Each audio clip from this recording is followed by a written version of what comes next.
Yo, yo, yo, chat. How are we doing today? I can't even like process this, but BRAINROT's in the game, okay? We're gonna talk about it in a minute, but who's like kinda mad and who's kinda not? Because I feel like it's a in between both. I can't tell if I'm mad or not. We're just gonna be copping tongue. I'm not gonna do ballerina because I'm not. But this is insane, chat.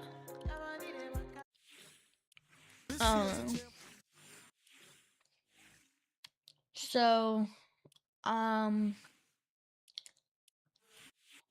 yeah, this is absolutely crazy. But, I mean,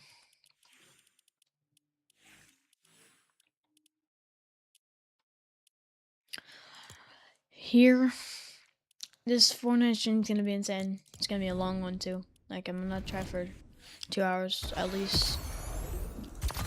So here we go, chat. We're gonna buy tongue SAHUR. I have to for the stream. Oh my gosh, chat, this feels so wrong. It feels so wrong. Oh my god. Chat. Oh my gosh, chat.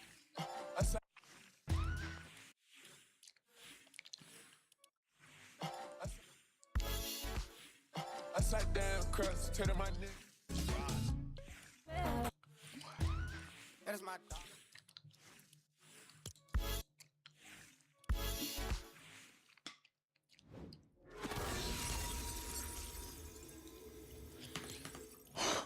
Chat, I can't tell you how weird this looks. Oh my gosh, chat, this is so bad. Oh, fuck. Oh my. Chat, this is so bad. Oh my god. You know what? It's okay though. It's okay. We're gonna get through it. Oh my god. I can't right now, dog. Chat, I can't. Its hitbox is so big.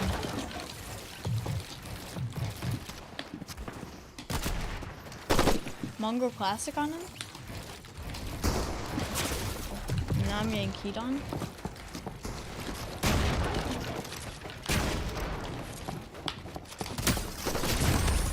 How? Wait, chat, that was a 200. What are you talking about?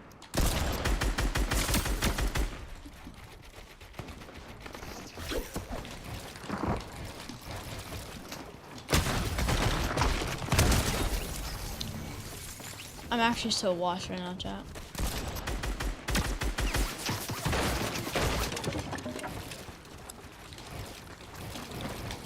I actually don't know what I'm doing right now.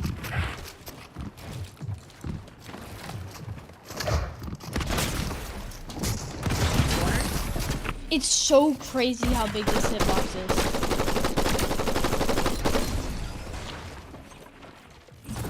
You know how much money they're gonna make off this chat? Like, actually. You know how much money they're gonna make off this? Like, millions. And then I just get sprayed on. 100? 200?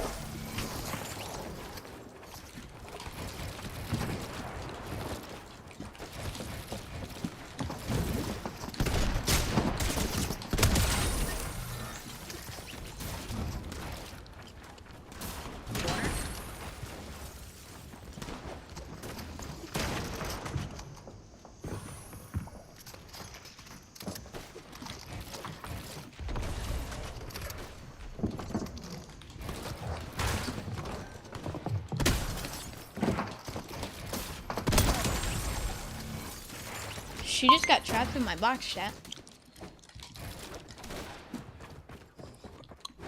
This feels so wrong, though.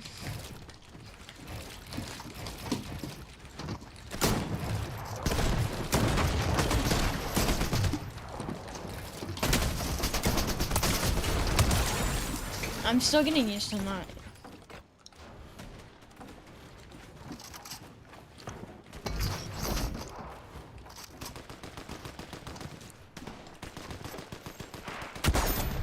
Oh, he left the game. I was like, why isn't that showing his name?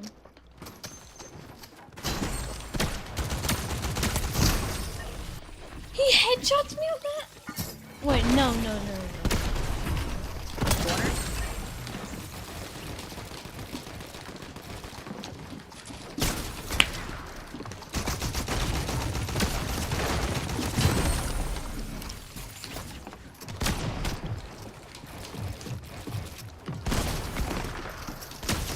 Phases through that.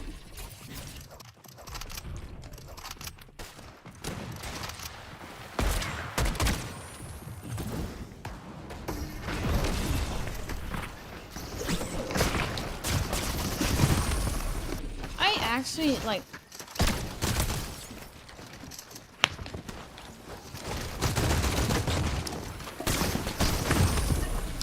Hops in my box. See that? I don't know, chat. I might return the skin. It's 10.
Okay. So I hit that 200.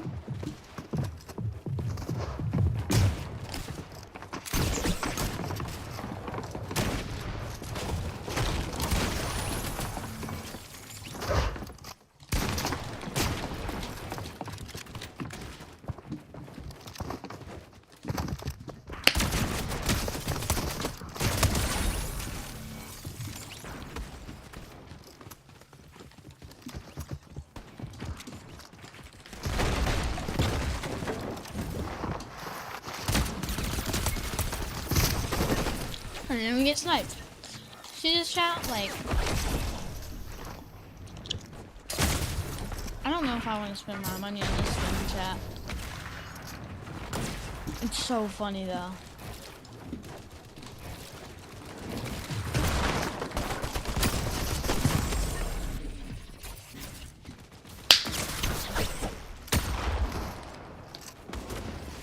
I'm just a broke content creator, chat.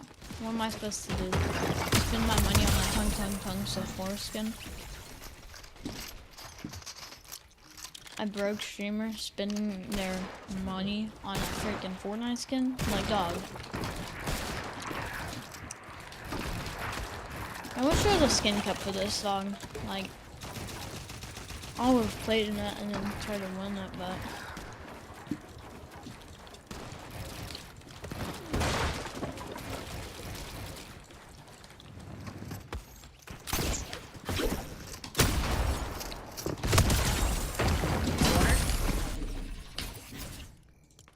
Oh my gosh, chat. I don't know. Do I keep...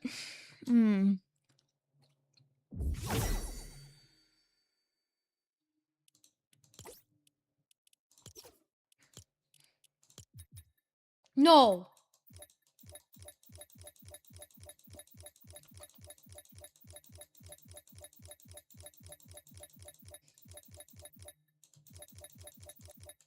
I have to... Well, might as well use it if I gotta keep it. Bro.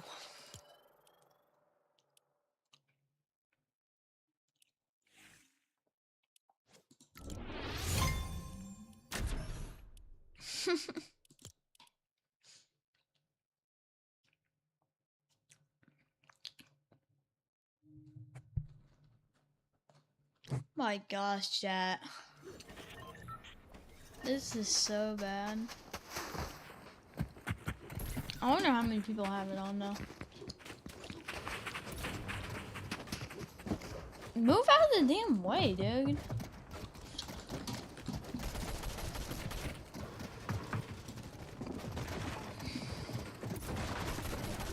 No, that's not real, bro.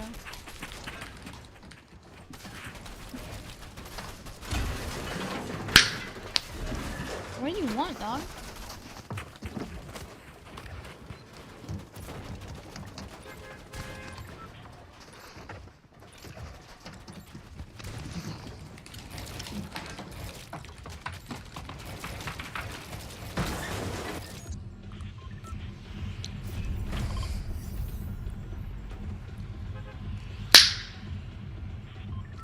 Sorry, chat. That was my gun. That was real loud. Oh my god, chat. I'm a block of wood.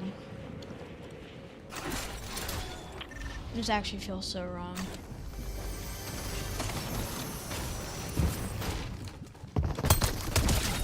Chat, this feels so wrong. Like, bro.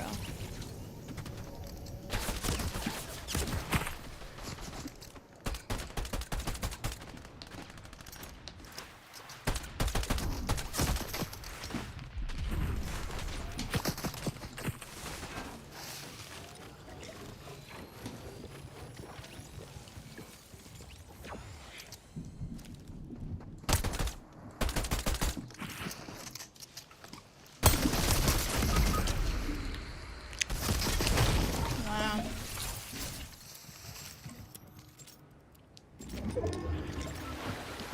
This skin is so bad. Why did I buy it?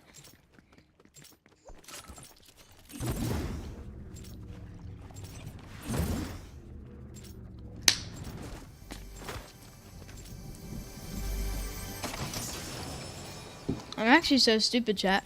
Like, very.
Team white.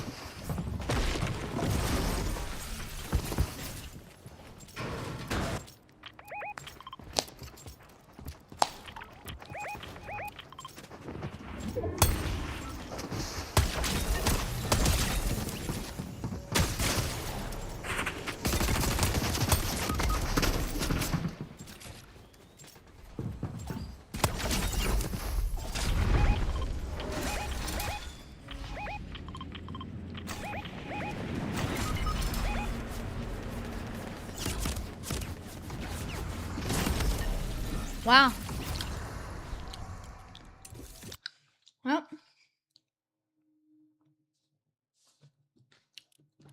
I'm done with this skin, bro. This skin is so bad.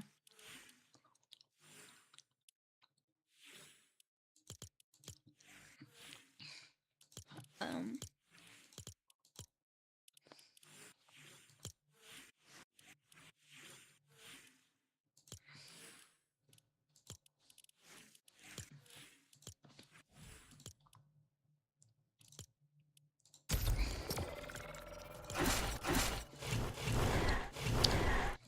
Yeah, I'm gonna be dead honest with you, chat. That's might be the worst skin ever.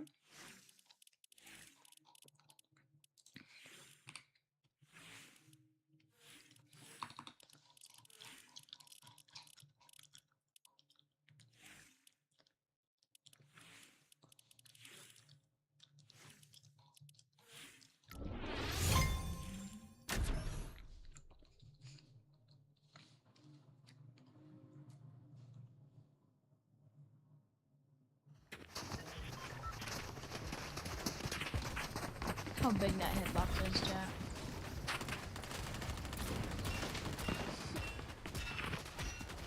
There's two. Tongue.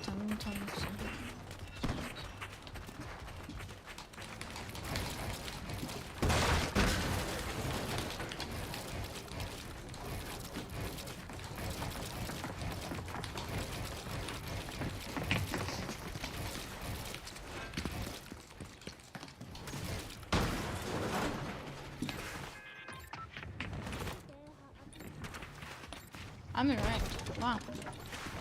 Alright, yep.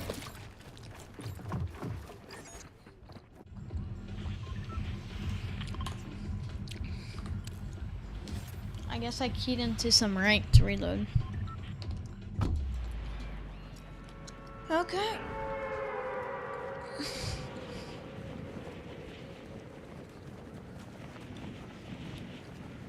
Not reload. What is going on? Like, chat.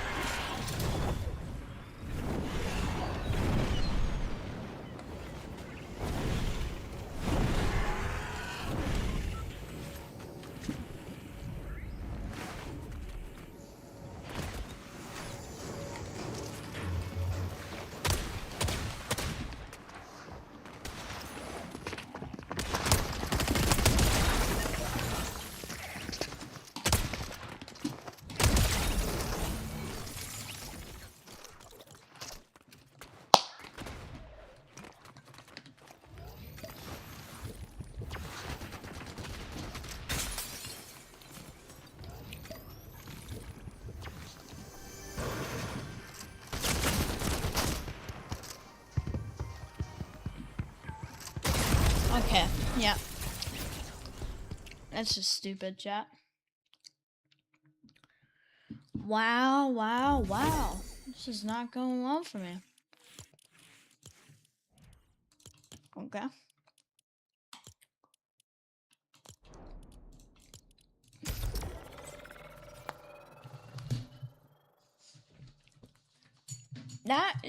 This is bad.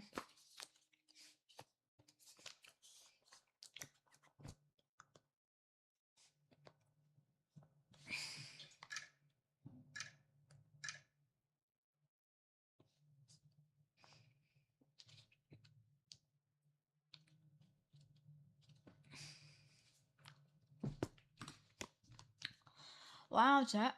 Well, this is bad.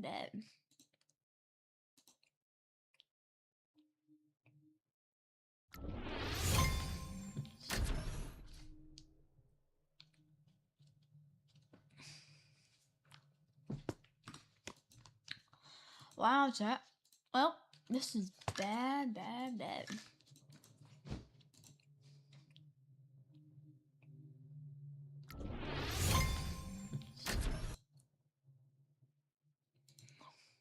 Well, okay.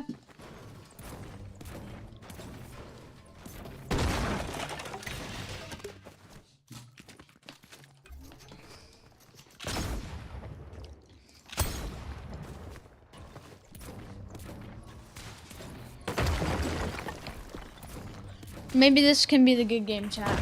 Maybe.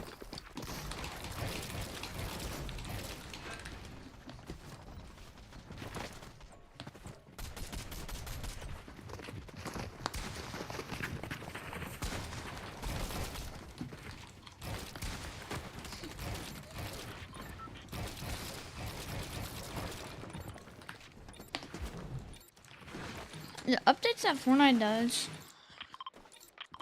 are low-key kind of stupid because like they try to make it a little too much overdue when And it's like not, so.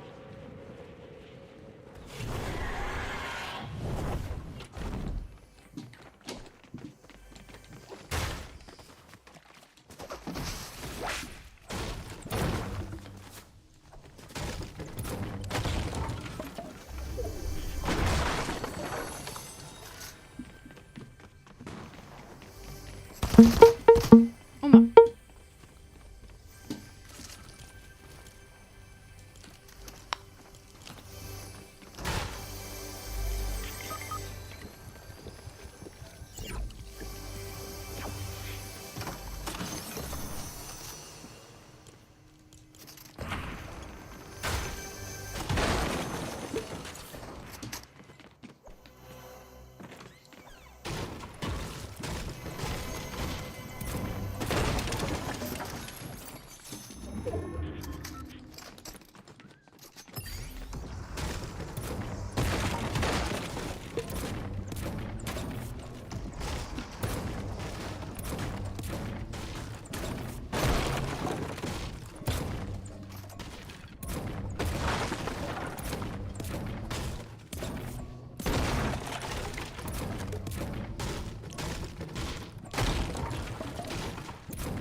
Hold on, chat.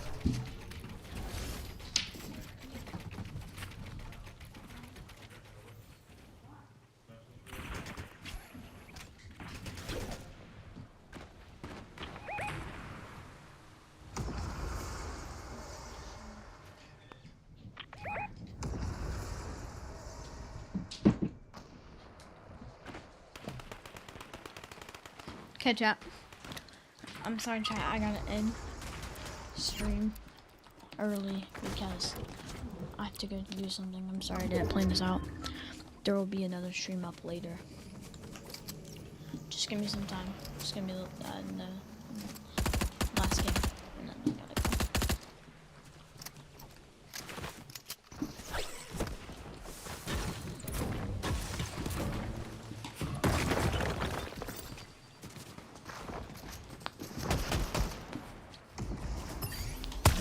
That was 1 HP.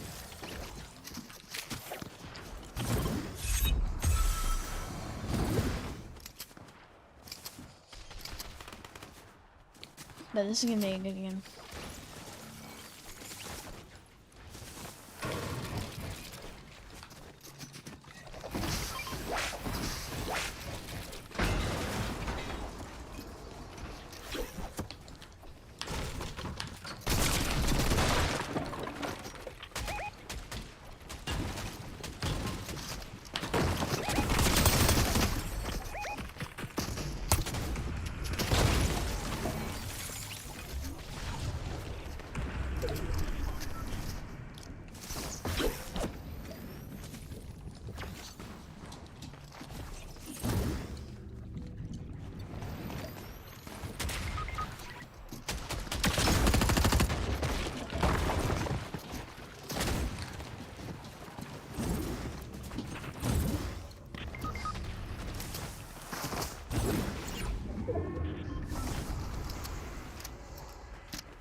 Actually, chat, I might just have y'all watch EU Cup finals. Yeah. I'm gonna do that.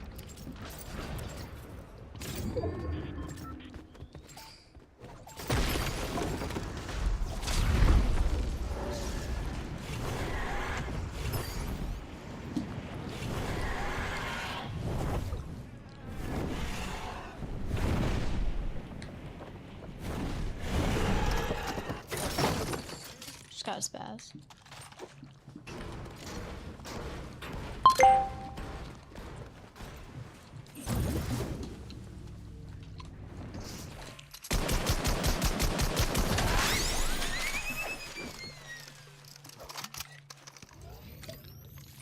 So I'm just gonna be less loot, yeah.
No way.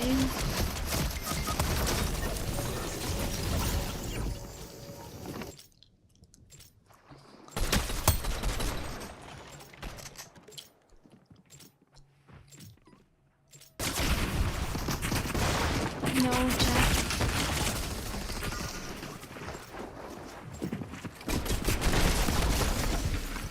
Alright, chat.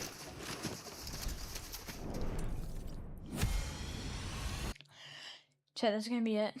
Not for the stream. Y'all are gonna watch EU Cup finals. And yeah, chat. Love y'all so much. Watch Fortnite competitive. Let's see, chat. Alright, chat, here it is. I love y'all so much, chat. See y'all later.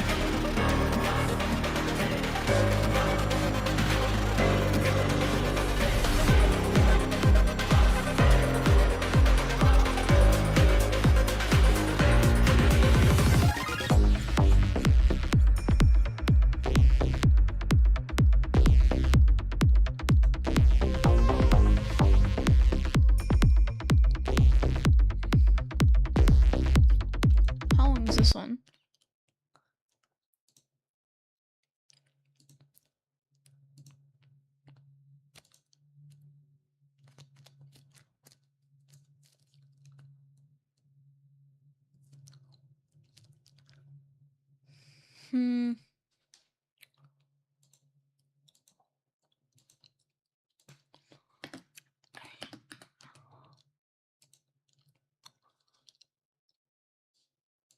Hold on.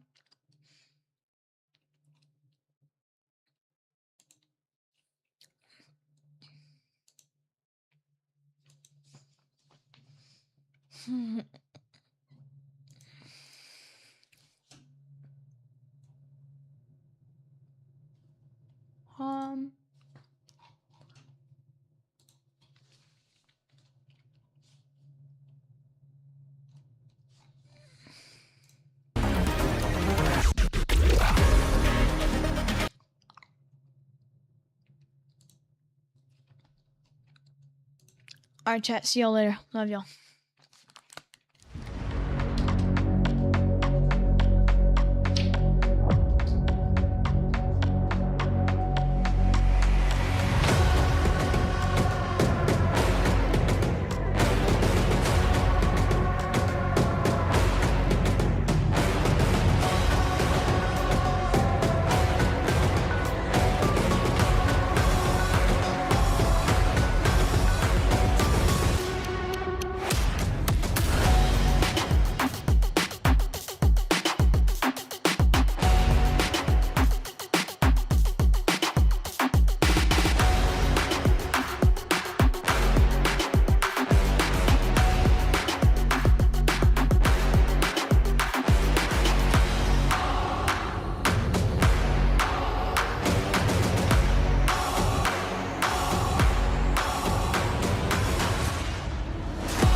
Reload Elite Series is finally underway.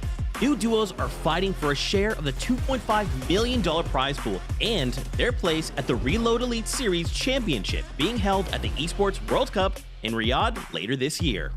With the first set of heats wrapped up, the top duos from around the world are locked in. So, let's take a look at some of the teams you should look out for during this weekend's qualifier finals. Starting off in Europe, two competitive powerhouses have formed a duo, Vico and Malabuka. Them joining forces have paid off big time, earning them an impressive 3 victory royales in 69 eliminations across their 8 games. They finished a massive 82 points clear of second place, King and Kiro, instantly marking themselves as one of the strongest contenders to be among the first duos to lock in a spot in Riyadh. The long-lasting synergy of Danish duo Sky and Scroll took the top spot in their group. No small feat, considering other powerful duos stood in their way. Their ability to execute mid to late game rotations to perfection and claiming crucial placement points while doing so meant they placed inside of the top 3 in 5 of their 8 games, showing that consistency really pays off, even against elite competition. EU Heat 3 was razor thin, with just 6 points separating first and second place, but it was Momsy and Sato who ultimately came out on top. Averaging just under 7 eliminations per game and securing 2 victory royales, they proved that they can thrive in high-pressure lobbies where every fight and every point matters. Lastly, the top 5 in EU Heat 4 was packed with familiar names, but it was iDrop and Marius who rose their way to the top. Utilizing their central map drop spot at Slurpy Swamp allowed them to rotate to all corners of the map with ease. That, along with their years of combined experience, meant they were able to clear second place Darman Demas by 45 points.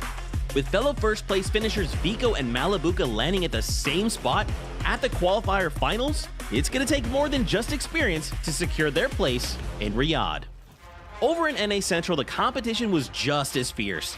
Heat 1 was stacked, but it was the combination of Acord's unparalleled in-game leadership and the fragging power of Bolts that secured them the first place in their group. Their ability to consistently place well through the heat, finishing inside the top 3 in 6 of their 8 games, made them one of the most reliable duos heading into the qualifier finals.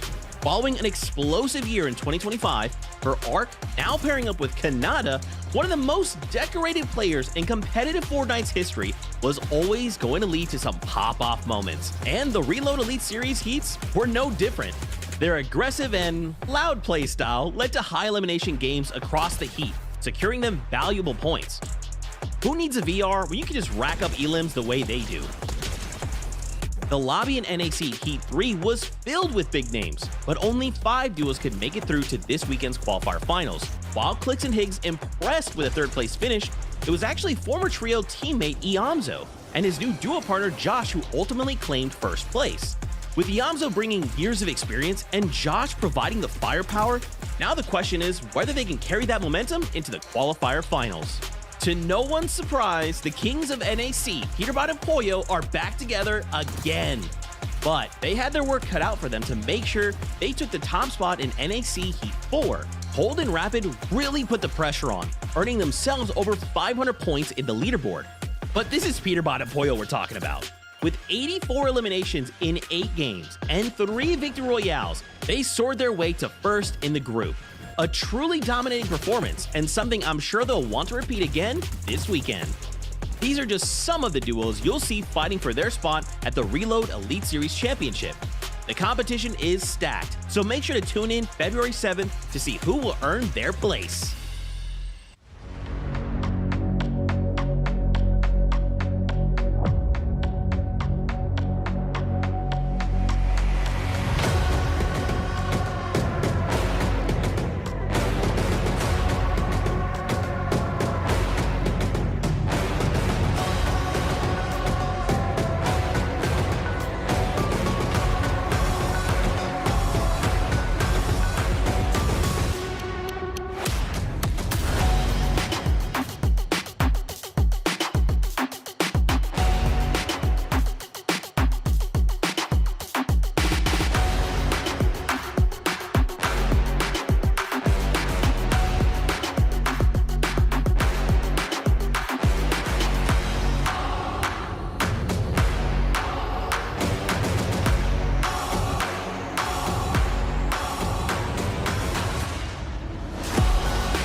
all so much. Welcome to the Reload Elite Series. Not that long ago, we watched EU wrap things up, but now it's NAC's time.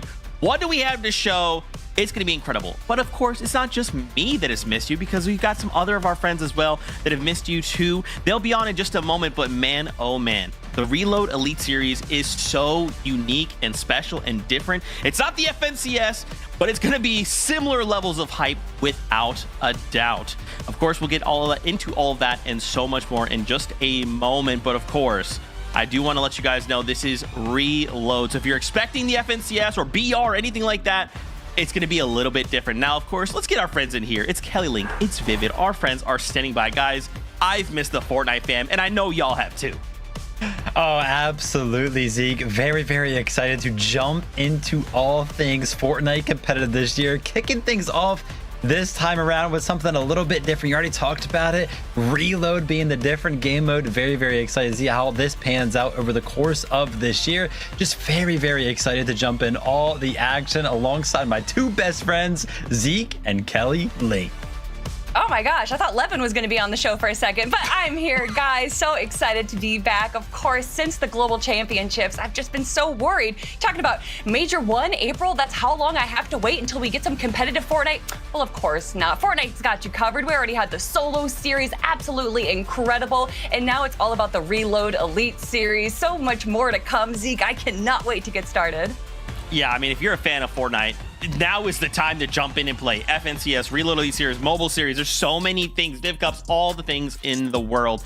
Now, you're probably asking, okay, Zeke, so this is Reload. I've got that. How did we get here? Timmy, I've got you covered. Don't even worry about it. We got a graphic lined up. So I know this may overwhelm you, Timmy. Zeke, help, please. Don't worry, Timmy. Just look on the right side of your screen. Right now, we're at the finals. We're playing 8 games, and all we really have to follow is the top 2 NAC teams. We'll be moving on to the Esports World Cup later on this year. Now, of course, there is also money to play for as well. But guys, 8 games in Reload, and only the top 2 can qualify. Now, there is, of course, 3 more qualifiers. But to go through right now and to lock in that spot, I'm sure it's going to feel amazing. Yeah, I mean, you want to talk about locking in a spot, seemingly so. Even locking in a spot for the finals today is definitely a little bit harder, right? When we talk about the competitive circuits that, you know, are around Fortnite, we're used to those 100-player lobbies. You know, we always see all of the pros jumping into them because there are always just so many spots available. But Reload, man, only 40 players in a lobby, dwindle those teams down very, very quickly. Playing duos, right? Only 20 can qualify. It's very, very tough. And then when you talk about qualifying even further down the year, only 2 spots available today, 8 total across the entire year with those other qualifiers coming up. Reload is just crazy competitive.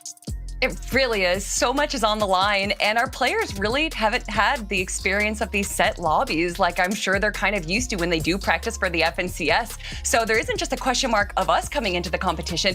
Kind of everyone is excited to see how exactly is this lobby going to play out, because there is some huge names competing here today, and only 4 are going to find their ticket to EWC later on. Crazy stuff. Now, it's not just us. We've got casters who'll be calling all of the action. It's Monster D-Face and Jacob PR. And Jacob, in particular, is very excited to talk about Shockwaves. Excited, Zeke? I think that's just a little bit of an understatement. All of you guys know that you can use them to rotate, use them defensively to get out of some tight positions, but I love how aggressive players get with these Shockwave grenades. Not only can you break into boxes, you can steal away the high ground. They cause for such great moments, Monster. Yeah, I mean, look, looking back over the heats, you know, we thought we were going to get quite the battle, a little bit of action, but no, it was much more than that. And the fact that we're, of course, bringing the focus to the chaos that's going to be involved in a game here, you got to look at one duo, of course, Jacob. It's one of our NA's best. Yeah, Peterbot and Poyo, you know, going together under the Falcons banner. This is a team that you have to watch out for. They were just in a little bit of a slumber during the offseason, but look, he takes down Oliver OG. He picks up the newly acquired Shockwave, pulls out the mythic Goldfish and takes down Kanata. Another Shockwave, the hand cannon onto Arc, and then he finishes off that elimination quickly. One of the most insane plays we have seen in Fortnite history, but funny enough, a few seconds later, he gets Shockwave out of zone and goes down around top 7. Big plays. It was a highlight moment for the entire community. I think we've all seen that clip once or twice, but Zeke, that's just the tip of the iceberg here. Guys, it is, right? I think what has excited me the most about Reload is the fact that we have access to so much more mobility, way more mobility, Vivid, than we are used to at any given moment. Yeah, I mean, absolutely. It goes absolutely crazy over here in Reload. Obviously, kicking things off there with the shockwaves, but the fact that there are just so many more items available than just the shockwaves means that this meta can get a little bit crazy, right? We've got the grappler that's going to be available throughout. You're going to have the launch pads that are going to be available as well. And then to boot, Kelly, right? To make things all that much better, you have the Flowberry Fizz that is also going to be in the game. Now, we've seen metas like this before where there is a lot of mobility kind of in the game, and it just gets absolutely crazy the later and later you go into the game, because high ground, it starts to get messy. Oh yeah, if you're not building yourself up 7 layers high, that high ground is just up for contention regardless of how well you're holding it. Anyone with a shockwave grenade is going to try and steal that away from you. On top of the heals that are added to this as well, the in-game is just absolute chaos, and that is what I am here for, Zeke. And I know some of our players are here for that as well. Yeah, I mean, Kelly, where should we even start? What kind of duos should we talk about? I think Jacob PR and MDF kind of gave it away. It's Peterbot and Pollo. That's right. As we look at this lobby list, take a look at them. We are back together once again, Vivid. I cannot believe it. And of course, shout out to Pollo, who recently got picked up by Falcons. Oh boy, are we in for it. Yeah, right. Peterbot and Pollo. Remember how jarring it was to not say Peterbot and then follow that up with Pollo, right? When they split up just last year, it was like, oh my gosh, like how are we going to kind of adjust to this? But the big question was, after Globals 2025, after they had cleared that, the instant announcement kind of came up. Hey, listen, Peterbot X Pollo for 2026. All right, cool. How is this duo going to look? Because last time they were together, they literally won a global championship in 2024. So it's like, okay, yeah, they used to be good. Are they going to return back to how good they were before? And listen, we're going to see here today to put the final stamp on it. But leading into this one, it looks like the answer to that question is absolutely yes. 84 eliminations for this duo in the heats. Absolutely crazy. And honestly, Reload is just the perfect spot for Peterbot. I'm sure he's not the biggest fan of Storm Surge, and that is not an issue in this game mode right now. Peterbot is able to do everything he wants. But for me, the big shining light on this duo is the evolution that we've seen them from individual players back to being a duo again over the last year and a half. I feel like Peterbot has matured a lot. Pollo has been stepping up into that fragging role as well. And honestly, I feel like this is kind of a newer duo that we're seeing, even though it's still the same old classic Pete and Pollo. Don't get me wrong, we can still watch their streams and watch them pop off, but I love the evolution that we're seeing from them as well. Yeah, and I mean, even Peterbot himself has said, right, like, hey, I like BR, I like FNCS, but there's something about this Reload thing that I really like. I guess, hey, put several targets in front of Peterbot all at once and he's just gonna thrive. Now, of course, his old trio mate Cold is also in this lobby, but he's paired up with Rapid. Vivid, this is kind of crazy. Yeah, absolutely. I mean, you have Cold on one side of this duo who constantly find themselves in the conversation of who is the best player over here in NA, who's one of the best players in the world, right? Cold is just one of those players that is always talked about. Then you have Rapid, who is definitely not going to get as much of the highlight on this duo just because of how prominent Cold is in the scene. But if you actually take a look at it, right, Rapid is an incredible player. Over the course of his last 7 FNCS appearances, he has not placed outside of the top 10. So an incredible track record there as well.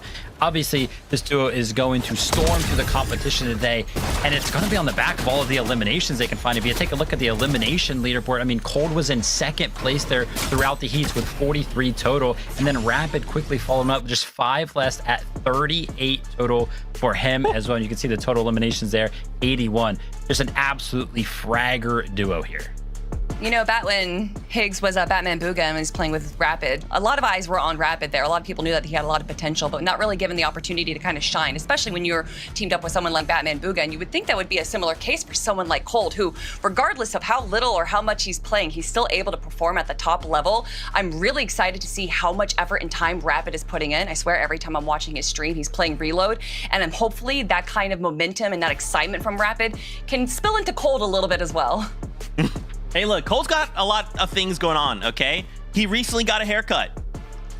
That is a lot. Okay, let's talk about another duo here. It's Clicks and Higgs. Now, obviously, these guys, we talk about them as well all the time, right? Clicks putting on a show, putting up numbers. Higgs recently coming out first in a competition. Now, my question becomes, can we carry that momentum into a reload lobby and qualify in one of those top 2 spots? Yeah, I mean, absolutely. I think they can. Right? They kind of came into this year, and a lot of eyes were on them as kind of like the duo to do it this year. They just like one of the strongest duos coming into the year. And we kind of just talked about it, Kelly, right? 2 duos that are kind of technically forming this year, but this is actually on the opposite side of things where Clicks and Higgs, they've got this thing going where they're just sticking together. They're riding this out, and there's really no reason for them to split, right? They've been performing so well together, and I feel like the longer that they stick together and continue to go ahead and develop their relationship together, they're just going to continue to get better and better. 100%. And just like what Zeke was saying, Higgs coming off of the solo series win, so to be one of the best players, one of the best solo players in Fortnite right now, definitely has to give him a bit of a confidence boost. And honestly, Xset Clicks, he has been showing up and putting in the time and putting in the effort. You can tell that he really wants to make sure that Higgs has the duo mate that he deserves. And even during the heats, we saw some times where Higgs went down and Clicks was able to pull out an amazing solo clutch. But one of the stats that I love about Higgs, and something that we consistently see, is he is the #1 builds placed almost every single tournament we see. And I think a lot of that is due to the aggressive low ground control that Higgs loves to play. And I think that's something that we're going to be seeing again today, but we know that low ground is just going to be so crazy. So I'm wondering if Higgs is going to go for that kind of aggressive building in the low ground we'd like to see him do. I hope so. Please. Let's get Clicks a win. Let's get the big Clicks a nice little W. Okay, now obviously these are some bigger names. Let's look at that lobby list. Okay, let's maybe try and piece together some of maybe the dark horse trios we expect to maybe see in the competition. Wanted to highlight 2 here for you. First is King and Jargu. Can you guys maybe talk to us about this duo? What can we expect from them? I mean, first and foremost, I think dark horses in a competition like this is so important because we're so used to the FNCS circuit, and kind of comparing all the stats coming into this one and comparing the names, that's what we're kind of using as a basis. But this is a completely different game mode where it would not be a surprise to see some new names kind of find themselves in the limelight here, especially when we watched EU earlier on here today, Kelly, where, you know, the first 2 games were actually won by what I would consider to be a dark horse team. But for King and Jarky, this is just an incredible opportunity because if you take a look at their FNCS total appearances between the duo, they just have 3 there, right? So not a lot of experience in a finals lobby like this, but coming into things today, I have high hopes for all of the dark horse duos today. Yeah, I mean, there's so many players that I got to watch actually recently during a PlayStation Cup, and players that have kind of watched in a lot of third-party events kind of have this opportunity now where maybe they only get to shine during these third-party events. But now with the Reload Elite Series, they're kind of on the main stage right now. You got players like Scare, Aloe, Enough, Flex, Jargu, Osid. There's so many players competing right now that I've seen climb up those leaderboards, been competing for the last few years, and finally this might be their moment. And that, I think, is part of the amazing thing about the Reload Elite Series, is that we might have some new names that kind of have this meta down that are going to be able to take down some of our big FNCS contenders. Okay, Kelly, I like that. With just about a minute left, I wanted to come to both of you now. Reload, what are our expectations coming into today? What are we hoping to see? Yeah, I just want to see something cool throughout there. I want to see some good Fortnite. We saw some cool little strategies being implemented over on EU. I want to see the NA side of things pan out the exact same way. Yeah, it'd be cool to see like Twek, how his performances earlier on, a newer team getting some victory royales, to see some newer players getting a win off of our bigger names like Peterbot and Cold and Acorn. That would be pretty amazing. But for me, I want to see the chaos. I want to see these end games where everyone's running around, the shockwaves are going off, people are stealing med mists from each other. That I want to see chaos, and that's what Reload brings, Zeke. Yeah, I mean, we got to see a kind of a sneak peek, right, over in EU. You guys called that out earlier, the fact that maybe these Dark Horse teams come out and get Victor Royale. So this Reload game mode is going to be something very different than what we expect, right? Viv, the last time we saw this was the Pro-Am, right? And that was chaotic, but that was a 50-50 split, right? We had some pros with some quote-unquote amateurs, not really amateurs, some really good people at the game, but now we're looking at pros, right? This lobby is stacked to the brim with talent. This has got to be on a whole new level, right? I mean, I love the fact that you bring up the pro-am, right? Kind of like our reigning reload champion here in Peterbot, teamed up with Aussie back then, you know what I mean? So it would be cool to see Peterbot kind of come out and perform very, very well again. But yeah, I mean, just all of the strategies that you can kind of do with the fact that you can reload back into the game before the 7th zone. Absolutely incredible stuff. I would not be surprised if we saw some of our duos early on in the game kind of split up and look for some opportunities elsewhere. I'm not saying anyone's going to land on Peterbot and Pollo because that would be absolutely insane. But watching them play Slurpy Swamp, the split that they do, and then watching EU where we have 3 teams, potentially 4, potentially 5 landing over there, I'm not saying anyone's going to land on them because that would be crazy, but maybe. But maybe. Well, listen, we heard the battle bus. It is that time. Let's kick off the Reload Elite Series. Here we have it, game number 1, Jacob. Oh boy, we got ourselves some action in front of us here today. Yeah, if you didn't hear me during that pre-show, first off, where were you? Where was your sound? But I am excited. The games haven't even started, but as we jump in, a much-awaited contested fight. Josh and Iamso, they've been getting their flowers as a team. Jarku and King, they've been building up that reputation. So even though we could end up with a clash early on, I think both of them realize 8 games, that's a marathon. It's not a race. Going down early could cause a little bit of troubles and maybe some desperation in the back of minds. I mean, hey, we're talking about teams that have performed very well coming out of heats. Peterbot, Boyo, of course, dominating their situation. And as we all know, the eyes have been on them ever since, at least the last 2 years or so. They've continued to do so well. But there's a different dynamic when we start looking at the reload as a game mode, right? This is such a different type of playstyle. You can play faster. You can do crazy things like split up and actually push one another. And I might dare to say that NA is off to a crazy start as Boyo actually gets straight off first. Yeah, and that's one of the things that we're going to see here in Reload. You see Pollo immediately using that mobility to rotate to the north part of the map, knowing that Peterbot is going to continue to farm up. He's going to get the materials. I didn't think it would be Pollo on the hunt, but this is 2026. This is how this team is evolving. But with Pollo going down, you're seeing more and more players. You see it on the mini-map here, rotating in and around Slurpy Swamp. This has become a dangerous situation for both Peterbot and Pollo because it means that players might be lacking a little respect where they deserve all the respect in the game. Listen, at the end of the day, sometimes Fortnite is just a game of inches. Take every advantage you can get and steamroll your way into a powerful endgame. So we'll see how that ends up holding back potentially. Peterbot and Pollo here as Clicks and Higgs, as we all know, was contesting just that northern side, now starting to inch their way down southwards, trying to see if they can get in on the action here. Yeah, a lot of time, a lot of space, just kind of looking around the map, seeing some of our teams that qualified for this event have been doing Cold and Rapid. Interesting for Steamy Stacks. Leading up into this tournament, I saw it was triple contested. I was a little worried. And then it was just a regular contested. I was like, okay, maybe this is manageable. Game day starts, Cold and Rapid now uncontested at their drop spot. There might be some players near or around, but this is where you see the respect that they've gained. And they won 2 games in the same heat as Peterbot and Pollo, so it goes to show, hey, it doesn't matter who is in their path, they're ready to take them out. You might be seeing some new faces possibly on your screen as you see there. Some of these folks are looking to just work their way towards their first ever potential land coming up. But first, you got to win your way through these fights here. Just north of the lockdown, we have enough in text, just trying to see what they can make happen. But Osid's hot on the hunt here. On the other side, it's Cold and Rapid getting absolutely active. Man, Cold is one of those hyper impressive players. You just give him an inch, he'll take a mile, and he's already pushing his way straight through this team, determining all types of action here, cutting off the sides as well. Jacob, how do you think this is going to fare? I mean, this is looking good already for Rapid and Cold. They got the confidence. They know they're isolated on the side of the map. They get that first elimination. No worries. Med Miss Smoke, Siphon, med kits, the dropping of the minis as well. It's going to take them no time at all to get back up to tip-top shape. So you're seeing how the action on the north side of the map is faring out. Pollo's down. Peterbot having to be the hero in this situation. He does get the knock on to Flex to save the day. So already, Pollo going down twice here in game number 1. Yeah, someone call a doctor. He might need a little temperature check there. Not the usual Pollo, losing some of these fights here. But first, let's jump in with a recently signed Acorn, hopping on over to Twisted Minds here. Alongside Bolts right now.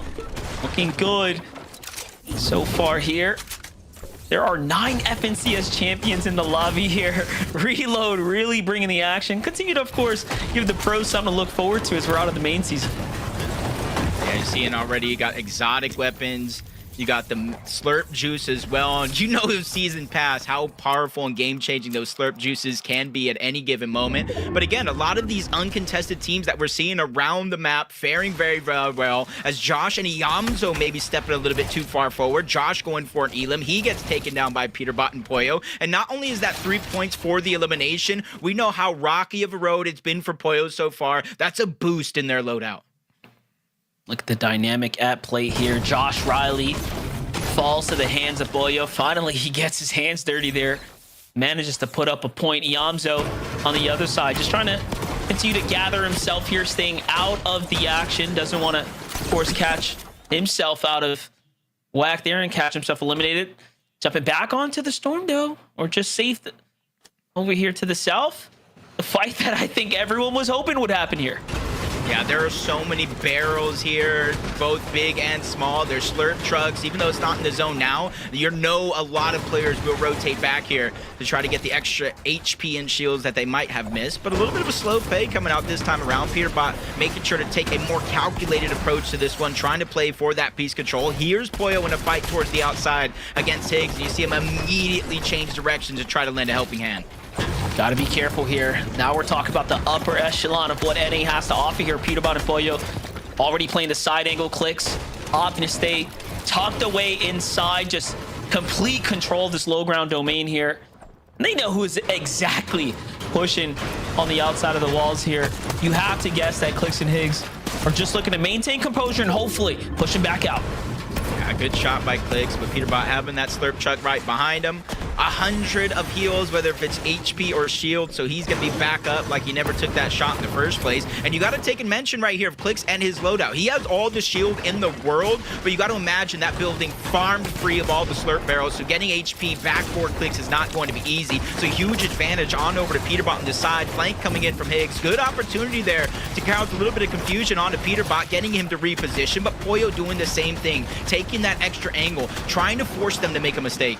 I gotta say, this is absolutely impressive play by Clicks. Look at that. Makes his way to the vending machine as well. Gets a couple medkits, but notice he takes no damage in this exchange right now.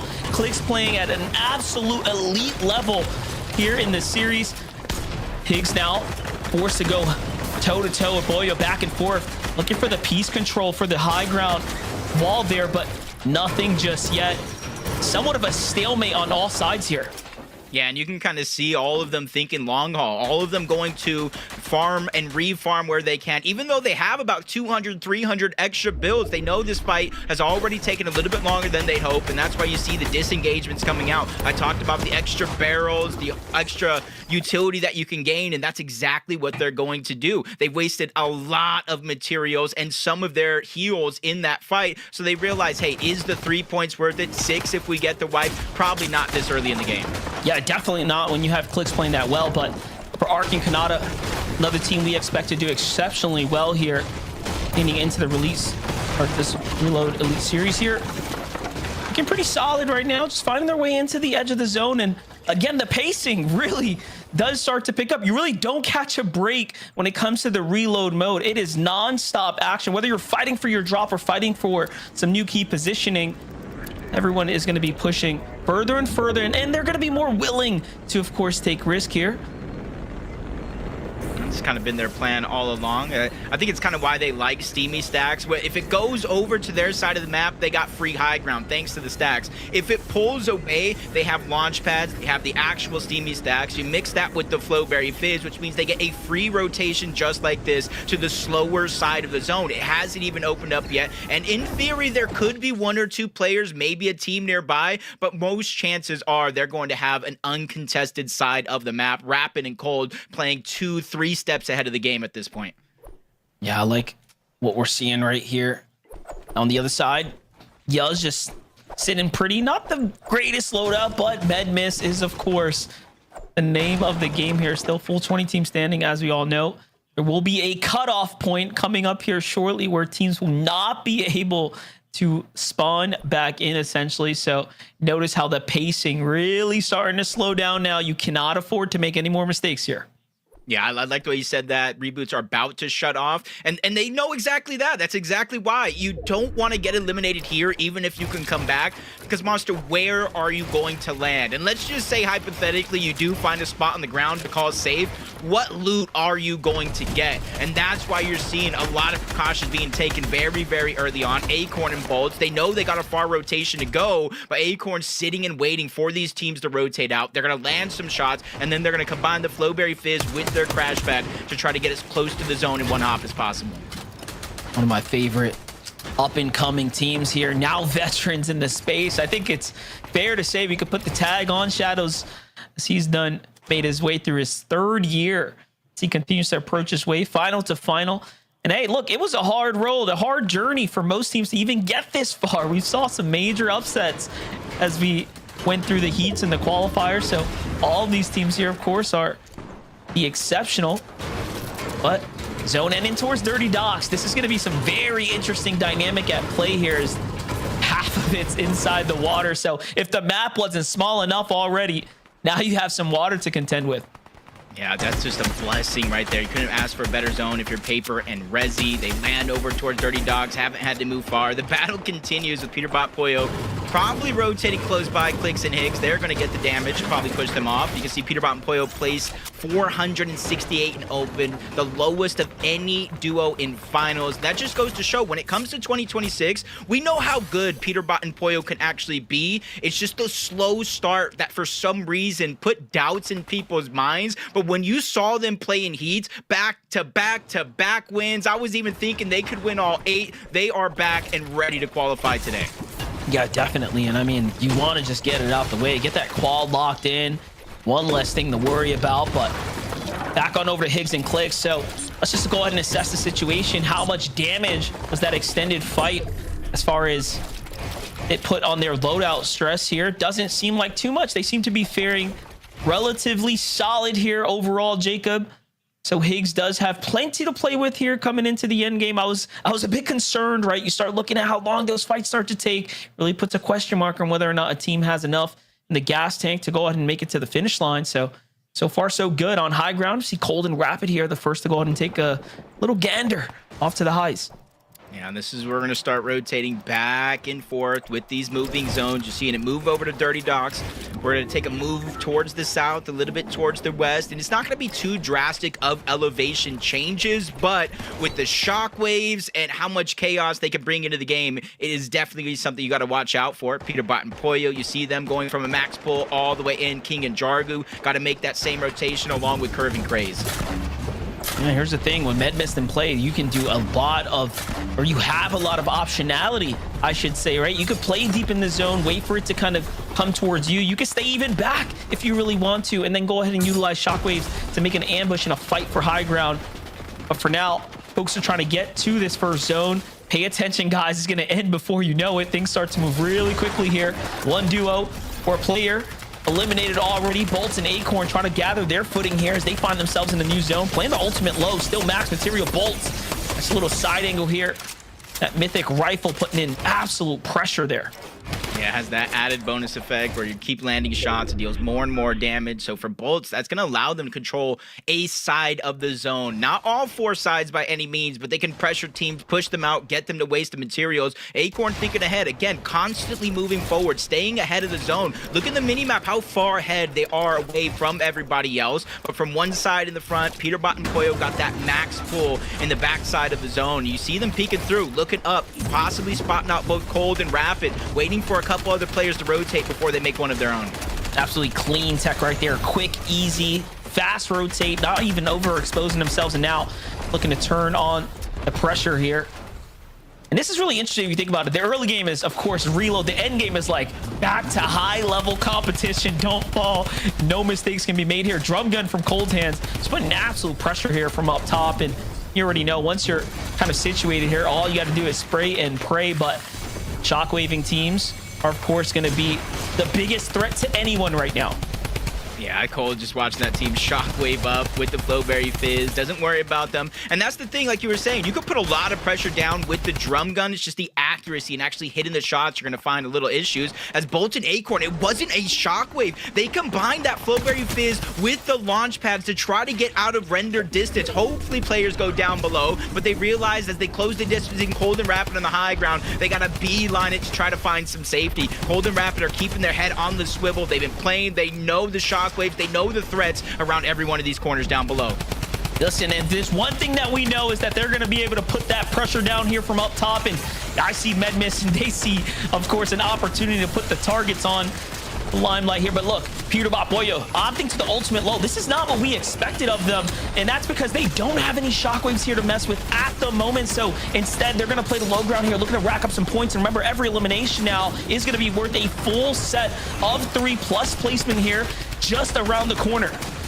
It looks like Teek's in it up, tried to take on Cold and Rapid at the high ground, and it does not work. They tried to chop him down. They've got themselves a few seconds, but Teek's just got separated. Cold and Rapid 2v1 took him down, and now look at them maintain their position up above, reconnect while they can, but you see they're drastically running out of those hard materials down to the wood. Anybody's going to know they're weak as Acorn does the same thing. Him and Bolts go flying by, but Cold and Rapid once again defend their high ground. They're doing excellent work here, managing to maintain this position here, and Cold still finds his footing here. Meanwhile, Clicks and Higgs just starting to turn online. Finally, they find themselves elimination and some placement points to come with it. This is going to go ahead and be probably the beginning of the end for some on the high ground, though. Peterbot finally goes up top. He finds a way through and just finds his way onto the pressure here, putting themselves inside the Medmiss there as Cold. No HP here, Jacob. It's not looking too hot. You want my high ground? You're gonna have to pry it from my fingers, is what he's saying. Oh my! He takes down Peterbot. Poyo's down as well, but out of nowhere, he comes crashing for the elimination, and he's gonna get the revive. Somehow, some way, they once again do the impossible. And he picks him up, and Boyo, Peterbot back in the game now. 3 eliminations for each of them here. All of a sudden now, what looked like the end is an opportunity for life for this duo up top. Boyo now jumps down. He sees some extra HP, tries to grab the mats there. That was a desperate attempt to put them back in the game. And who has a Medmiss? Their health is so low here. What are they going to do? They do have the Flowberry Fizz. This is their last opportunity to cap off and try to close this game out.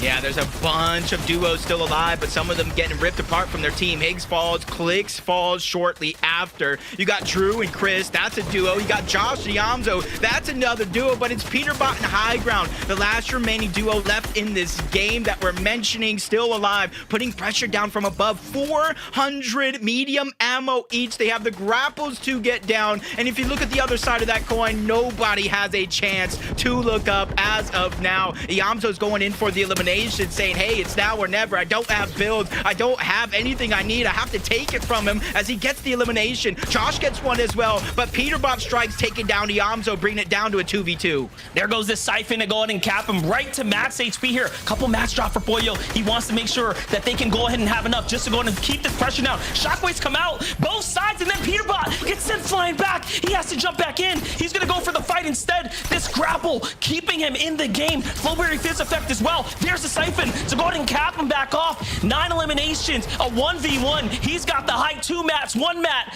Just a final chance now to go ahead and close this one out, Jacob. It can go any way, but if it's Peterbot, you can't count him out. The gunfight is in his favor, and he takes it all home there. It might have been a long off season for some, but Peterbot and Poyo are back, and they're in their dominant form yet again, winning game 1. They did it in heats, and it looks like history will continue to repeat itself here in the Reload Elite Series. That's game 1. Zeke, I need to know your thoughts.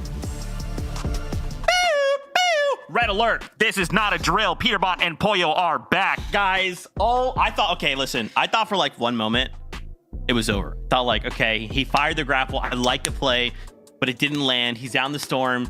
And then I thought, David, this is Peterbot. Just Zeke, just grab the popcorn. Just watch it play out. And sure enough, these guys come out with a win and 10 elips in game number 1. Now we still have 7 games, Vivid, but we came out with a win. All right. I mean, this is exactly what we're talking about, right, Kelly? The fact that there's just so much mobility available in the game. So many plays can be made as well. Not even talking about, individual plays being made there. Obviously, Peterbot having to grapple all the way back to make sure that he is inside of the storm.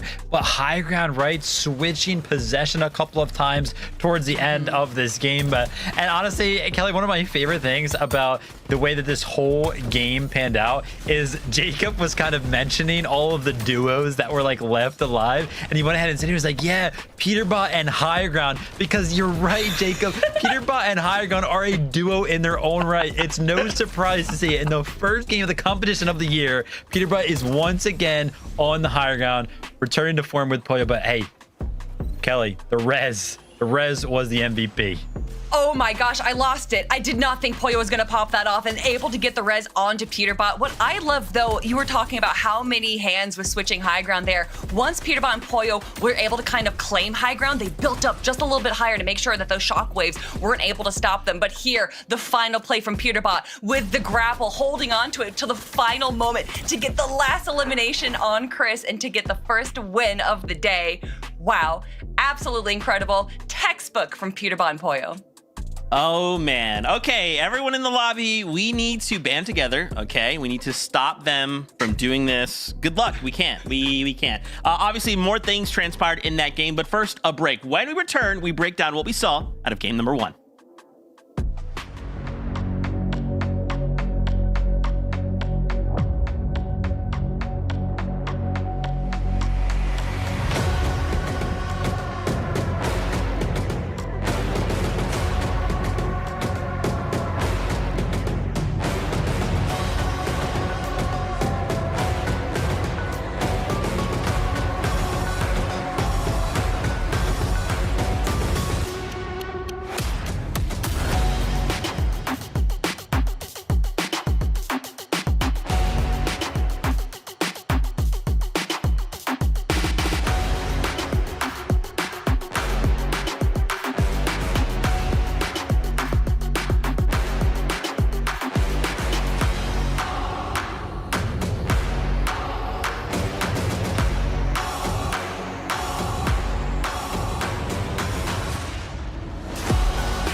Welcome back to the Reload Elite Series. Game number 1 goes to Peterbot and Pollo. The second coming, it's great. Everything is amazing.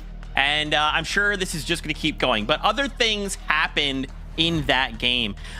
We saw second place there go on over to Chris and Drew, who kind of took the fight to Peterbot and Pollo there. It looked kind of maybe like it could come their way, but unfortunately did not. But still, you know, hitting this momentum earlier on, especially to kind of kick off their 8 games, Vivid. I love this for them. Yeah, I mean, absolutely. You love to see it, right? Me and Kelly were kind of having this conversation earlier on in the day about these dark horse duos, right? Who's going to kind of be coming into the competition? Who's going to make a name for themselves here in this specific game mode? I mean, if you take a look at Chris and Drew, amongst the two of them, there's only been one FNCS finals appearance, right? So definitely going to be coming into this as, you know, underdogs and almost taking it, almost winning against the Titans that are Peterbot and Pollo. Heads up right there in the final moments was great to see. As you can see, they're in second place right there, just 13 points trailing. And I got to tell you, Kelly, the big up for me here for that specific duo is the fact that they have almost the same amount of eliminations as Peterbot and Pollo do. If you take a look at the rest of the lobby, they've got a huge lead over them as well. Yeah, they were doing some work in the low ground there, especially when we were kind of focusing on the high ground. You can just see some big names on the low ground there, but slowly, one by one, going down to Chris and Drew. And literally, they were just points away from not even qualifying to the finals now. They were the last team in their heat to qualify into it. To see them, obviously, they've made some improvements. Obviously, they've been VOD reviewing, practicing, doing whatever they can, because this is just night and day from what we saw in the heats. Man, again, I love that for them, right? 7 more games. Just keep running that back, right, Chris? Drew, just keep going. You can snag one of those 2 spots going on the EWC later on. In third place, we saw them, Iamzo and Josh. These guys with only 3 eliminations, they still are third place, right? They were kind of navigating that low ground super, super well. Yeah, I mean, this is pretty Iamzo-esque, right? Just trying to find some eliminations in those mid-ground layers. Just kind of keep the game rolling for the duo here. Got to go ahead and tip our hats to this duo as well, right? What an absolute powerhouse this could be. Excited to see how this one kind of works out. Obviously, you know, third place, this is good. This is good for the leaderboard and everything like that. But I can almost guarantee you, Iamzo and Josh, they were kind of expecting better out of that game. Yeah, Iamzo and Josh, you know, what an interesting duo. We saw them have just such a great performance out of heats, getting the victory royale. But for me, it wasn't about the eliminations. It was about their average placement, 3.13. This duo knows how to make it to the end game, and they know how to kind of navigate the chaos. For me, though, it's how they stick together. They're obviously doing a really good job communicating to each other. Being able to stick together, not have to go down to that solo clutch situation is definitely helping them. I also wanted to highlight 7th place there, Clicks and Higgs. Only 1 elimination to kind of kick off the day, but they're still in 7th place, 30 points rather. Is that the start we were maybe like hoping to see? Is this like the kind of way to say, hey guys, we're here in the finals? Is this the start they wanted? It was actually so close for this game to go so much further for them. Obviously, we did see towards the end of their run here during this specific game, right? Higgs kind of jumped in. It was a 2v1, ended up getting knocked, and then Clicks was kind of in this 1v2 situation where he was so close to pulling it off. This is going to be the moment right here. It was like a 1 or 2 more shots away from making that clutch right there happen. I guarantee there's going to be some frustration out of that one because it was so close for a continuation run. But now, definitely not the game that we were kind of expecting out of Clicks and Eggs. I can almost guarantee you they didn't necessarily expect a game like that. They definitely want to be finding themselves in at least the top 5. You know, I think a lot of that situation comes down to how the zone ended. It was a water zone there, and we were actually talking about at the start of the show how aggressive Higgs likes to take zone, especially if he's on the low ground. He'll build out a nice 4x4 by himself sometimes, or 2x2. And I think having it be the water zone there while watching that end game, they had just no mats. And so I'm wondering if maybe they bit off a little bit more than they can chew earlier on. They ran out of mats, and they do really rely on those refreshes to kind of top off their mats. So if you're not able to get eliminations and too many people are down there below you as well, and you're wasting more mats because it's a water zone, I just kind of was at the rough spot for them. Tough spot to be in. Let's take a look at a second page here, as we wanted to highlight in 11th place. Oh, a little scrolly. Okay. I like that. I like that. Cold and Rapid currently in 11th place, only 13 eliminations. You know, guys, I mean, it's just a tough competition, right? There's only 12 duos, and you really need to try and get these eliminations, these placements, and I love that you kind of called out the zone as well. You know, Vivid, this is very, very chaotic, but it's okay. It's just game number 1. We talked about it. Obviously, the competition itself is tough, but also the meta makes it tough to just go ahead and straight up hold high ground. They were that initial team holding the high ground, and they just got contested very, very early on. It ended up putting them in this shambles position where they had to try to make something happen. We'll have to see if they kind of switch up the approach coming into game number 2. Yeah, I appreciate the effort there. And you could see that once they took height, they tried to ramp up, but it was just too little too late, unfortunately, at getting chopped out and then did go down. But I think that there was a lot of promise there. I definitely think that this is not the end for Cold and Rapid. If anything, I think it actually showed a lot of promise, and we might see them on height again in game 2. I love it, right? Again, we've got 8 games ahead of us. This is Reload, and now it's time to find our seats on the bus because we're going in once again. Casters, take it away. To be honest, I didn't know what to expect for Reload. I knew it would be pretty exciting, but that was way better when you got a front row seats to Peterbot and Boyo. Yeah, game 1, 9th zone monster, 18 duos still up. They will not go down easy. And it goes to show that this is an 8-game series. I don't care what that gap is as of now. I'm just hoping, praying that once game 7, once game 8 rolls around, everybody still has a chance. There's 2 spots up for grab at the end of this. Hopefully you don't leave no regrets on the table.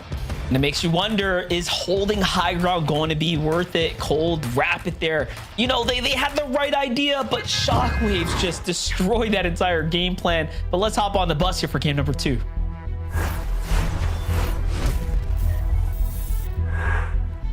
Coming into this game, Monster, through the play-in stages, the opens, and then eventually the heats, there was 2 teams where both of them had a 2.0 or more when it came to that damage ratio. Both of them came from Heat 3 as well. Josh Iamzo, Scare, and Osid. Josh Iamzo plays pretty well in that last game, but I'm waiting to see that pop-up performance we know that they can have. Same thing with Scare and Osid. Consistency for them in the Reload Elite Series has been their biggest priority. Yeah, I must say, even Jargo and King, right? They had an exceptional Heats performance.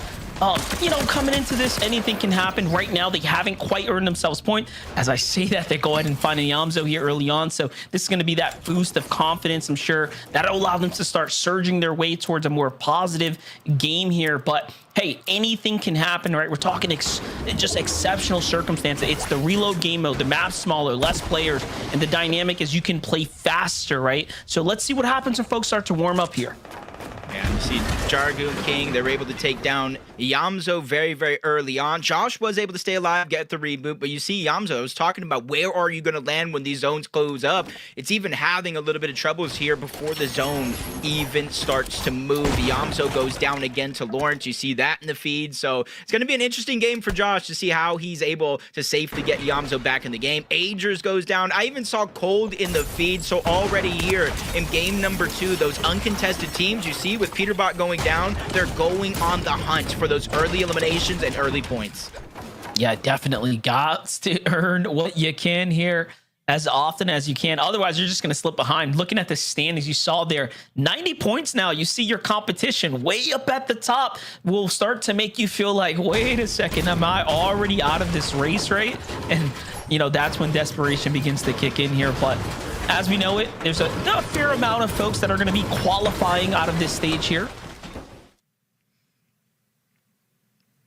Only 2 spots up for grabs. Good thing you do get 3 different qualifiers.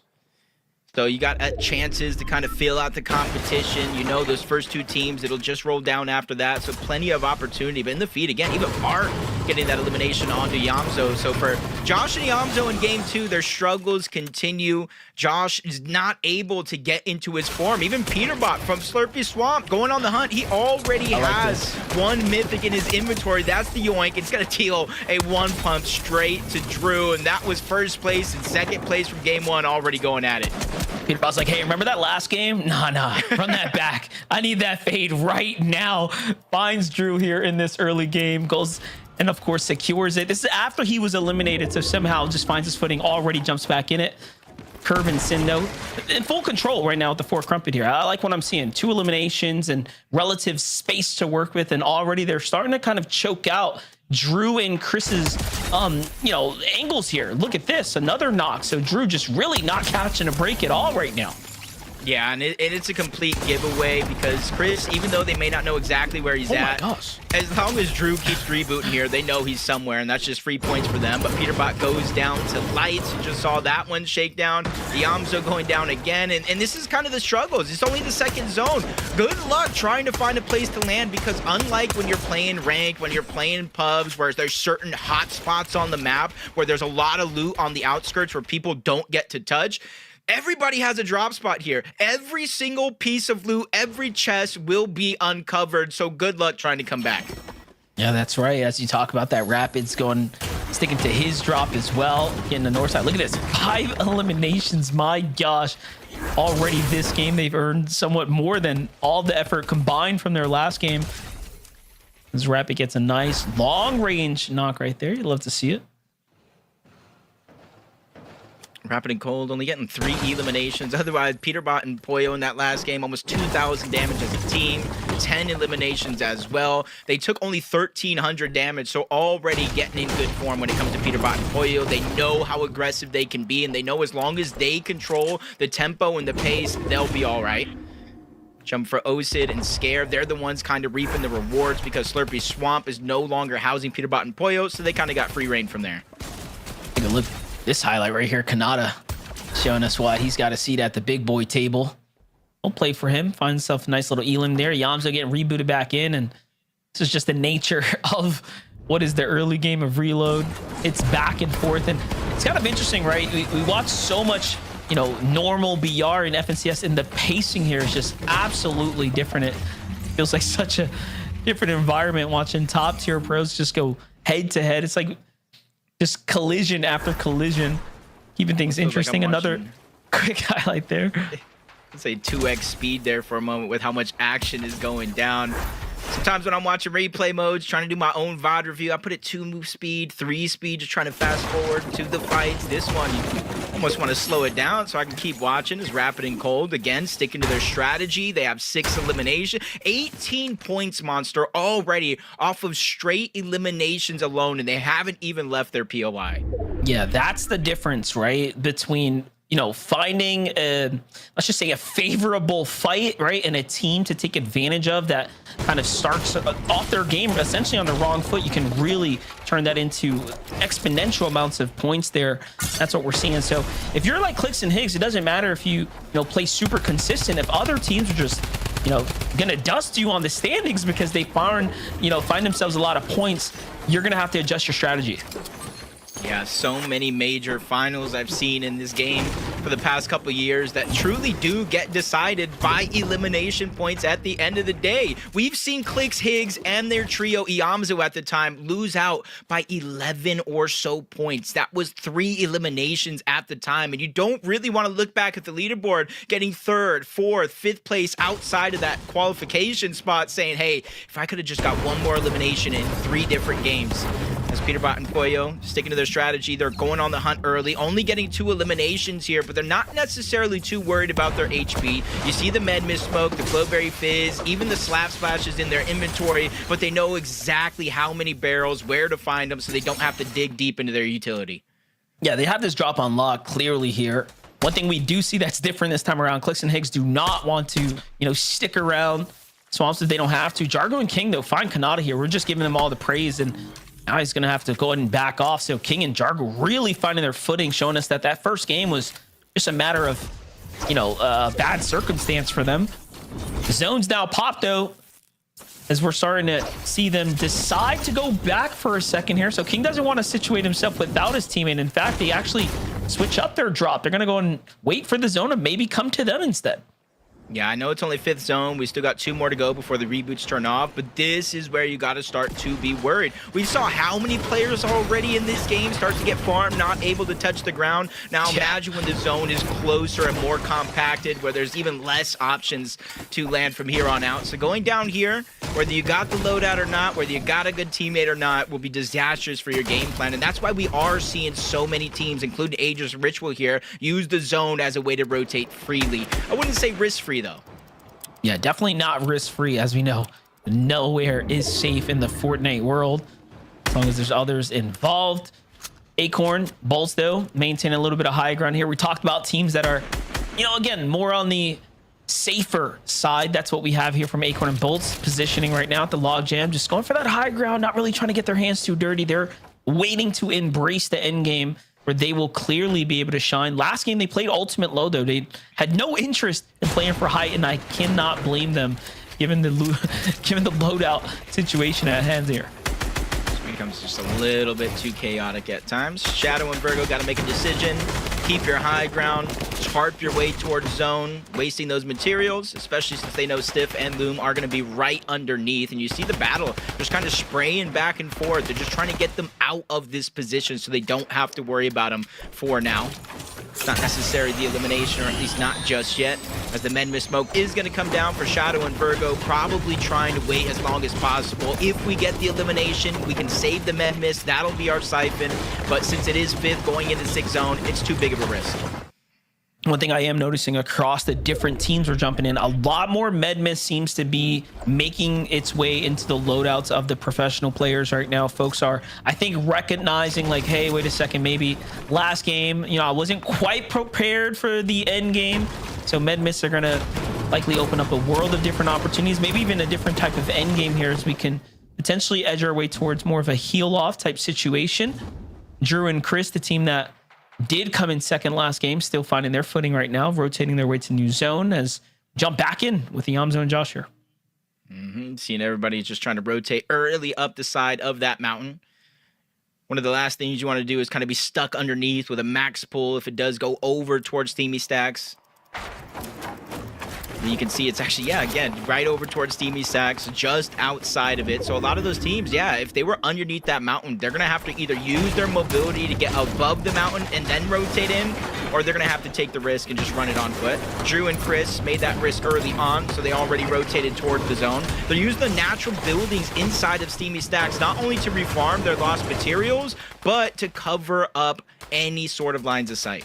I gotta say, that's probably the best rotate they could have made right there. Absolutely optimal. Jumping on over to Paper. Rezi here. Already kind of hanging out, looking at teams move around right now. This is where, of course, it's going to come down to a roll of the dice where the zone's going to end up pulling next. But Paper and Rezi sitting comfortable. A lot more points than many in the team. So clearly having a strong game number one. Curve and Craze. And this is a team kind of like coming into this. They kind of started off, I do believe, in their heat with a win. They ended up getting second place underneath Ark and Kanata, who had a slow start to their day. Kanata and Ark finished off strong to take first. But it just goes to show, when it comes to Curve and Craze, they have all the potential, even the world. I even know Faxity speaks very, very highly of Craze and his fighting abilities. It's just about meshing it all together in these tournaments. And I do think with it being reload, with the amount of chaos, the amount of how quick you have to play, I think it does suit his playstyle just a little bit. Just kind of looking at the loadout, empty item spot, a huge chunk of HP missing. Those are my worries. Ager's Ritual low on health right now as the pressure starting to come in here. This is bad. Ager's gets melted there as well as another player jumps in the box. It's Ark and Kanata looking to make themselves known here. The presence has been heard. All right, you got it, buddy. But Ritual has something to answer back. And then the follow-up. Talk about having the heart to take that repeat with no HP right there. Kanata is absolutely second-guessing himself here. And wait, if I'm not mistaken, we're past the 7th zone now. Yup, things are not looking good for them. They're just going to have to play this one out. You saw for a second there too, the stats say you have to make it all the way to 10th zone in the first game to even get placement points, just showing you how ridiculously competitive it is just to stay in the running for some early points. Yeah, can you believe we're only 7th zone? You still got 3 more zones to go before you can start to get any points through placement. For Josh and Yamzo, though, this is something I kind of expected. You know, when I talk about the damage ratio, Josh and Yamzo was one of those teams, but honestly, it wasn't even Josh with the higher damage ratio. It was Yamzo with not only the higher damage ratio of this duo, but the most out of any individual player. And you can kind of see the quick stats there. They're efficient when it comes to fighting in the end game. And I got to think, when you're a young player like Josh, I'm not going to call him a rookie by any means, you sometimes might have those nerves, but every single time I've seen him play as of recently, he has been on fire. And then you take someone like Yamzo that's kind of homegrown, going from solo tournaments to duos to trios, the fragger of him in Rise, and then now emerging as not only one of the better IGLs, but a fighting IGL on top of that. Yeah, Yamzo really earning his stripes here amongst the competitive ecosystem. Everyone knows. Gotta be careful when the big Zoe's in the lobby. Golden Rapid, one of the early ones to go in and take the first shockwaves to the front side of zone here. Everyone, of course, following suit. Peterbot Boya playing from the low ground. They're pretty situated, I must say. So far, so good. Oh, this time they actually do both have shockwaves. Okay, so they're a much, I would say, better fighting position now than they were in game one. In game one, they somehow managed to turn that into a victory situation for themselves. Just like in game one, you're mentioning a lot of kind of repeats, some changes. Bolt and Acorn, again, that launch pad. It's not the regular one. It's the bigger, better one that sends you farther and higher up in the sky. And they're combining it with the Flowberry Fizz. They're trying to get out of render distance. Look at everybody down below. Shockwave to the front side of zone. Some overshooting the distance, getting inside of zone. They're getting chunked out. Arc by himself. We saw Kanata go down. Chris is in a similar situation, but he gets a good amount of damage. Unfortunately, unable to get the elimination, but he saw it was clear for a moment. They battles between regular and moppings, but inside deep, it's Bolt and Acorn. They use the render distance, they use the launch pad, and the med miss smoke. A sacrifice that they hope is worth it. I gotta say, this is just excellent execution right there. And then Mo and team, they just give it up. They're like, you know what? You got it, buddy. You can have the high ground. They were just pretty much outclassed, and that's a bad shockwave. Sends regular absolutely exposed there and just taking out the sky, swatted, if you will. Now look at this. It's Bolts on high ground. Take a little 1v1. It's going to push him off. Acorn trying to see if he can secure the eliminations. It doesn't quite go his way, so he manages to back his way back out of it. But Acorn and Bolts now setting themselves up to earn placement points here. And they still have the launch pad just in case, the Flowberry Fizz, so they can float down. And Bolts right now with that drum gun. Saw him beaming somebody out of the sky. It's not even that accurate. It's just Bolt using it that well. Peterbot, Poyo, you see in the picture-in-picture on the side, trying to put pressure, clear these players out from underneath. Full rotation coming through. That's Clicks! Peterbot taking down Clicks, leaving Yamzo as a solo, getting the siphon, getting the materials, and immediately charging to the front side of the zone. The opposites attract. It's like they just can't get away from each other. Peterbot always manages to find himself in that type of clash here. The story goes on. And that puts him at 3 eliminations here. But, you know, one thing I am noticing, Peterbot Boya running low on hard material here, down to just wood. So they are going to be looking to possibly make a desperate play. But Acorn and Bolts are so high up that I don't even think they're going to allow a mistake like that to happen. So that's just off the table. All the other teams are going to have to force their way down. And Bolts and Acorn might just walk their way into the end game here. Yep, Paper taking out a Yamzo. We saw Clicks go down, so Higgs is going to be left by himself. Nobody really has a chance to look up, like you were saying, as Higgs makes a quick peek onto Aloe, misses the opportunity to get the down. Poyo's going to get dropped. Peterbot left by himself. For some reason, though, I don't have too many worries. We've seen this man solo clutch so many times before. Picks up a quick elimination outside of the zone, but it's only for the materials. No siphon going through, and he's immediately building up. He's trying to separate himself from everybody down below, but he made himself the focal point from Acorn and Bolts. He can get focused all he wants. I mean, his mechanics and his decision-making, he was just too clean. He got up and out of that problematic situation, and where another player probably would have gotten taken out, he manages to survive the situation. And Higgs is doing something just as well. Down in the bottom right screen, finding a set of eliminations, and that puts him right back into things. So he's got an opportunity now to make something happen. Now both of them really just kind of going through it. Higgs being stuck outside of the zone while getting targeted, but he's finally able to make it through. Same cannot be said by Peterbot. Bolt is able to get that elimination. Him and Acorn untouched up above, and they find another one as they take down Lawrence. That's their 4th elimination of the game. There's only one other duo. Everybody else solos down below, and that's why you're seeing Higgs take so much pressure from up above. The other solo, Virgo, knocking on the door, and he takes down Higgs. Now Virgo is going to be the lone man by himself left with 2 duos to go against. Listen, this is not looking great for Bolts and Acorn. They are low on medium ammo. They have to make something big happen here. And of course, they land right into the elims and close the game there, Jacob. 5 big points there for themselves as they close that one out. Yeah, just that early launch pad deep in the zone. They sacrificed 2 med miss grenades to get that deep and hold that position. Since then, they built so high, nobody could look back. Big win for Acorn and Bolt. Zeke, Kelly, Vivid. Let's break down that action. Whew! Okay, all right. As long as Peterbot and Pollo fall, everything is good. Just kidding, I lied. Everything is not okay because Acorn Bolts, they get themselves a victory royale. Viv, I think what's really exciting about this game was it was kind of looking really bad for the duo, but a clutch situation helps propel them to get a victory royale. Yeah, I mean, what an incredibly well-played game number 2. I feel like the highlight for everybody right there, right? Jacob was kind of talking about it. Their ability to go ahead and just launch pad all the way up into the sky using this Flowberry Fizz. And then they kind of just sat here and they waited for the next zone to reveal itself. And once it did, once it was like, oh, hey, I'm going to the south, they landed on some old builds. They put down the med miss that were necessary and started to apply the pressure. After this, Kelly, they had height for the rest of the game. The win was on the back of that single play right there. Oh, I mean, you could see it once the camera pulled away, just how high of the high ground they held. We kept talking about how Peterbot kind of had second height, but it literally was like 10 layers down. Here we have it. When you have the shockwave grenades, they just don't go up that high. And by this point, so much other mobility is already used. Bolt knew exactly what to do, dropping down here. Incredible elimination coming out of him. And honestly, I think this is kind of what we expected from Bolt and Acorn, especially out of the performance that we saw from the heats. They got first place out of their heats as well. Bolt has been putting in so much time in practice in the reload mode especially, and I love to see it pay off. Recent signing the Twisted, I feel like they're like, hey, look at this guy. Acorn's pretty cool, right? Yes, indeed he is. Now, of course, we do still have 6 games left to go. A short break first. When we come back, we discuss game number 2 and prep ourselves for game number 3.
timer broken? Don't know what you're talking about. Welcome back to the Reload Elite Series. Game number 2 goes over to Acorn and Bolts. Oh my gosh, fantastic showing from them, especially with this unique strategy of just sitting in the storm, sitting on the mist. Love to see it. But what else happened in that game? We kind of saw it a little bit, right, Vivid and Kelly? Peterbot, Pollo, Peterbot rolling around as a solo. Now, if this was really like most, like 99% of other duos, right, Vivid, this is like scary. But when it's Peterbot solo, he just comes more alive. Yeah, exactly. We were kind of having that conversation. He was like, "Oh no, Pollo's out," and I was like, "Yeah." So he still got Peterbot left alive here to go ahead and continue to pick up some points here for the duo. Honestly, not necessarily one of his best solo clutches. I was able to pick up a couple of more points, kind of hoping for a little bit more. Picked up a couple of placements at the end of the day, but unfortunately, just could not get himself off of that secondary height. So just kept feeling the pressure of the high ground of the Acorn and Bolts.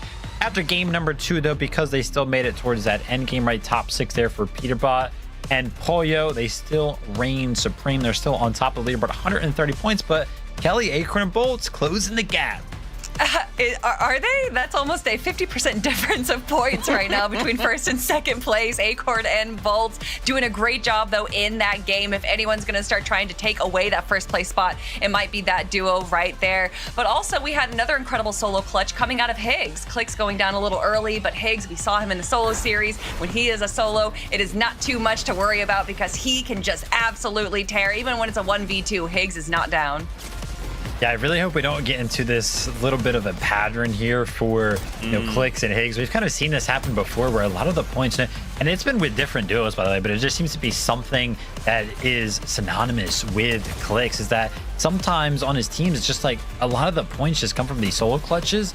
And I really want to see them alive as a duo, right? Just a strong, steady duo in a lot of the games. So being left to like some solo clutches in game number 1, game number 2 is not so good for the duo. But hey, listen, they're picking up those points, right? They're putting on those solo performances, so it is still going well. They are in 5th place, but just imagine how much better they could be doing if they are both able to stay up and healthy. The game does feel very chaotic, right? Like, obviously, this is very different to BR, and you can reload earlier on in the game until zone 7. But, you know, how do we maybe approach this? We both need to stay alive as long as possible because, look, 2 high-profile duos, right, are ending up as solos. So is there things we can do to combat this? I mean, sometimes it's a little bit hard, right? When you think about reload and how much ability is in the game, you're able to, all these duos are able to stay so healthy until the very end of the game because they just have so many options available for the rotate. So usually when they go into those end games, their mats are just so healthy. And, Clicks and Higgs, they're those type of players that they like to pick on the players that aren't necessarily as healthy. So the fact that there's going to be less of them in reload, maybe they need to make some adjustments there. But like I said, we can go ahead and nitpick here, but they're still in 5th place. They're still doing good.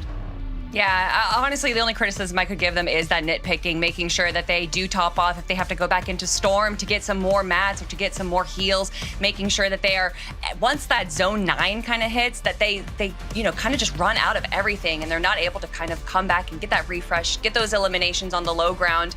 And I think that they kind of just need to pick their battles a little easier. Like I said, it's nitpicking. Who are we to talk? It's hard to really judge Clicks and Higgs when there's just so many other good teams. It's not necessarily what they're doing wrong, but what everyone else is doing right. Yeah, I think some duos we're seeing already kind of like pressure the lobby, which I really like. Like if I look at Rapid, for example, he's kind of farming and kind of what we saw at the Pro-Am, the little allié situation, but as players kind of respawn, there is that opportunity to kind of press them. They come out of it's very clear where they're kind of coming back into the game, right? We have this big rift effect, Vivid, and suddenly you've got someone dropping out. When you have players that can laser beam, I can't even see that. That's a pixel to me. But to them, it's so clear, and their aim is so deadly. Yeah, I really liked this game from Rapid and Code. We were kind of talking about, hey, is the end game going to be a little bit different? Are they going to be up, going contesting for the higher ground there? Yeah, their end game was definitely a little bit different. We didn't see them necessarily going for the higher ground like we did in game number 1, but the early game was also completely different, right? Going ahead and pressuring towards some of those eliminations and picking up. We saw 6 right there, and the game had barely even started. Love to see that for the duo. Yeah, that's definitely helping them as far as the leaderboard is considered. They've gone 12th place and 7th place now, but with 12 eliminations, they're actually 2nd place right now for elims. And with it being 3 points per elimination, that is definitely helping them. They just got to find that placement to kind of balance things out. I wanted to highlight here as well, Lawrence and Batman Joe in 9th place. The kind of swingy nature of the competition, right? So their first game, 17th place with only 2 elims, but this game here, a 5th place with 8 eliminations, and now they're inside the top 10. I feel like this is gonna come down to the wire, but guys, I feel like we do need these kind of pop-off performances, right? If I can reload, let's just send it. Oh, Zeke, man. Zeke's like, yeah, man, go ahead. I can float down from the sky and then just give Rapid a bunch of these eliminations. Like just having that game. Zeke, man, that's not how it works, bro. Yeah, no, Zeke, let's get into reload right now. Let's play. I want to see how you like to play your games right now after that. Yeah, we'll just hop in right now. You know, we'll become the 21th duo, but it'll be 3 of us.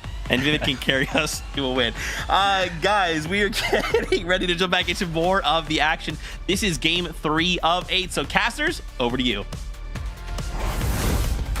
I, for one, would love to see Zeke play some reload. I don't know about you, Monster. Maybe even put him in one of these lobbies, but the action continues to top. Who would have thought game 2 had moments that were better than game 1?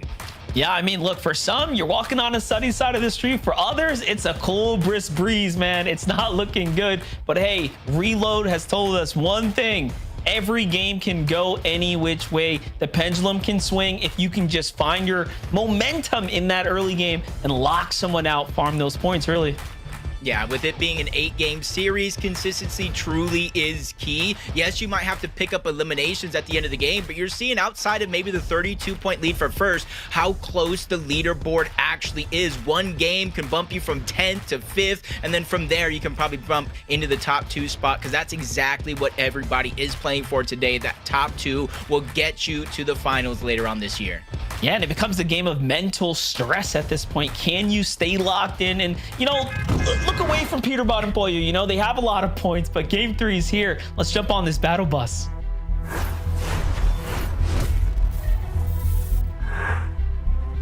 It might be a little too early to start switching up your game plan, but depending on where you're at on the leaderboard, you might have to start to thinking, hey, what is the best way to start to close that gap? You know, depending on whether you're 50 points down, how do I get it to 40 after this game? How do I get it to 30? And just kind of chip away at that deficit until you're good, as King once again starting this contested fight off. Last game, it was Iamzo who went down first. This game, it is going to be Josh.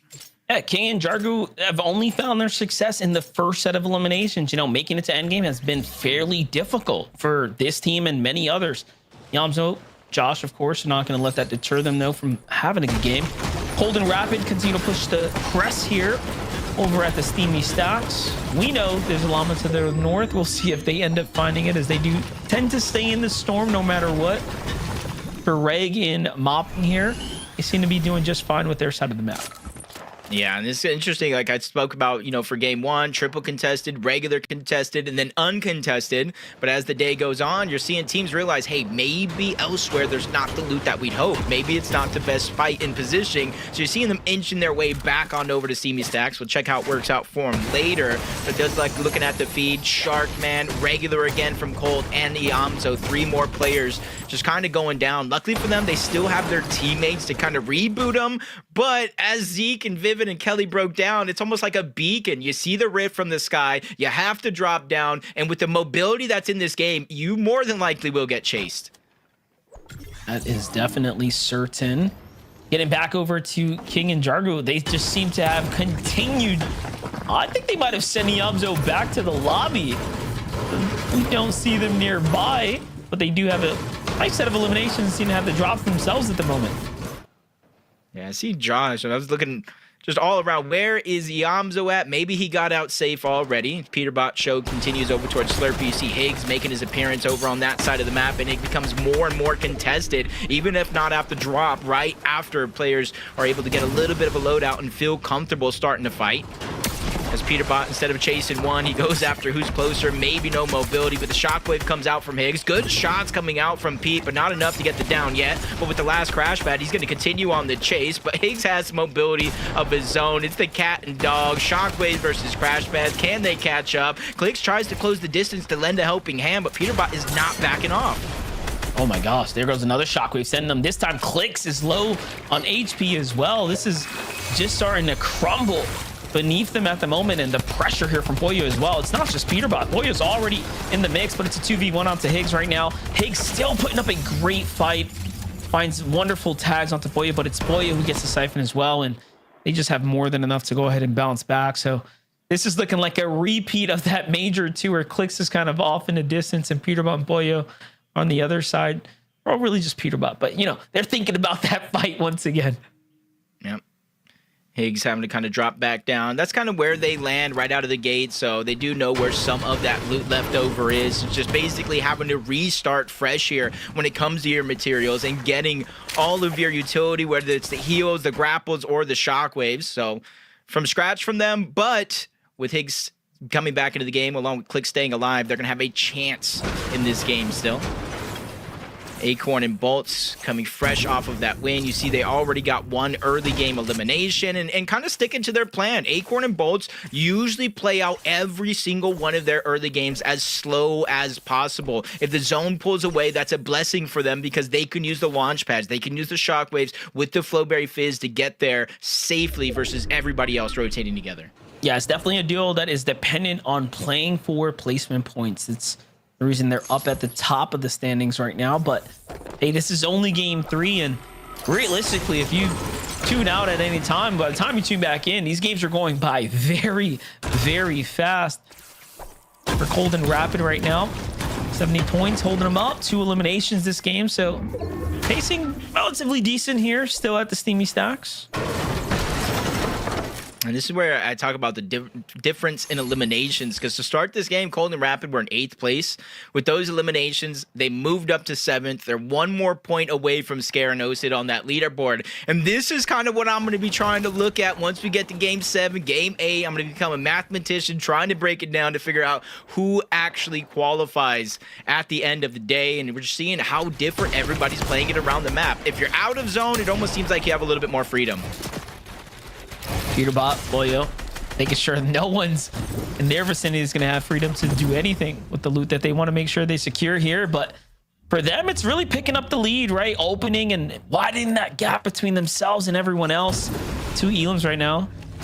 Well, that's uncommon for Peterbot. Actually loses track of the opponent he was chasing, and process of elimination says, all right, you got to be in here, buddy. And even though he's looking for that elim, I almost think it's worth it for them to be able to farm that, but I think he saw the foot as he jumped over. It's a little pixel there. Yeah. Peterbot's able to see, and then you kind of look at his loadout. 3 different slurp juices. If you end up in a prolonged fight against Peterbot, it almost will feel like you have to eliminate him 3 different times in a singular fight. That's going to be scary once he gets into his groove. Yeah, you wouldn't think someone could just build like a juggernaut loadout in a game mode like this one, but he is just going unpunished right now in the lobby. Yamzo and Josh, though, just trying to make do with what Cold and company have left behind here. And it seems to be playing out pretty well for them so far. Take a look at the replay. Well, they did end up giving Cold that extra elimination here at the vending machine, so that's going to be a welcomed set of points for them. Rituals, Agers here just kind of hanging out right now, just biding their time now as things are starting to settle down. Again, as we get closer to zone 5 is where the pacing has almost converts, right? We start looking at things a little differently. Yeah, that risk reward scenario kind of comes into play. Early game, you can get away with a lot, but as the zone closes, it's getting harder and harder. As Vlex gets taken out, Ritual and Agers kind of triangulate that position to get 1 less player off their side of the map. But just judging by the fall and loot, it almost seems like he was fresh rebooted right out of the sky. Light is staying alive, so even though they may not know exactly where Light is positioned, they know he's just right there somewhere. As Vlex continues to spawn, you see in the rift open up, and it's not just Ritual and Agers he has to worry about, it's so many other teams. Yeah, this is it's like the guy just, you know, walking down the street, whistling, you know, hey, we look over there, there's someone. Yep, exactly. Your spot's just getting given up. Either way, Peterbot, Pollo back to it at the Slurpee Saw. Another team moving on in to their general location. A marker comes out, so Pollo's getting a bit of a fight here, potentially. See if Peterbot manages to jump out and meet him there. That clicks. I think it's Clicks and Higgs again. Yeah, they do land nearby. We already saw them. Because it's uncontested by Peterbot and Pollo, not only them, but other teams as well want to steal away some of that loot. This Aloe, you saw him kind of get farmed out of the sky a little bit. Luckily for him, he is able to drop. You see in the med kit, that's going to be much needed. The vending machine, he cashes in on some of that gold. He realizes, hey, we might need to take our time. We might need to find a little bit more for our loadout, the materials that we're missing. So I like to play, you know, not getting down on themselves and not making any desperate purchases this early into game 3. Shadow Virgo kind of slept on so far. They're at 3rd place coming into this. No elims just yet here. Zone 5 creeping on us. What are they trying to do right now at the Dirty Docks? Okay, so they pretty much have a bit of another, I would say a favorable zone, right? It's just outside the Dirty Docks here. Game 1 obviously finished here, and that played out very well for them. We'll see what they can do with Game 3 here. They're trying to keep a low profile. They're definitely looking to play for placement points once again. It's what's working best for them so far. Yeah, when you get zone, it's one of those things where community looks at it. Even you or I or analysts probably look at it. These are like must-win games when you get the zone on your side of the map, especially in a game mode like this in Reload where anything can happen at a moment's notice. We jump on board Acorn and Bolts. We saw a lot of their slow rotations throughout the first couple of games. This time around, 5th zone. They're already making it there early, and now they have decisions depending on what mobility they actually want to use. The zone is not too far away. They could one-hop this with a crash pad, but their strategy so far in the 2 previous games is the launch pad with the Flowberry Fizz. Yeah, we'll see what they end up doing here. There goes the crash pad, so they've made the quick decision. Seems like this is already a decision in the making. Kanata Arc follows suit as well. They find themselves to the front. Clicks and Higgs back on the other side as well. Just playing that low ground, keeping out of the line of sights here. This is a nice clean rotate for them as well. I think that's the important differences when you kind of look at a situation, and you think a lot of these situations are the same, but you're noticing some teams, when you're this close to zone, are going to use a shockwave. They're going to use a crash pad. Others will try to walk in and utilize that mobility later if they need it. They try to bring it with them farther and farther into these games. That's exactly what you see Clicks and Higgs is doing. They could one-shock it, safely make it indoor zone, maybe risk getting tagged up a little bit, but they're using other people's rotations, other people's builds that are already there as a safe way to find their way in. Yeah, I do like that. I didn't even think that was going to be an option at that point, but good comms and good calls by them. Put themselves in a stronger position, and it doesn't cost them any materials, so definitely favorable. And here we have it, zone 6 now. Starting to work its way and progress through. Kanata are completely farming out this building, turning it inside and out. Trying to just get back in the game. Notice that, you know, their material count is not the hottest here, considering we're right into the end, but still, things could be a lot worse for them. Yeah, and kind of take note about Ark and his kind of rise to the scene last year, winning one major, close to winning a next with Sauco in school on NA West. He goes into the global championship. You see him on Aussie stream 1v1ing and dominating almost everybody. I think this is his first actual big final on the Central with Kanata, trying to show that, hey, you took the chance in me, I'm really going to make it worth it. And while other people took chances, Paper's doing the same thing. Rezi, a relatively newer player to the scene, and honestly, looking through heats, it was looking very bleak for them, almost not qualifying. But game 8 of their heats, they not only qualified, but it came away of a victory royale monster, showing that they do have the blueprint already. Yeah, definitely. I mean, it's just those small moments of greatness that give you hope, right? Especially in your duo. When you guys are new, you got to work a lot out. A lot of these teams have known each other for long periods of times, right? They're friends, but when you have someone like Rezi, let's just say it's maybe a little bit more new to the community, there's a lot to be desired there and lots to work on. So we'll see what they can keep doing as they find their moments. But Bolt and Acorn, very much consistent duo here. They seem to have figured things out. We talked about synergy amongst duos, you know, this is not a team we've seen play with one another in the last couple of years. So we'll see how that ends up continuing to develop through. So we jump on over to Peterbot in Pollo. Back like they never left. We've used that phrase so many times as we start to look at how this team manages to perform time in and time out. Yep, already 3 eliminations. Seeing the Flowberry Fizz, again, they're just kind of making sure they have a diverse amount of mobility from shockwaves, crash pads, and you know as well as I do, the Flowberry Fizz has that utility, the low grab effect. can kind of jump around even without actual mobility items to try to close distances. As Clicks and Higgs kind of peek through, waiting for the next zone. As it does pop, it pulls all the way towards the south. It's not a max pull for Clicks and Higgs by any means, but they still have a few teams in front of them on this rotation that they have to watch out for. Yeah, definitely got to continue to keep their eyes peeled here as we start to take a panning look at what's going on right now. Everyone's kind of hanging out. Acorn's team going for the Medmis deep in the zone right there, just trying to buy themselves some time before they make a big rotate and possibly cost themselves anything. Shockwaves, of course. This is the time to use them. Join Agers on their way possibly to high ground, but no, they just opt to give that one up. So notice that's what really good teams will do. Most of them will decide, not a shot, I'm playing high ground first. Not in this lobby, not in this type of course, mobility meta with the Shockwaves that play.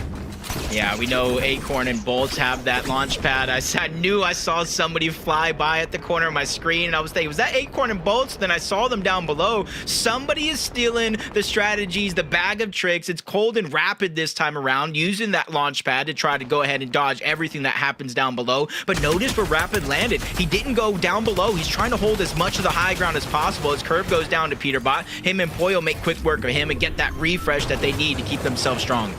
Yeah, here it is. One more team falls here shortly, and that'll be placement points earned to the lobby. Very crucial moments coming up ahead. And notice, even though no one was on high ground, Cold and Rapid seem to have learned their lesson. They're like, all right, we're just boxing up, man. We're not going to be doing anything too risky, not just yet. Clicks and Higgs, on the other hand, have to play for some elims here. This is a game where they have essentially dudded out on earning points so far, but we are, again, in this final stretch here. Peterbot says, you know what? You don't want it. I do. He goes straight to the top. King and Jargu try to get themselves out of that render distance. Like we continue to talk about, teams will do that. And look, they're gone, but not for long. What goes up must come down.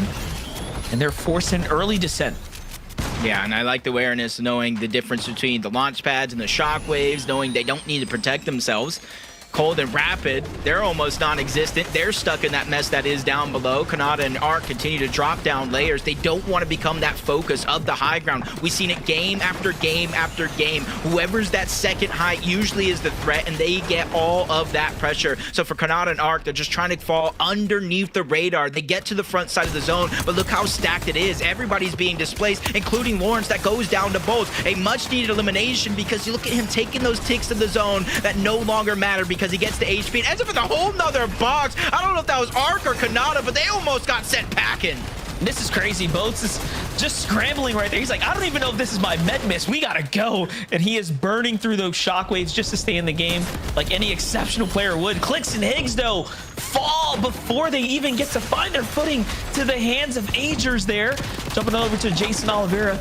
Low ground here on the side of the mountain. This is a desperate spot to be in. They got to work their way out. Peterbot, Pollo just opting to stay up top. No one contesting them at all as we jump down to low ground. A complete different scenario at hand here. Agers and Ritual are comfortable, and they have 7 Elans there, Jacob. Yeah, because of that terrain on the ground, there's not even players really rotating right above them. Paper and Rezi are the ones that have all that action. That's why they move out towards the right, trying to dodge it all. But Peterbot and Boyo laughing ear to ear, just sending everybody to clash with one another, pressuring the top side of the boxes, burning through their materials. And look how far they are away from everybody else on that high ground. Not a singular shockwave without the Flowberry Fizz can't even reach heights that high. But Cold and Rapid, they continue to get sprayed. Cold runs out of builds, ends up on the offensive, going after Bolts, lands a shot, but unable to get the elimination, getting put in the blender as Rapid falls. Cold follows. It's his former teammate Acorn that gets the elimination. Yeah, somehow Acorn's still in this game. Peterbot and Boyo opt to give up a little bit of that height there as they put themselves into harm's way, and Paper goes up. He's gonna send them falling down, but not before he gets knocked. Rezi still in the fight. There goes the Siphon for Peterbot now, and they maintain control of the situation. Back to 8 eliminations, working their way towards another potential victory royale here. Acorn goes up and tries to send them flying with shockwaves there. Yeah, that was a good play for Acorn, but they saw that one coming from a mile away. And luckily for him as well, as he's elevated. He's not on that ultimate low ground where all this is going down. Peterbot drops and uses the first slurp, gets into the miss grenade, drops Poyo the other slurp, and goes right back on towards zone, realizing, hey, I have to disrupt everything that's going down on the inside. Ritual goes down to the zone itself. Peterbot still flopping around, gets the elimination on Agers. That's going to be a wipe, but it comes at a cost. Poyo goes down. Now it's a 1v1 Peterbot versus Acorn, and he gets dropped from above. No chance at survival as Peterbot clutches up his second game of the day. I'm not gonna lie, I thought Acorn was gonna have a little bit more of a fighting chance, but the limited mats and the low HP turns the tide in Peterbot's favor as they win another game here today. The third game is now complete there. Zeke, what do you think about that one? What do I think, MDF? Listen, I already sound the red alert earlier, okay? Peterbot, Poyo, we allowed them to reconnect. We allowed them to form a duo yet again, and they just continue to put on a masterclass. I cannot believe it. And I love to think back on that first game and how they got the 10 elim victory out. The context was different, right? Back then, Peterbot had the grappler. This time he doesn't, Vivid, and yet still has enough time to drop a shock for Poyos, to still go in, to still take the fight down low and walk away with a win. I mean, dude, Peterbot is just different. He is just built different. Yeah, I mean, they just seemingly always know exactly what they need to do. Absolutely incredible stuff there, right? You saw them, they had the high ground. They were very, very willing to kind of give it up. We'll talk about that in a moment here, but look at this already. Total points, 220, a huge game 3 for the duo. Absolutely incredible stuff. But yeah, again, kind of returning to that higher ground, I do want to go ahead and say that my favorite point in this game was when the shockwaves in that final zone started to fly up, right? Everybody started to kind of use them to try to go up, make some sort of a last-ditch effort play. Peterbot and Poyo did something incredible. They actually shockwaved themselves out into the storm, and then knowing that they had a med miss grenade to go ahead and use, go ahead and reset, make sure they're not in all of that mess, and then rejoin the fight, gave them that best chance to go ahead and win this game. And obviously you have Peterbot left in a 1v1 situation. Who's going to win that 90% of the time? The man himself. I mean, there's no one else that could have done that besides Peterbot and Poyo. To effectively lose, what, like 130, 140 white heals just to be able to reposition themselves in the end game and to then go for the win there. Peterbot didn't have full health in that final moment there as a solo player, and still it didn't matter for him because he knew he was going to get the eliminations. He positioned himself so well where the low two teams were fighting each other. He was able to get that refresh, get that elim, and then the rest is history. I mean, only Peterbot, am I right? Only Peterbot. I'm glad to see these guys join at the hip once again because, man, Poyo he just creates so much space and opportunity and confidence in Peterbot. I love to see it. Now, of course, more things did happen. First, a break. When we come back, more from the RES. See you in a minute.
What's going on, Fortnite fam? Welcome back to the Reload Elite Series, game number 3. Once again, Peterbot, Pollo, 10 eliminations, 230 points. Oh, man.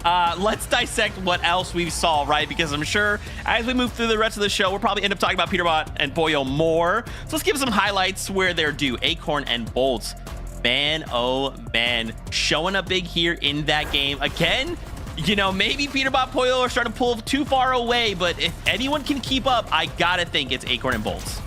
I mean, Acorn and Bolts, right, their first game of the day. Started a little slow there in 8th place, but after that, second and third games, it's been a win and a second place. And the cool thing about this for me is that they've been completely different in terms of how they've actually played the end game. We saw in their win, they played the high ground, they went out into the storm, they did this cool little play, and then in game number 3 here, they were actually playing the low ground, right? Looking for some of those eliminations to keep their refreshes going. And that's what I really, really like to see. Acorn, of course, we know him, one of the best IGLs in the game, paired up with a fragger, it just always works.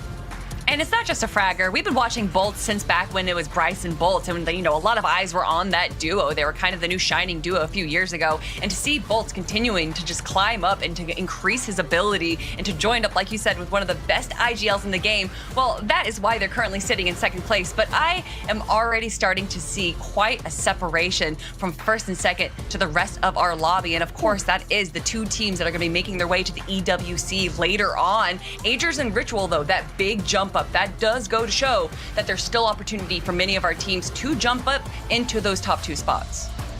Yeah, right. I mean, even in that last game, Agers and Ritual got themselves a 3rd place with 10 eliminations, right? These swings, they can happen, and we do have 8 games, right? Like, we need to kind of continue to fire on all cylinders. We need to try and get as many points as we can, and then at the end of those 8 games, we can kind of see where the cards fall, right? But right now, you know, Vivid, we need to kick things into high gear. We're about to start game number 4. And so I like to see that now Agers Ritual, they're like, hey, this is our game. We're alive. We're still in this. Yeah, I mean, incredible game from the duo here, controlling the low ground for the entirety of the game. This is kind of what Ellie was talking about, expecting to see from the likes of Higgs, but the other side of things is actually Ritual and Agers kind of claiming a lot of that low ground down there. But I already mentioned it, 9 placements jumping up the leaderboard there. Huge game for them. I mean, honestly, I kind of like this difference between Agers and Ritual with Acorn and Bolts. I think they both kind of represent the same duo. You have these very intelligent players in Acorn and Ritual, and then you have the fragging prowess. But Agers is definitely a veteran and a long-time competitor. So Ritual and Agers together, I think, has a lot of potential.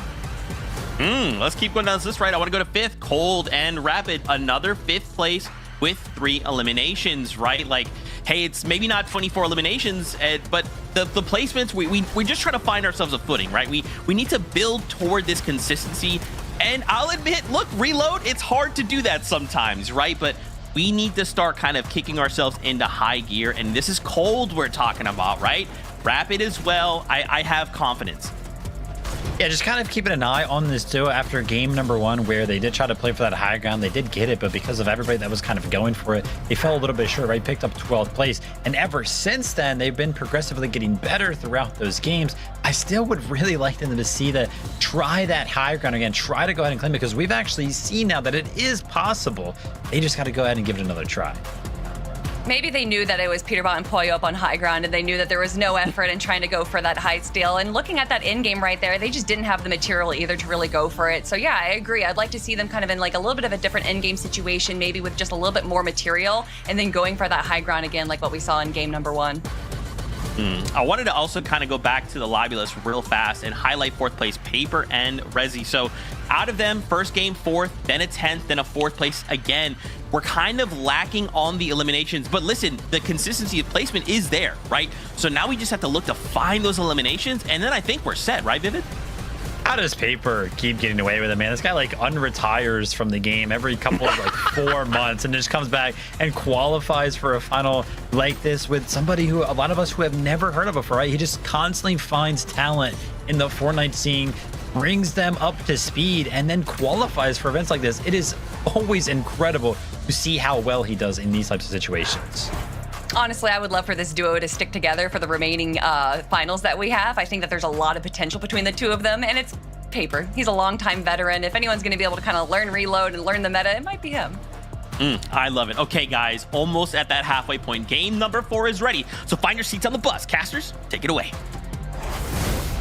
That's right. Game number 4 is almost here. We're approaching that rough halfway mark, and there has been so much going down here. But one thing's for certain, the leaderboards don't lie there, Jacob. Things are looking good for the boys up top. Yeah, consistency really is key, and that's what our top 2 have separated themselves. It was a 32-point lead over first and second. That has stretched, but so has second place lead over the rest of the pack. And I wouldn't want to wait until the second half of the tournament. I think this all starts right here. So if you're Paper and Rezi, if you're Agers and Ritual, if you're Cold and Rapid, now is the time to pick up that pace. Yeah, it does make you wonder what is going to be the difference maker. How can you find yourself in a situation to excel ahead and still somehow slow down, maybe even Peterbot and Poyo, or do you just forget first and say, hey, I want that other qual spot? Like, that is what I'm fighting for. Well, we'll just have to find out as game number 4 is here.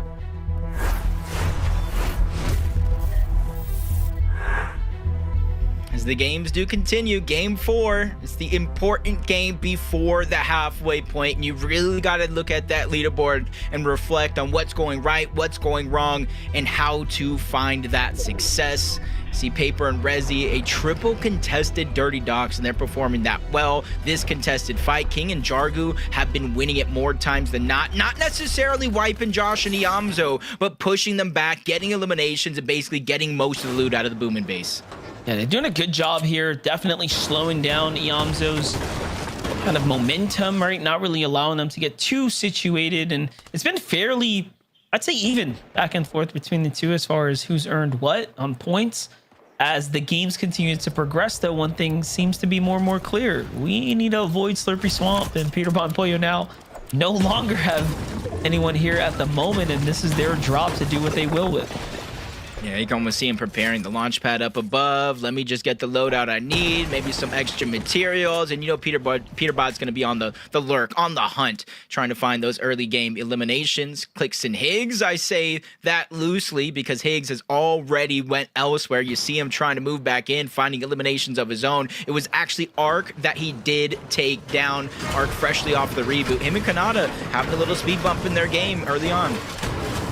Yeah, nice find there, and Arc seems to be the one who's gone down time and time again now, at least from the last 2 games' performances. Take a look at the replay there. Look at that. Just completely caught off guard there. And Higgs did manage to put a full kit together relatively quickly, so I do think it makes sense that he's caught all these players off by surprise and then follows up with Lawrence too. So before we even left the Slurpy Swamp, he was already working on his second elimination. Hey, they started this game roughly 8 points down of 8th place, which is Josh and Iamzo. With those 2 eliminations, they're trying to close the gap. Luckily, Iamzo was able to get one. It was a trade because Higgs, again, once it did struck, taking down Iamzo before you can actually clean it up. But you're going to see how these strats are changing as the game goes on. More and more players are willing to take that risk, send their teammate elsewhere, try to find those eliminations. And once Zone 4, once Zone 5 hits, that's when they start playing closer together again. This little play right here from Peterbot. He's just watching what's going down there, seeing if he had an opportunity to open up. Nothing big reveals itself, so off he goes, and that could have been a nice little hunting rifle shot, but let's see it. He also finds Lawrence, so it was not a pickaxe, little damage in there just to go ahead and add the salt to the wound. All right, stick it towards their drop. They know they have a lot of extra barrels. You're seeing 7 shockwaves in the inventory of Clicks. I feel like he's the one that's trying to stay alive. We've seen Higgs already get aggressive early on, so he's just maybe trying to keep that in the back of his mind. I might need all of this rotation just in case Higgs does go down, but you've seen it's already working out. They have 4 eliminations early on as a team, 3 of them on Higgs due to that strategy, and you see him elsewhere, away from Clicks on the map, again, looking for these important eliminations if they want to close the gap. Here it is, Peterbot just sticking to it. Catches Lowen the first time, comes back, picks him up again. That's Lawrence's 3rd elimination, unfortunately, this game. Just falling victim to getting recycled for points right now. Cold and Rapid over at the Steamy Stacks. Okay, so this is the first time they're going to have a lot of time to work with as the zone is favoring the northern side. The West there. Eggs and clicks though. Oh, big headshot there onto the Yamzo. Add that to the reels. Yeah, and I got to imagine that's got to be frustrating. Now Josh is just getting jumped on by Higgs. This could be a big way to kind of stop the tempo. Remember, they're neck and neck on that leaderboard. Does look like Yamzo did get back into the game, though. So for Josh, buying time is no longer needed. It's about surviving, trying to stay alive, so you don't both have to go on the hunt for loot. But Josh cannot take on the 1v2 against Clicks and Higgs. They do get the elimination, but at least he bought enough time to get a chance back in. What a different game, though. 7 eliminations here. That is massive here. I mean, I was going to say 7 times 3 is 21 points worth already. Hold up, though. Forget the math. Peterbot, Boyo have more to deal with right now. They have Sharkman in sight. Boyo now has officially arrived here. Sharkman trying to squeeze out what health he could. He gets caught in the cone, has to get out. The edits come through. It's just not going to be enough. What can you do there? Peterbot secures the elim, puts them up at 4 elims now, and they're just playing with house money. Yeah, 4 HP though. Peterbot barely surviving. And that's the blessing and the curse of the slurp water there down below is, yes, you can use it to regenerate HP and shield, but it's going to give away those audio visuals. There's no chance of him hiding in to survive. And the aggression that they have, again, you're seeing them go across Slurpy Swamp constantly, north, south, east, west. They're just keeping themselves in a progression mode of constantly getting eliminations. And I almost think you see that in the feed. If you're second place, third place, fourth place, or anybody else looking to catch up, and you see Peterbot, Poyo, you know you're going to have to start getting active. It's demoralizing. I mean, I wouldn't want to put myself in that situation, but neither could I. I'd never make a finals lobby with that boy. But here you have it. Acorn, Bolts on the other side, making the rotate right now. And again, just trusty, you know, getting straight to it, waiting for that end game. Nothing to worry about. I'm not sure of the entirety of the loot pool. I know there is the double trouble, but then you have the Mythic Havoc here. There are very few weapons in the loadout that can one pump monster. Very few. And Bolts has the one pump monster of the Mythic Havoc. So if he ends up in a fight, he can end it with just one shot. Bolts, I have my eyes locked on you this game, brother. Yeah, hey, look, one thing's for certain is, you know, Bolt and Acorn are playing this like it is a literal grand finals lobby, and, you know, you can't get rebooted. They are taking their time. They're putting themselves in key positioning, and they are showing up in every single end game. And you got to respect that because you have a whole bunch of other players really leaning into the fact that, hey, look, let's fight for elims. Let's just push these fights because we can. Fourth zone here, 30 seconds. It will close. We'll move into the 5th. And this is almost like that danger signal of saying, hey, team, zone's about to be closing soon. Reboots are going to be turning off in the next couple of zones. You have to start being very, very cautious about how you rotate in and around this map. Because if you go down, yes, you do have a chance to reboot before the 7th zone closes them off. But getting not only back into the game, but getting a loadout that you can find success with, that is what's going to be hard. And after all the early game struggles, you see Josh and Yamzo trying to slow things down. They may have weapons in their arsenal, but you see empty item slots and a huge lack of resources. Yeah, this is desperation at its finest right now. Just trying to really work with what they got at this point. I mean, gotta count their lucky stars that Cold and Rapid have already moved down and found someone else to fight here, as Light is the one who's under pressure right now. Haven't seen much from this player just yet, but you probably see why. Just having a tough time right now, even fighting off the singular Cole, and he's got the advantage, little as you know. Like, Cole doesn't have much health to work with, and he just turned and burned. I mean, things might be a little bit better.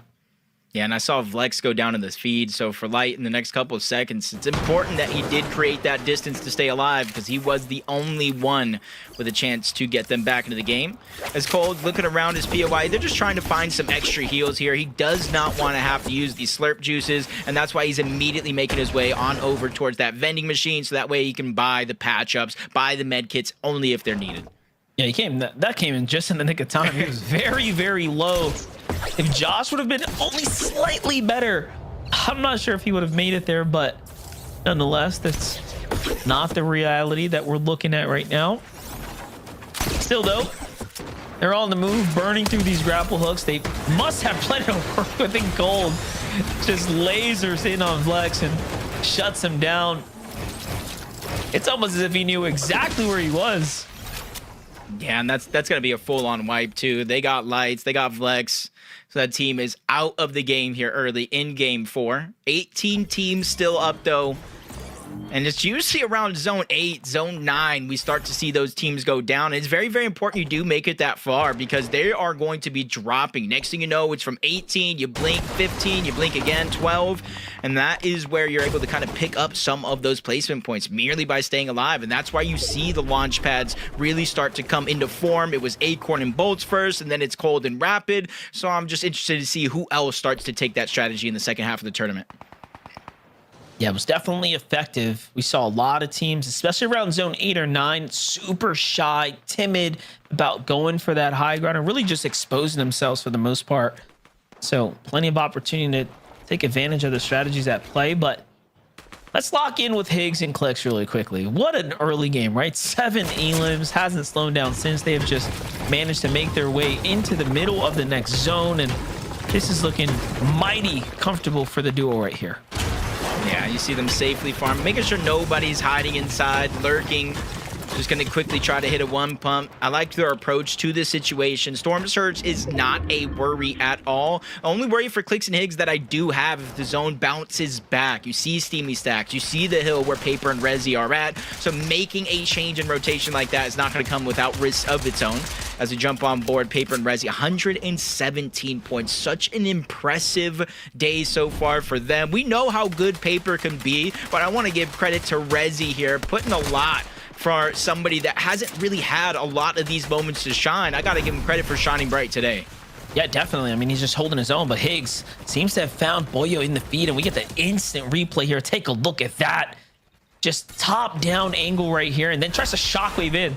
Oh, I respect it for sure, but Peterbot manages to somewhat sneak his way out of that. And Boyo does touch down. I saw the health bar there, so he's back in the game. That's going to cost them a lot. Notice what's going to happen. They're going to have to split their heals, possibly weapons, and the materials. I doubt he's able to find anything at this point in the game.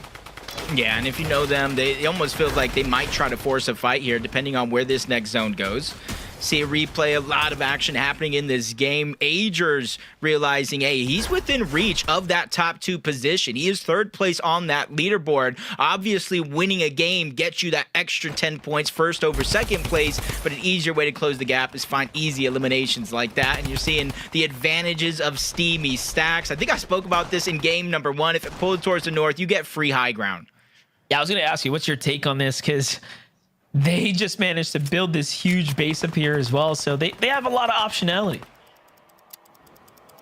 And they don't even have to like take the steamy floaty down. They have the shockwaves. They can crash pad down. You can build and extend it outward on the other side of that. And I think that's what Rapid was kind of doing, scouting ahead on the other side of that stack. You're seeing already those ramps build. They have no plans of coming down anytime soon. And this is really interesting because in our previous 3 games so far, nobody wanted to take high ground in 7th, 8th zone. Now they get a free high ground way far away from shockwave distance as well.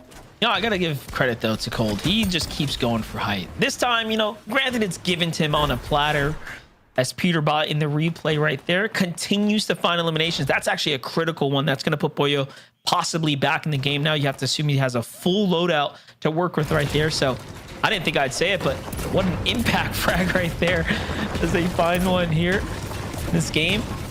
Back to Higgs and Clicks. 8 elims, as we saw. The last one was on to Boyo, putting them in that tough spot as they've crawled their way out of it, though. And look at the backside of the zone, though, and it's going to force Peterbot Boyo. It's going to force Iamzo. Even Clicks and Higgs out of position, but they find through the stairs. Iamzo, with the help of Clicks and Higgs, an unlikely trio play being made here in the finals of the Reload Elite Series. Iamzo, unfortunately enough, can't even push in to get that blue.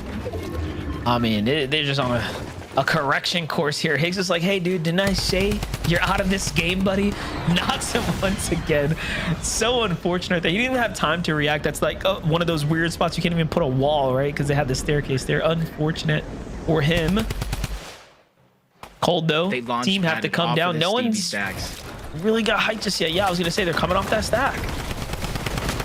talk about what Acorn and Bolts were doing with the launch pad to get out of render distance. They already started in the clouds before the launch pad was even taken. Now they're higher up, but Peterbot is making things happen. Gets a knock and elimination onto Stiff, trying to get himself the material needed, especially if he's having a solo run. Rezi and Paper just trying to stay in front of the zone. Nobody at this point in time really confirming themselves as the team to beat on height.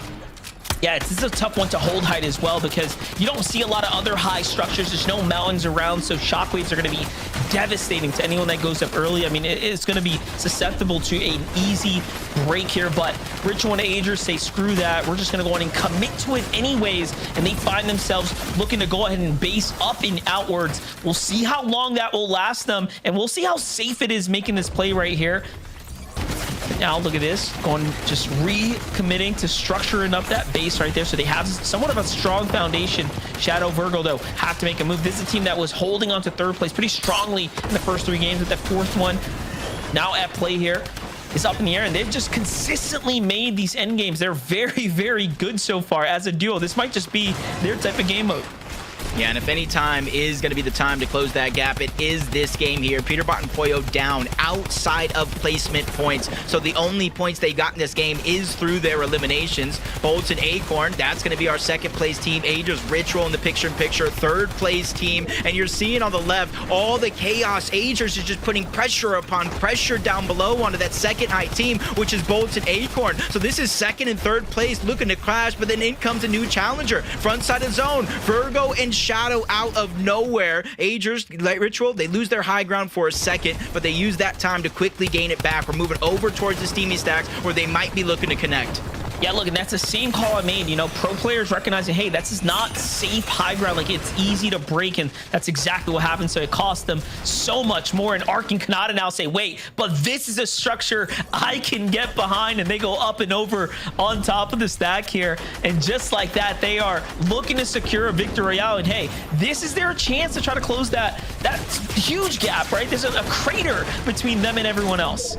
Yeah, it looked like Sharkman and Yuz were going up for a moment. Ritual is going up for a moment. Fall damage isn't too much of a worry if you can get inside of the stack, so very less risk compared to most other situations. But Ark and Kanata, once again, land the damage. They send Rituals and Agers packing down below, but they realize we don't have the builds to hold it. Less than 10 for Ark. They drop down. They have no other choice, but in their line of sight is Acorn and Bolts out of nowhere. They're battling it out for the high ground, and right now, it's Acorn and Bolts who are on top again. And they found the knock right there just as we transitioned out for elimination now for Bolts. I mean, you highlighted that shotgun, and it makes you wonder why it's in Bolts' hands. It's because he's going to make the most out of this weapon here. But down to the low ground, Cold and Rapid should not be down and out on the low ground here. This is their drop spot, and somehow things have made a turn for the worse.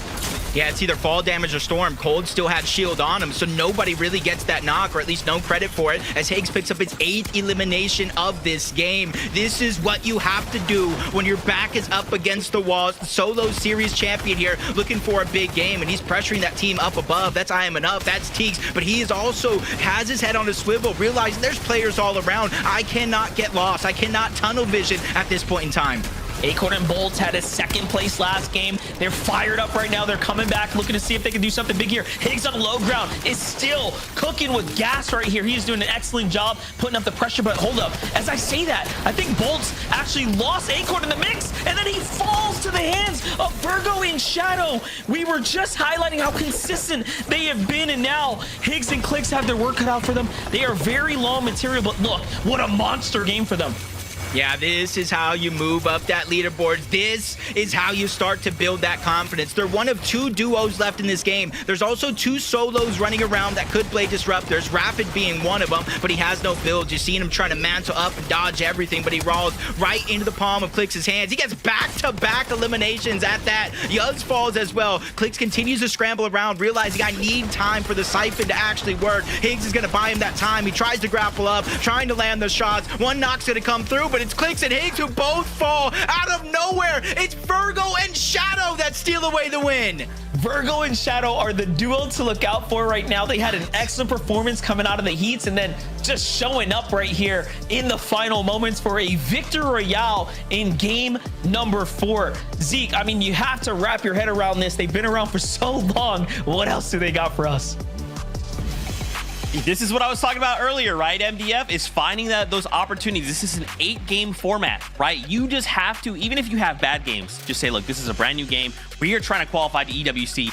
We need to go. Last game for them, 11th place with 2 elims. Now they go out of game number 4 with a victory royale, placement points, elimination points. They are going crazy, and now they're at the halfway point.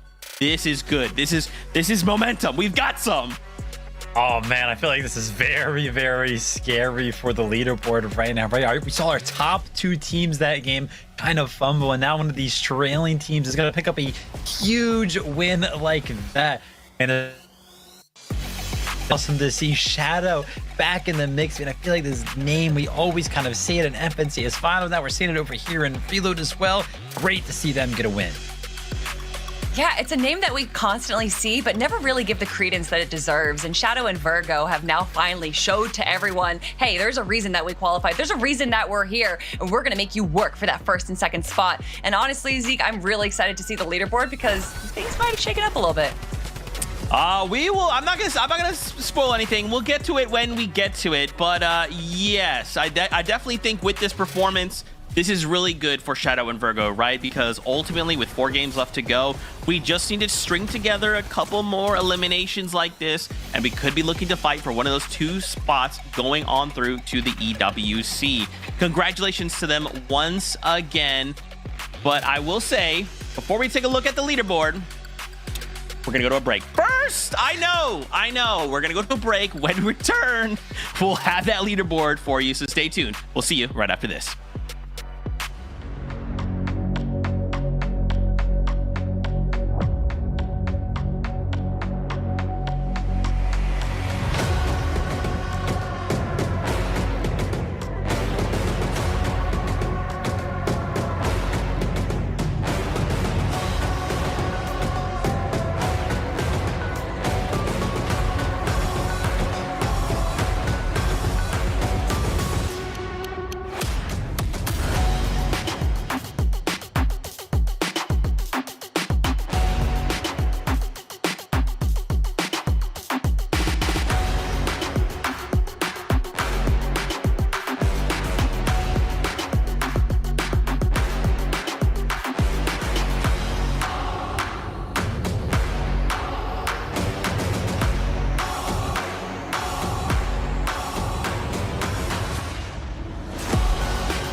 Welcome back, Fortnite fam, to the Reload Elite Series. Okay, we left you on a cliffhanger. Shadow and Virgo, they got themselves a victory royale in this last game, right? Where did they place? We'll have the standings in just a moment because, as Kelly implied before the break, yes, this does actually impact the standings quite a bit. We started that game, they were just inside the top 10, right? It wasn't too crazy. Maybe it was starting to feel like it was a little too far away. But take a look at that third place spot right now, right? Shadow Virgo jumping up because of that first place with 7 elims. I'm telling you, Fortnite fam, it just takes a single game like this and everything changes on its head. And the fact, friends, that Peterbot and Pollo fell early that game, right? They fell 16th, just outside of placement points. Guys, this competition ain't over. It ain't over, Vivid. It's getting crazy over here on NA. Look, another team kind of jumping up a lot of spots on the leaderboard as well. Clicks and Higgs, man, they're jumping up 5 placements after that game. They're finding themselves on 167 points. What a great game for them. I mean, a second place with Hold Up Kelly. Let me go ahead and mention it here. 13 eliminations. What a game. Oh, you know Peterbot and Pollo are looking right now with their 2 10 elimination games being like, oh, we can do that, we can do that. Higgs, from start to finish, did not slow down. This is the Higgs that we saw in the solo series finals. This is the Higgs that we were expecting, and Clicks showing up as well. What a shame in the final moments they weren't able to get the final eliminations, but still, this is what we were expecting to see them here today, and honestly, it's better late than never. And I mean, shout outs to Clicks there in those final few moments of that game when he's getting to like reconnect there with Higgs, to have that chaotic situation and to hold the shockwaves for that end game moment. Man, masterful control. But taking a look at the early game, this was Higgs, right as Kelly called out. Higgs coming alive in this early game, taking the fight to Iamzo. At one point we tune in and I'm just like, yo, wait, what? How many elims are we have already? Like, what is happening? Yeah, absolutely crazy and incredible stuff from them. I feel like that's kind of what we've seen across a couple of duos actually throughout the day, across the first 4 games here, is that somehow, some way, these guys start to steamroll some of these early eliminations in the more, right? Because of how Reload works, once that spawn comes down out of the sky, usually it's easy picking, so they can continue to just go ahead and snowball some of these eliminations into more. Early games have been huge. It has been so huge. And another thing from this duo is that they are a very momentum-based duo. I know we say that's a lot about duos, but honestly, as far as like mentality goes, this is the switch that they needed. I can only imagine just how much more calm and collected those comms are going to be going forward. And hopefully we just see more early aggression out of Higgs, because clearly that worked out for them. Let's take a look at that leaderboard again, right? The fact that Peterbot and Pollo fell early, this is very big for the rest of the lobby. And this is kind of what we want to be happening if we are the rest of the lobby, right? Them not being able to continue to like build upon this lead. Now it's only 30 points separating Acorn and Bolts from Peterbot and Pollo, right? Like this, if this were to happen again, the game obviously gets closer. I would love to see more 10 elim VRs from Peterbot and Pollo for sure. But guys, you know, just tiny little mistakes led to this early fall.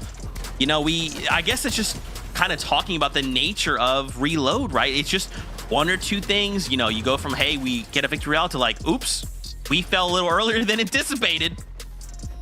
Yeah, once again, you know, we see Peterbot in a solo situation here. We did see Pollo actually go down. He did get a reload in actually over there by the stacks. Kind of flew down and they just weren't able to recover after that. So Peterbot tried to go ahead and make something happen as a solo right there. But Kelly, I think the big point here that I want to make about Peterbot and Pollo falling early is that I feel like the biggest missed opportunity here was actually from Acorn and Bolts, because they were in second place. Then we saw them fall kind of early during that endgame as well, even when they were on the high ground.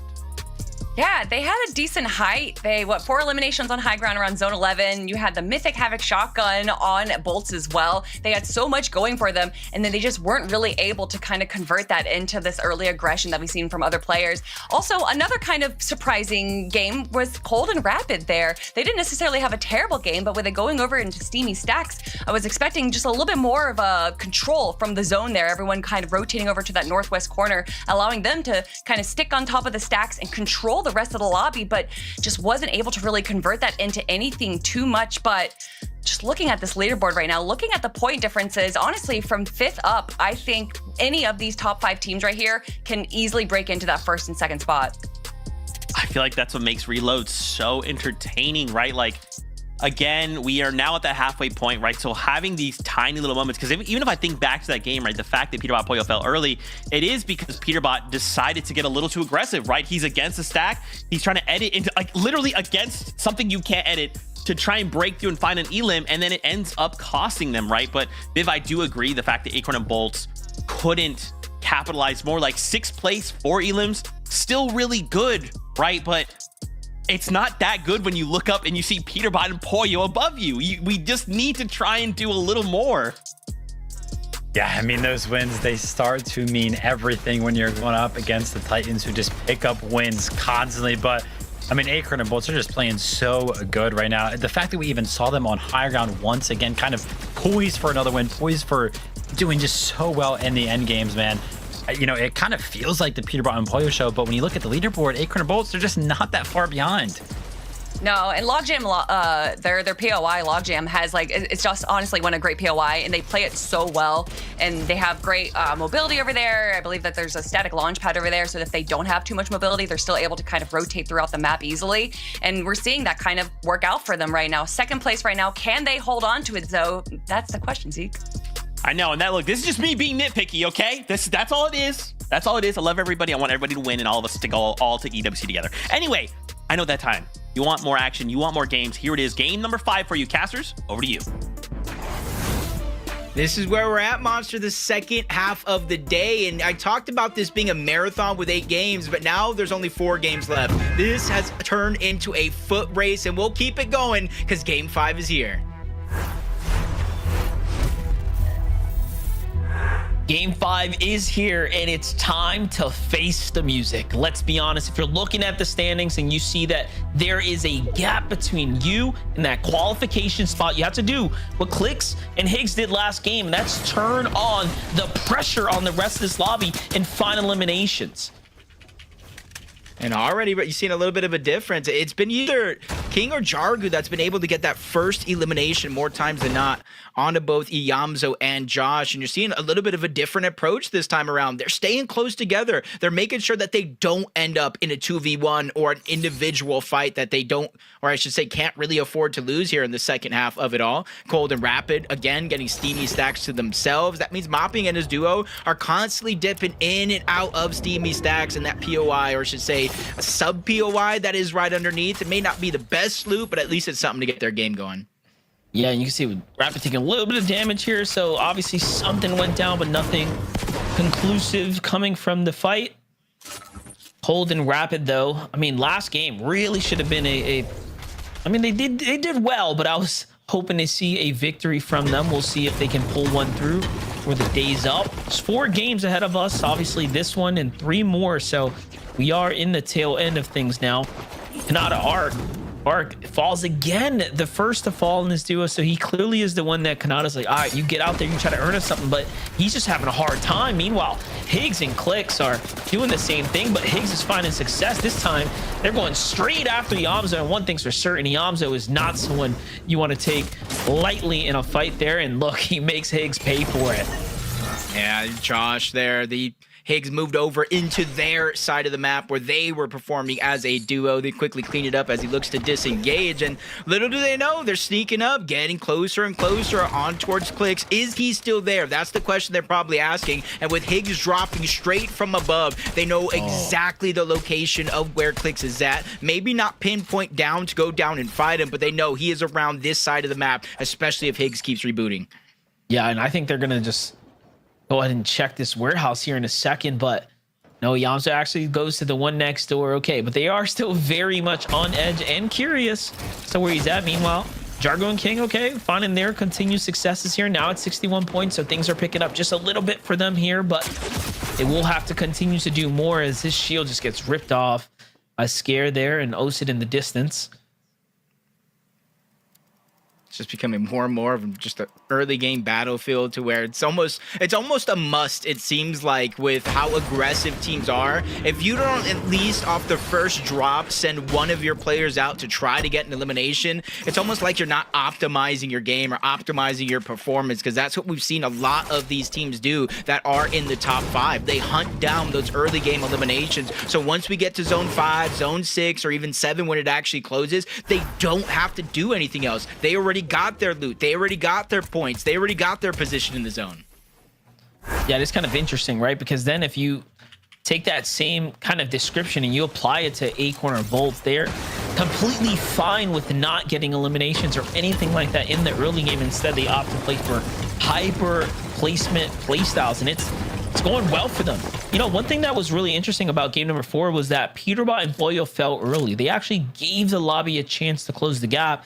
And I mean, Acorn and team did continue to take advantage of it. So I want to see if Peterbot and Boyo get a little too confident because they kind of built this strong lead. That might be the downfall. Yeah, just getting a little bit too confident, but now he has the exotic AR, and that thing shreds not only through build, but you're seeing the immense amount of damage he was able to land onto one. Shockwave's trying to keep Agers alive, but so is Ritual, just trying to shoot over the top, pushing Poyo back, getting the shields broken, even tagging up some of that HP. That's going to force them to do exactly this, almost rethink that situation. But luckily for Peterbot and Poyo, there's all these slurp barrels nearby. They can easily get the shield and HP back up in no time. I'm not gonna lie, Ritual literally saved the day right there. That he did. Damage he managed to put down is the momentum changer, giving him and his duo a little time to breathe and actually fend off Peterbot and Boyo here. Jumping to the other side, our game 4 winners, Virgo and Shadow. What is their early game strategy? It seems to be they take their drop and then bounce back into the Dirty Docks here right now. Probably just having a clean early game where they don't make any big risk, get their gold, their loot, and kind of stay around Dirty Docks. This is one of 3 teams that has marked this drop spot. Stiff and Eulogy, and then King and Jargu rotating over from Boom and Base. Usually it's Paper and Resi, but they know how dangerous this can be, so they immediately rotate over along with the zone. See, it is pulling towards the western side of the map this time around, so everybody's just having to be quick and to the hurry. But this is interesting this time around. This is kind of makes me frightened for the rest of the lobby. Cold has the double pump, the Wrecker Revolver, the Sentinel pump. This is almost like shades of a few months ago. Yeah, definitely. I mean, and in the hands of Cold, this is a deadly combination here. So I like to see the dynamic style at play here, but at the end of the day, you have to hit your shots. One thing about Reload is that if you are not finding, you know, your consistency in the game, I mean, you have so many opportunities to get back into the groove of things. Peterbot, Boyo, though, have found Vlex and Light here and continue to push them off the drop right now. And I was going to say, it's only a matter of time. There it is. They cut him off, and it's crazy because you watch things from Peterbot's perspective, but Boyo is always close by playing another angle. It's just really hard to get away from this duo once they set their eyes on you. Yeah, and you can honestly see it, you know, throughout history when Peterbot was even selecting his teams going away from Poyo. A little bit of a learning curve to play with Cold and Ritual, but he was the same most dominant self because he played with all that confidence. And now he has that familiarity back with Poyo. And even during the offseason, he was even saying, yo, if I'm not playing with Poyo, I'm not playing at all. Fast forward till now, they're both on Falcons and they're looking to return to that dominant form. Remember, they are the last global champions when it comes to a duo competition.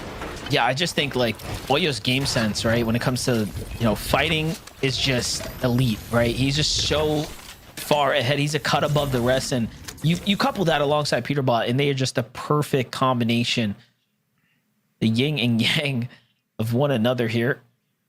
Jumping into kind of what's at play here, though. Shadow, Virgo, they have someone lurking nearby just after picking up that Elim. Seems like they're content with playing as Dirty Docks, though. They just want to wait until things kind of settle in and mature a little bit more. Paper and Resi. They don't want to stick around for too long, though. Their decisions is time to go.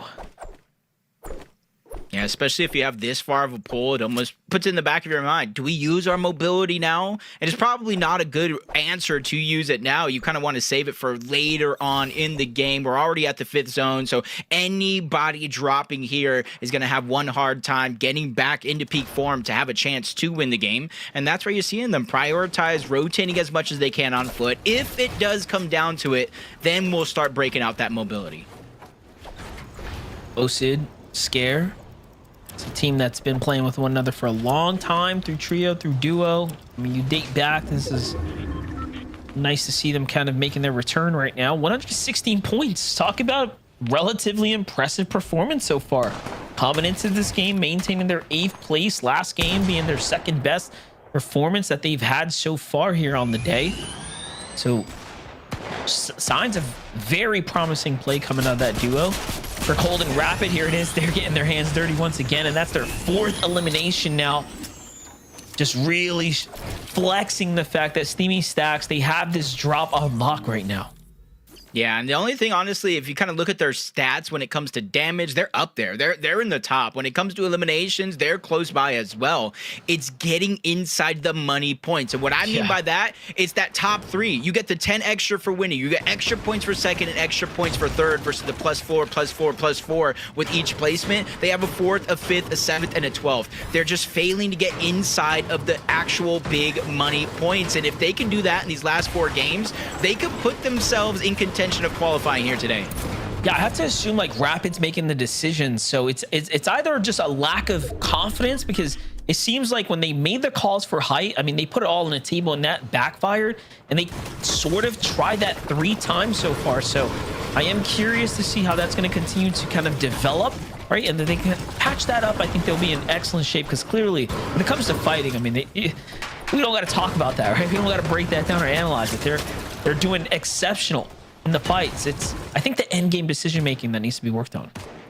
Yeah, and just taking that quick peek at Clix and Higgs, 0 eliminations. It feels like almost a drastically different game than the one they just had, where I think they had 11 or so elimination. Higgs was just putting on a clinic, a show for everybody to watch at home. So it's interesting to see going from that and having one of your best performances of the day to where you pull zone on this side of the map and you're almost forced to have things slowed down because you're already where you need to be. So hopefully this confidence continues to stay at an all-time high for this game. I know for Bolts and Acorn, confidence has to be at an all-time high today. They're the only team with a top 10 performance in every single game, a 1st, a 2nd, a 6th, and an 8th, and they've gotten eliminations in every single one of those games as well.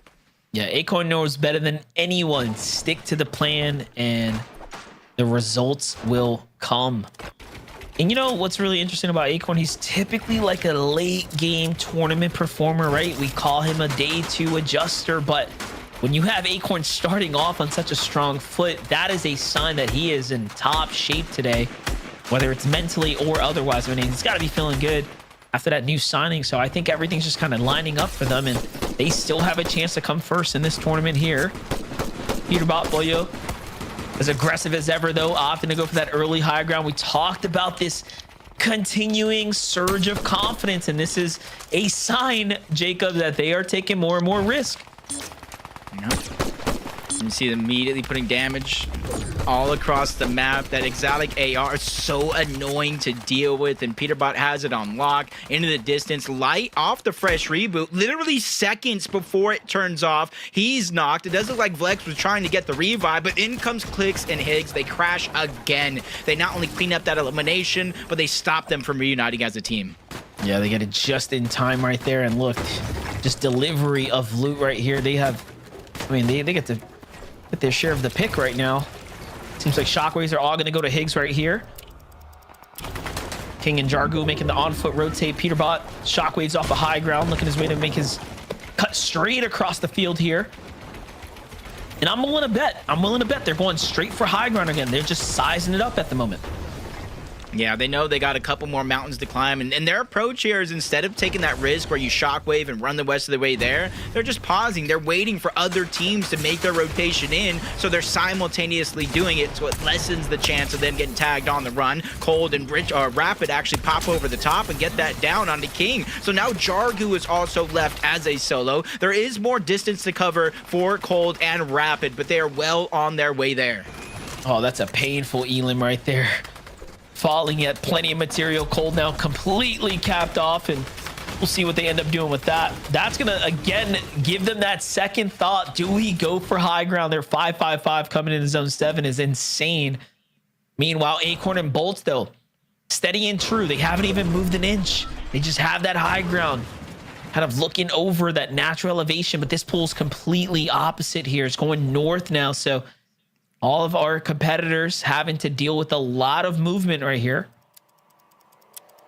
And it kind of goes slightly down the mountain, kind of up a little bit, different hill here. So if you're that team that's on the front, on the low ground, you got to be ready to make some elevation changes here in this next rotation. As as Peterbot's peeking through the cone, gathering that information, getting ready for his own rotation. They want to go ahead and get to the front side of the zone. They know there's more distance to cover as it continues to open up, but they don't want to have to play catch-up. See how it's gonna go. Shockwave's coming out. Paper, Resi find themselves just at the edge of the zone here. They have to tank a little bit, but no pressure, no stress. Paper knows how to navigate these better than most. Yobs, O'Reilly finally make their way to the party. Cold and Rabbit showing up on the outside, and they're gonna take those mats and go for low. Okay, so I was second guessing of whether or not they were gonna go for high, and they seem to have learned their lesson. They just want nothing to do with it. I can respect the plays here. But here we have it. The real end game is upon us now. 17 duos remaining. Do keep in mind, placement points are earned at 15th. That's where it really starts to matter here. You got a whole mopping and regular up above. That's been the team that's been going head-to-head against Cold and Rapid over towards Steamy Stacks all day long. But you said it yourself, 8 zone, typically a little bit too early to gain height. And that's exactly why Peterbot and Poyo are simply moving in front of the zone. They're constantly looking up, assessing the situation, even building up when they have to, because they know how destructive it can get down below. Higgs and Clicks going through a similar thing, trying to get in front. They're sacrificing ticks of the storm, using the Menmis to gain it back, all for the sake of positioning inside. Peterbot does this so well, singling out a duo on a different layer, kind of hunts them down, forces them off, and now all of a sudden, I mean, they just have complete control of the mid ground. Cold and Rapid on the other side, playing this low ground, and it's kind of gone off this mountain here, so things are definitely changing here. Bolts on the other side. Still no elims for Acorn and Bolts. They're just hanging in, staying true to the front side of zone, trying to avoid pressure, but Cole finds Olsid there. That's their 6th elimination now, and they are flying up the leaderboards here. Still, though, placement points yet to be earned, and finally, Bolts opens it up, cracks open the lid there, and he finds his first one and a set of elims. Yeah, better late than never. A much-needed one as well. The materials they got is going to keep them looking good. Peterbot and Poyo from the backside of the zone all the way to the front. No chance to threaten hide, or at least not just yet. That means regular and mopping have free reign to just shoot down below, pressuring everybody else. Eliminations or not, they're smoothly walking through the finish line. Peterbot is down, just like you said. There goes the speed bumps. There goes a chance for Poyo to show exactly what he's made of. I mean, we talked about this, the fact that they kind of fell early last game, opened up the standings for other teams to close that gap, and now with no Peterbot, I mean, we've seen Poyo clutch up before, but this is a tall ask here in this type of format here where there's, again, destructive itemization in play here, but Poyo kind of biding his time here. Meanwhile, top 7 elims for Agers and Ritual will keep tabs on them as they're really starting to heat up here, possibly even up the mid ground, the high ground, but no, Ritual falls there, and it's to the hands of Poyo. A crash course between the two, and they just collide on screen. What a capture for us to watch there, and it's Poyo who's just making work here inside the top 10. Yeah, this is where if you're anybody else, you want Poyo to go down. Displacement points are just raining in. Finally, it happens for everybody else in the lobby. That's a breath of fresh air, a sign relief. The point gain has stopped. For Bolts, this is important. This is how you continue to close the gap. Another elimination. Siphon with the shockwave. He doesn't want to over jump too far in his zone. He does it perfectly. Not only gains the elevation, but gets to the front side. But this is where Perfect starts to run out. 5 builds left. Immediately uses 2. Bolts is going to have to think outside of the box of where he's going to get the materials needed.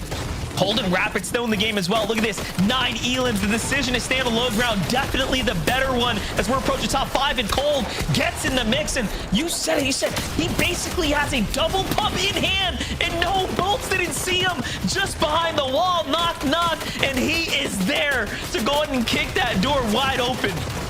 Shadow and still alive. He's the solo. That's short-lived. Cold takes him down as well. It's Cold's 8th elimination of this game. 12 as a team. They set their eyes on the sky. They're shockwaving up. Rapid is there as well to back him up. Mopping does take some damage, but everybody finds themselves back down below. Rapid and Cold try to reset the situation, but it should come exponentially harder. No builds to protect. Shockwave towards the side. Rapid is still by himself trying to live here as regular and moppings are starting to heal off in zone. The Siphon, the HP, they have everything needed to take the game away from Rapid and Cold. I was looking at that and I was like, this can go either way, but what an exceptional shockwave play right there to really seal the victory royale. Just genius play, and they absolutely deserve it. Game 5 is now concluded. Regular and mopping come up out of nowhere there, Zeke. Guys, okay. This is how I know Fortnite is one of the craziest games to ever exist ever, and that anything ever can happen. Okay, I want you, Vivid. I want you to guess where you think regular and mopping were placement wise. You think they were in the top 10? No, I know they weren't in the top 10. Because they were last place, and yet they came out and got a victory royale in a lobby like this against the caliber of players we're seeing like this. They just ran the high ground.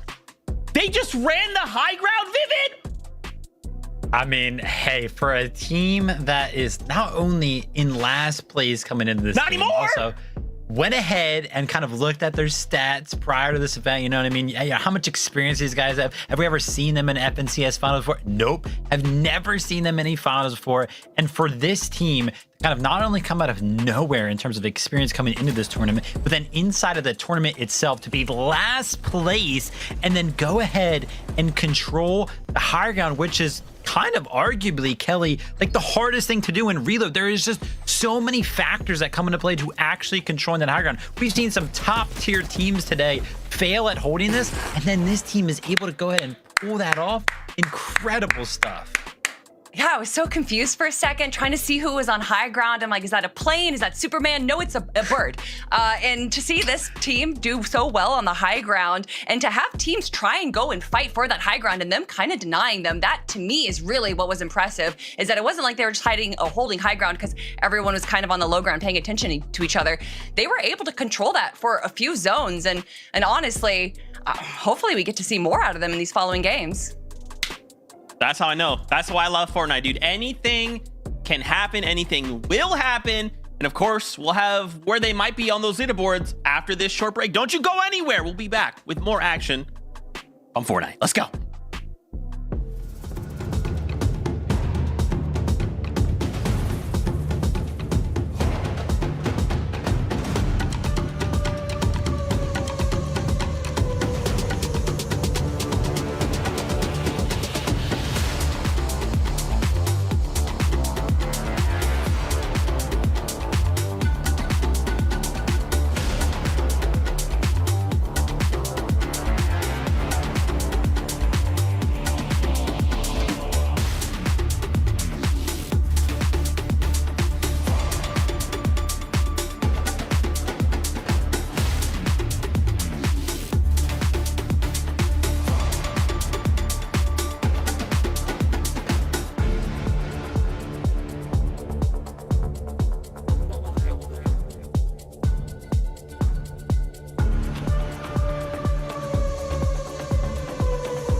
What's going on, everybody? Welcome back to the Reload Elite Series. So, shocking developments here.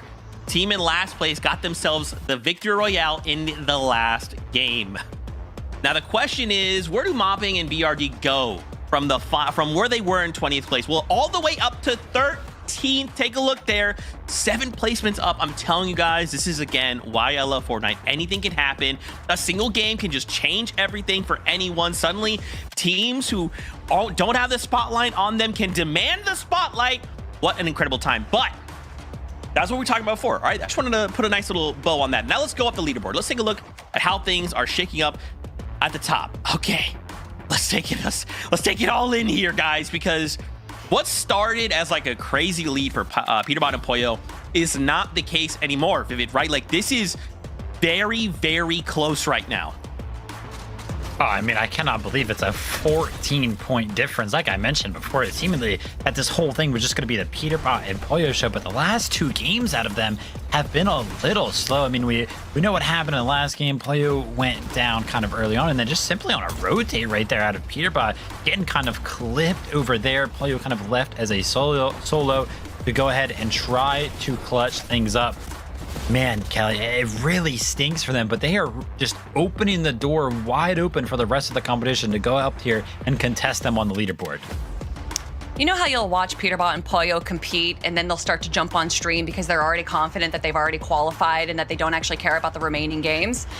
I'm not saying that's what's happening right now, but I do wonder if there is a level of overconfidence coming out of Peterbot and Pollo because of how dominant they were after the first 3 games that we might see them trying things out, and I can expect that the next 2 games are going to go back to what we kind of saw at the start of the day. Yeah, I feel like that's true, right? Kelly, it's like historically, you know, Peterbot starts strong and he kind of like, all right, I'm having a good time, I'm coasting. And then it's like, okay, you guys starting to catch up. All right, my bad. Let me just assert dominance again. Just go ahead and climb my way up back to the leaderboard. Here we go, 20 Elim, VR, ha ha ha. You know, classic Peterbot. We'll see. Plenty of games, though. 3 left to go before we close up the Reload Elite Series here. Of course, looking back at that standings, though, Acorn and Bold, 2nd place, again, right behind Peterbot and Pollo, okay? This lead, again, it's the difference of a single game, right? Like, both Acorn and Bolts can very easily close this gap, right? Especially with the fact that Peterbot and Pollo, you know, they've kind of had some unfortunate situations, but you can tell Acorn and Bolts, they're thinking the same thing. Look, we can win. We can walk away in first place. $20,000 for coming in first place. It's doable right here, right now, Vivid. Yeah, this is actually on the back of a Bolts solo clutch as well. Able to pick up 4th place. 3 total eliminations for him right there. So great job by him to go ahead and continue to close that gap between him and first place. As we're starting to get later into this competition, remember, top 2, 1st and 2nd place, is what everybody is kind of looking for you, because that's going to qualify you to EWC later on this year. Some other teams that are kind of looking to get very, very close to that top 2, it's of course going to be 3rd place Shadow and Virgo, only trailing right now, Kelly, by 8 points.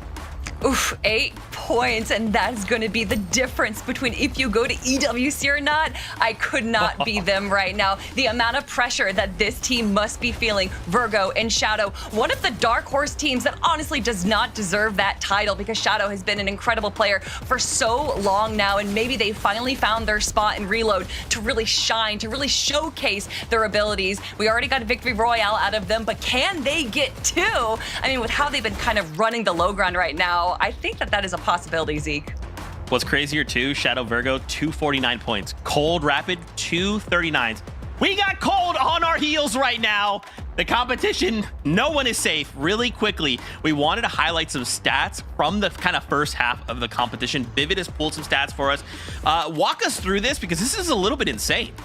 I mean, every single time that Peterbot is in a competition and we showcase the eliminations and the damage dealt, he's always at the top of the leaderboard, right? So going to be going ahead and leading in those respective categories. I feel like somebody else, Kelly, that we always see lead a specific stat as well is going to be Cold. I feel like every single time he's just the best at getting such a good damage ratio. No one wants to touch Cold. Cold can dodge bullets like he's in the Matrix or something. I don't know how he does it, but someone that needs to be dodging maybe a little bit more is Iamzo with 13 respawns. That's a little rough right there. It's just Higgs, man, right? We saw him not that long ago taking that fight right to Yamza. But listen, this is Yamza. Everything's fine. Everything's chill. 3 games left to go very quickly for this last few games. What are you guys hoping to see? Are we looking to change things up or stay the course? What do you think? Oh no, we gotta stay the course, right? Like, I mean, our top 4 is just so close right now. If this keeps going, our last game is gonna be absolutely crazy. Where's that goldfish? I know that there's a goldfish in there. I want to see it, Zeke. I didn't call that out, Fortnite fam. She did. That's on her. Light her up, not me. All right, guys. With that being said, game number 6 is ready to go. So, casters, over to you. Yeah, I gotta say, you know, at first I was thinking, is this gonna be a runaway train? Are we gonna have a boring NA? No, not anymore. This standings J-Club. We got a tournament on our hands. Yeah, even I thought a runaway train, a 2-horse race. Nope, at this point in time, we got 4 teams looking to take those top 2 spots and really get rid of the pressure for the rest of the Reload Elite Series qualifiers. You got a little bit of freedom. You can condition your drop spot. So for these next 3 games, no mistakes can be made because you can probably wave your chances goodbye if that happens. Yeah, and hey, look, you know, Kelly says something exceptional. We're gonna break it down here in just a moment. So let's jump on that battle bus.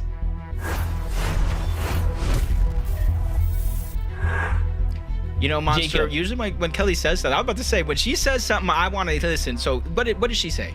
I mean, when we break down Shadow, right? You know, I was trying to think. I've known this team and seen this team for so long. And then I thought to myself, what was the problem they were having in all those other games?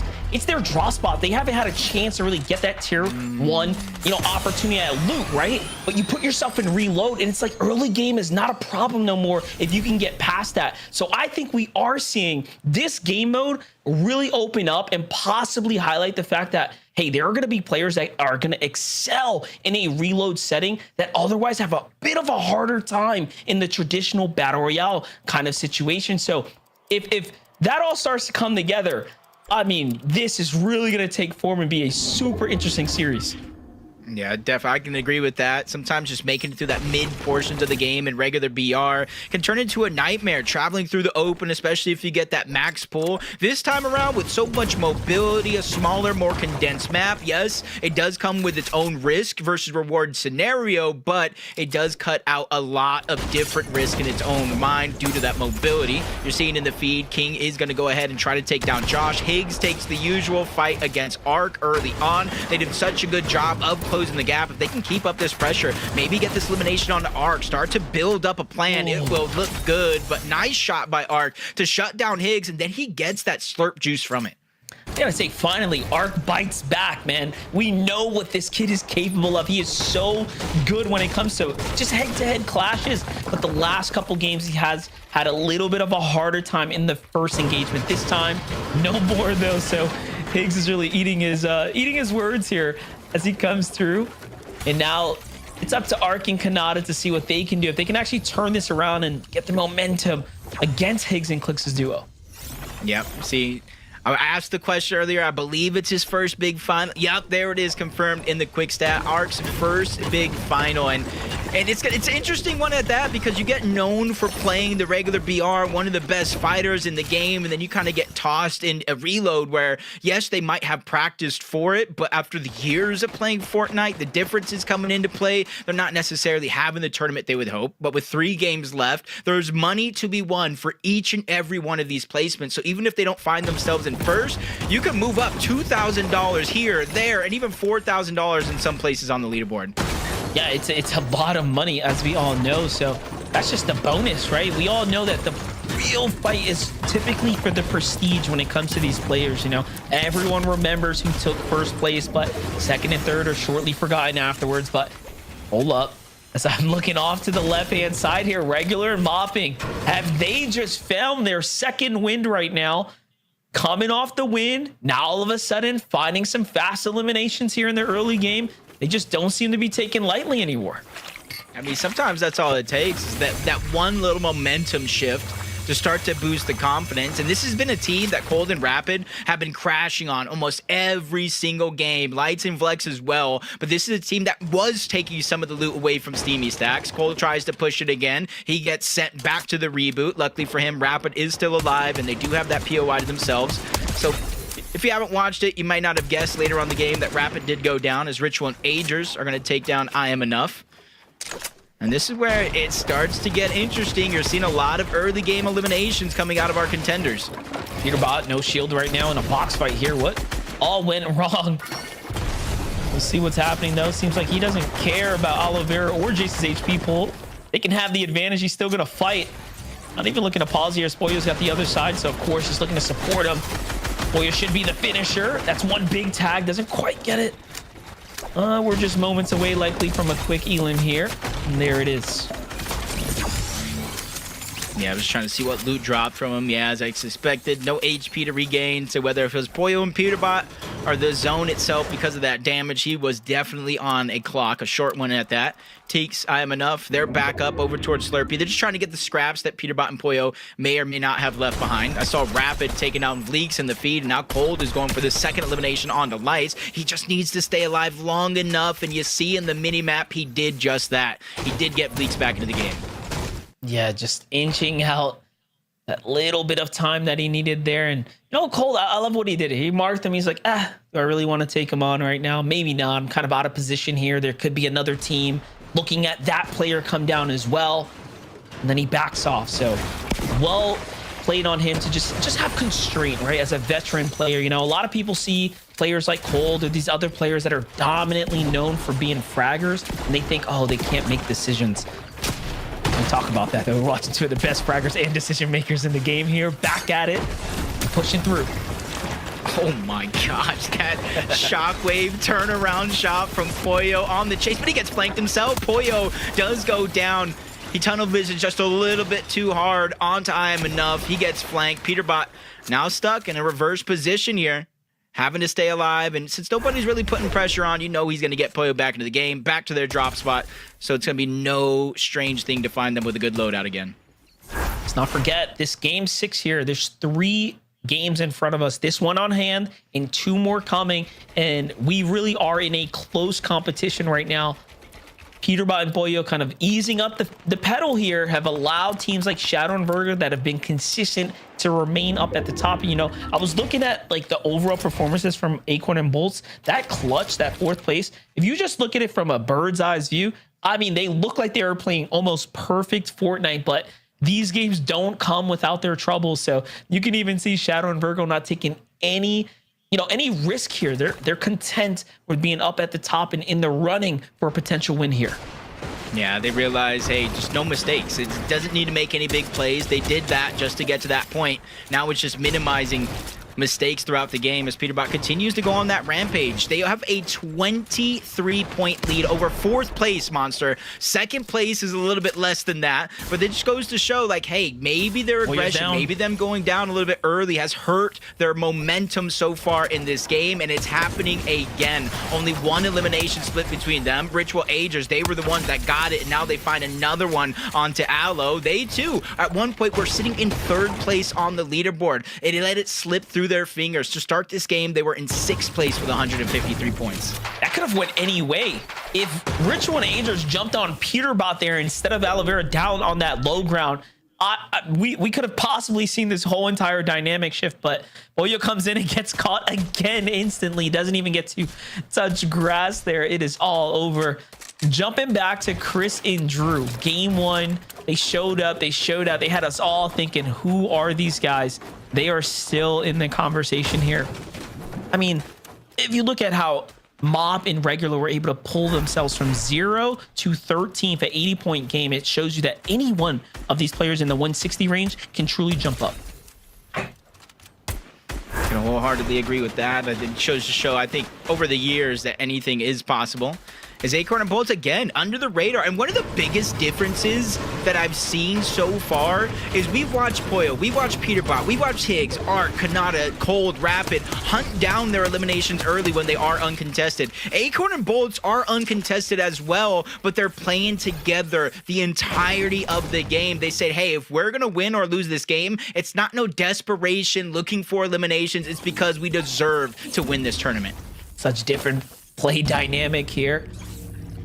On screen, Agers and Ritual, though, back at it here, making a rotate. They're going deep into the storm right now, just likely content with all that they have behind, and they're going to play for the outskirts. Just give them a little second there.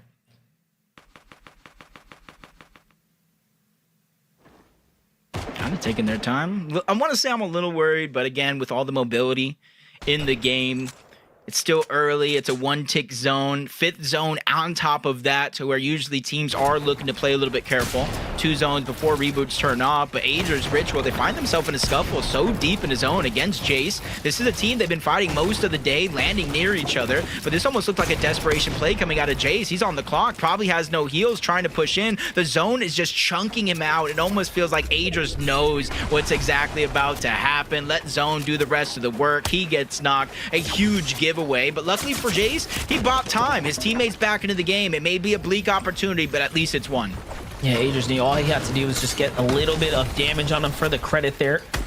And look, you give it a second, and Peterbot and Boyo turned back to get back in the storm here to try to find the fight. And look, you know what's kind of crazy about this is, talk about teams being content in playing a bit more passively, right, in late into the game. And then there's Peterbot and Boyo. They haven't stopped pushing for it, but what do they have to show for all that activity, Jacob? Nothing. They only have a single Elim right now. Yeah, it's just unfortunate the way some of these fights have shaken down. Some of them getting stolen away, but this game, Poyo was probably taking a little bit too many fights, kind of getting put in a blender. That kind of slows down the Peterbot train that we know he can be. Forced to stay alive, get the reboot. Luckily for him, he does have himself and Poyo fully in the game with not too far of a distance to go before they're in zone.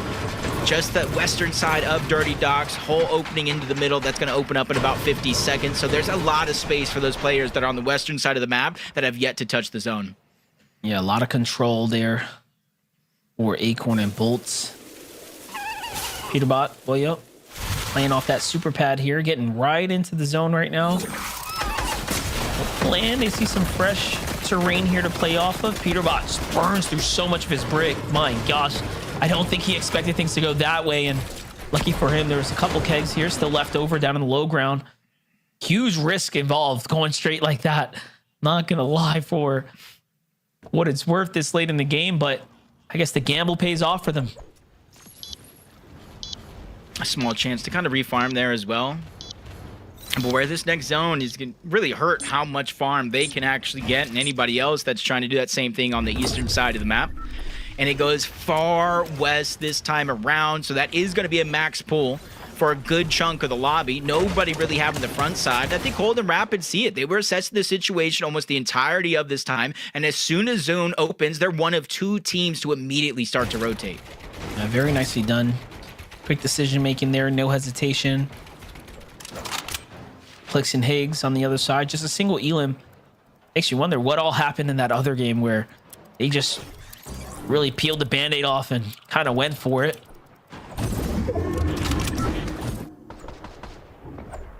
You know, we talk about a 23-point gap to start this game between first and fourth.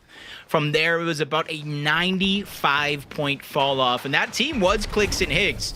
So with 3 games left, if you could somehow figure out a way to repeat that performance Monster was talking about, where Higgs had at least 8-9 eliminations by himself, Clicks having a few, getting into the double digits, and if they could start to get into that money placement as well, we could see a 4th team, or a 5th team, I should say, enter into the mix in terms of contenders. As Curve and Craze make their way on over, Flowberry Fizz mix in the Shockwave. That means they can one-hop their way to safety. Old Acorn finally starting to get active here. This does seem to be around the time they like to just turn on the lights. You know, they just come out of the woodworks. They're like, all right, we're in zone 7, we're in zone 8. It seems like this is where they get the most comfortable so far. Acorn and Bolts are the one of 2 teams that haven't respawned a single time. I'm telling you, they're playing this like it's a completely different game mode, and somehow it's still working out for them.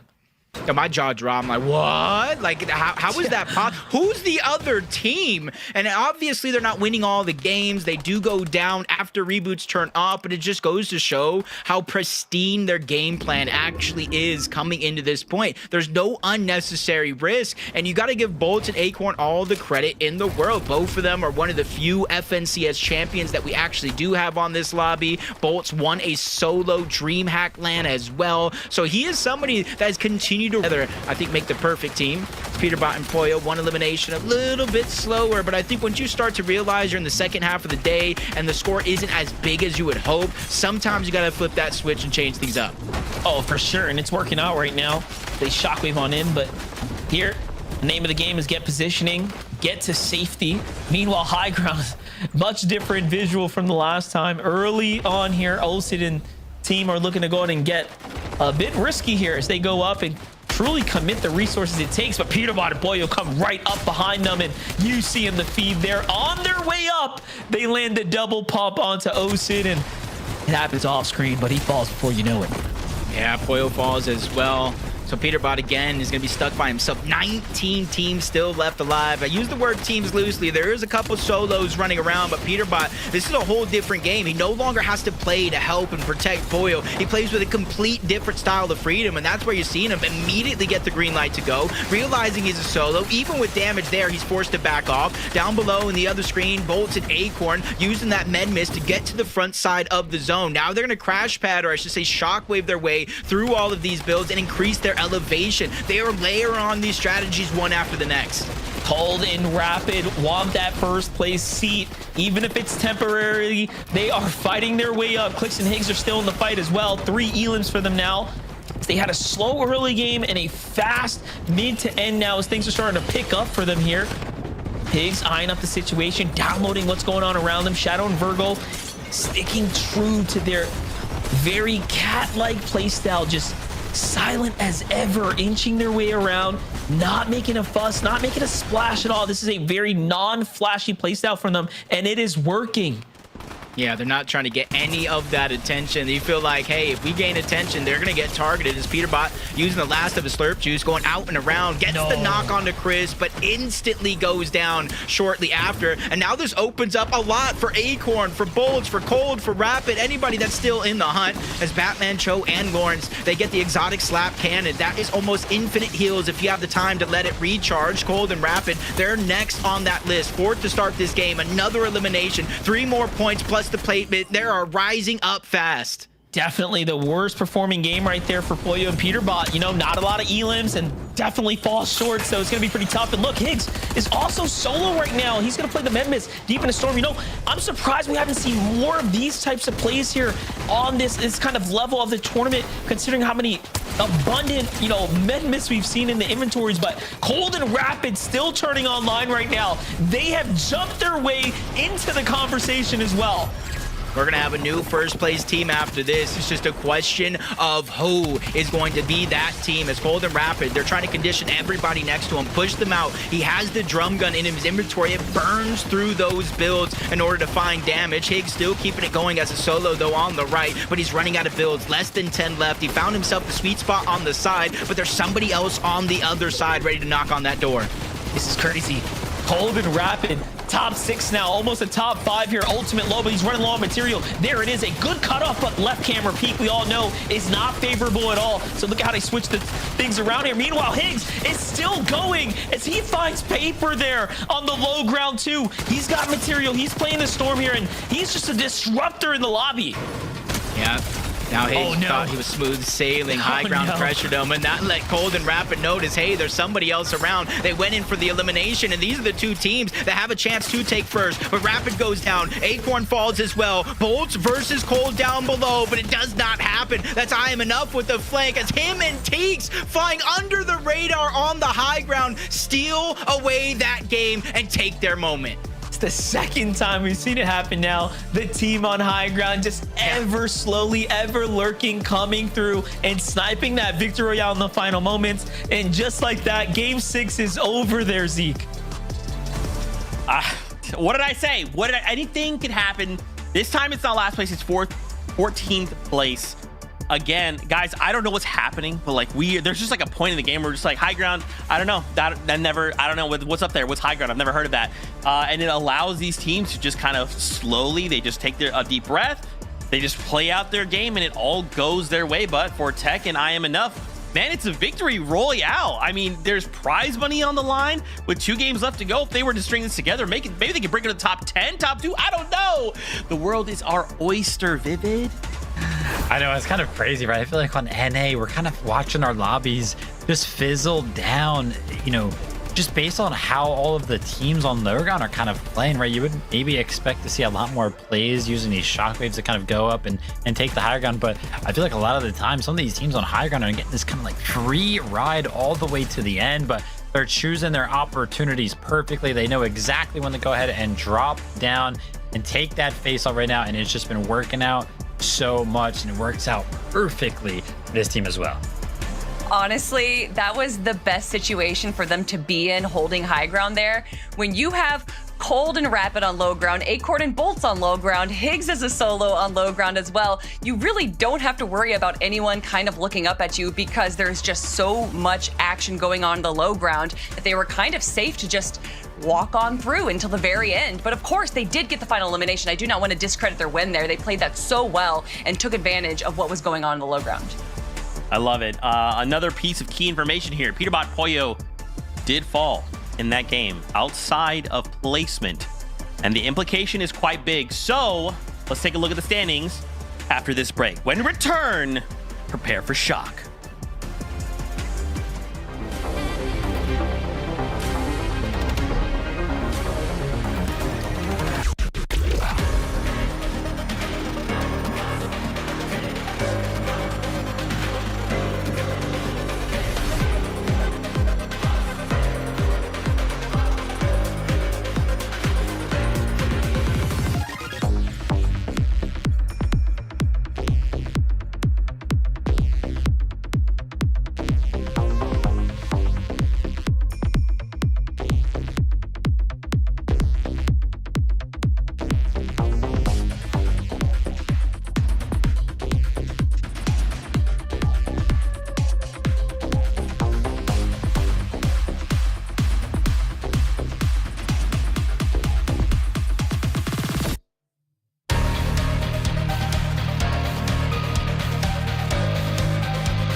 Welcome back. Are you prepared for shock? Good, because these standings will go crazy. In the last game, I kind of talked about it. Peterbot Poyo, they fell outside of placement. You know, Viv, a little bit of a tough game for them.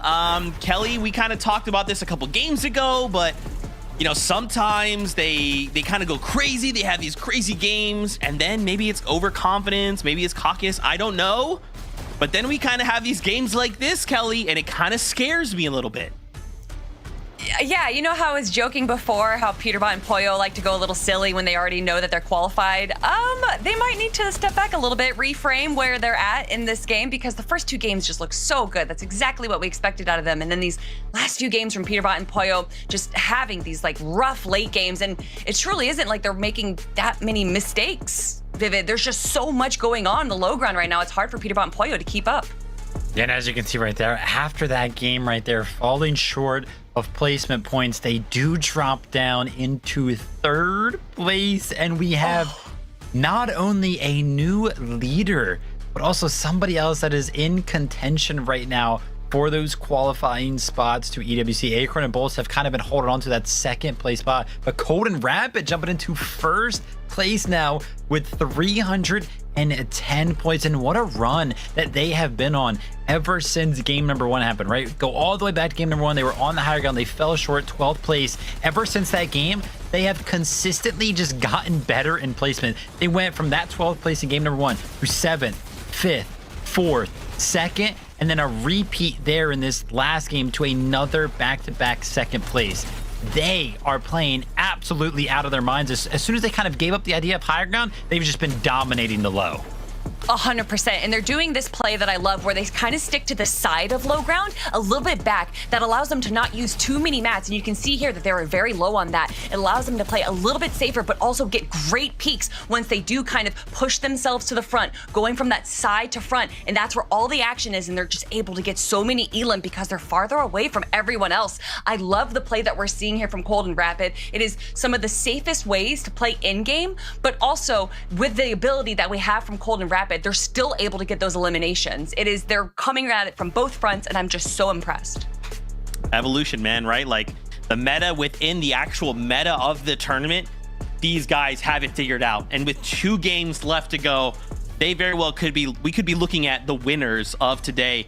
We also wanted to highlight here 2nd place now, Acorn and Bolts, right? They've been holding on to 2nd. They've been looking at Peterbot and Pollo ahead of them, just thinking like, how do we catch up?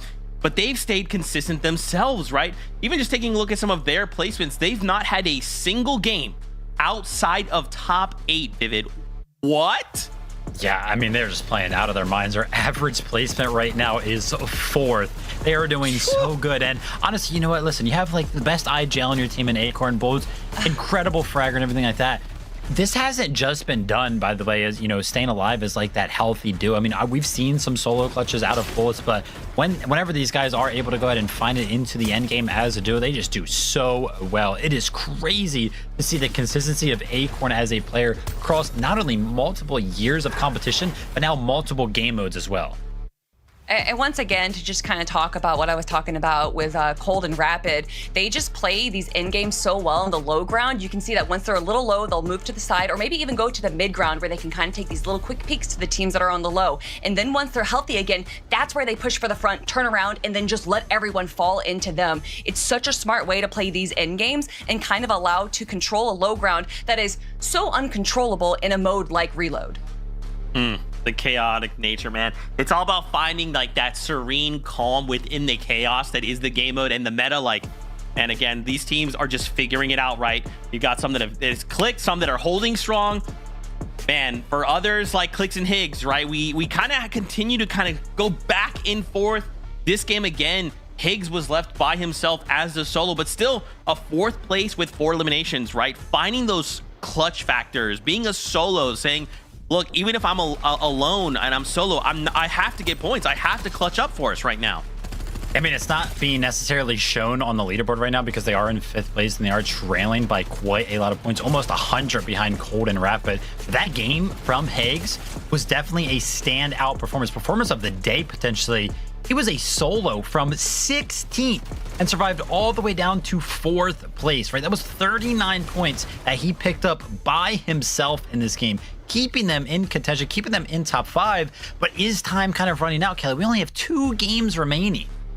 Also, for him to do that with the loadout that he had, where he had, what, a gray pump or gray sentinel and a green AR, and to still be able to last that long and to still get eliminations. I mean, there's a reason Higgs won the solo series, and we're seeing him do that here as well. And Viv, you called it out, right? Time is running out. 2 games left to go. Is there any advice you would give to the players right now, right? With 2 games left to go, we're looking at qualifying for EUWC or not. Win, don't lose. There's my best piece of advice. Oh, wow. I feel like I can't beat that, so I'm going to go with that answer. No, Kelly, don't let him get away with that. Anyway, Fortnite fam, 2 games left to go here. Remember, we're trying to aim for the top 2. If we end in top 2, we move on directly to EWC. There's no more need for qualifiers. We're good. We're safe. If not, we're looking to go to the next qualifier. So for now, get ready because game number 7 is upon us. Casters, over to you. You know what they say, time flies when you're having fun, and so far these 6 games have been out of this world. We're gonna be here on game number 7 with 2 chances left, Monster. It's truly anybody's game. Yeah, our time's flying and theirs is running out. I mean, there's only a couple of games ahead of us. The standings are closer than ever. We talked about the risk taking from Peterbot and Poyo, really loosening up their playstyle. Even the last game being hyper aggressive, almost forcing the fights there, staying inside the zone, and it did not play off, unfortunately. So we'll see if they can actually find those early game elims here, Jacob. Yeah, or at least some placement points. 16th, 10th, 16th. Those are the last 3 games that they've played. They got to return back to that championship form that they're looking to compete at. Game number 7 is here. Will they return? Let's find out.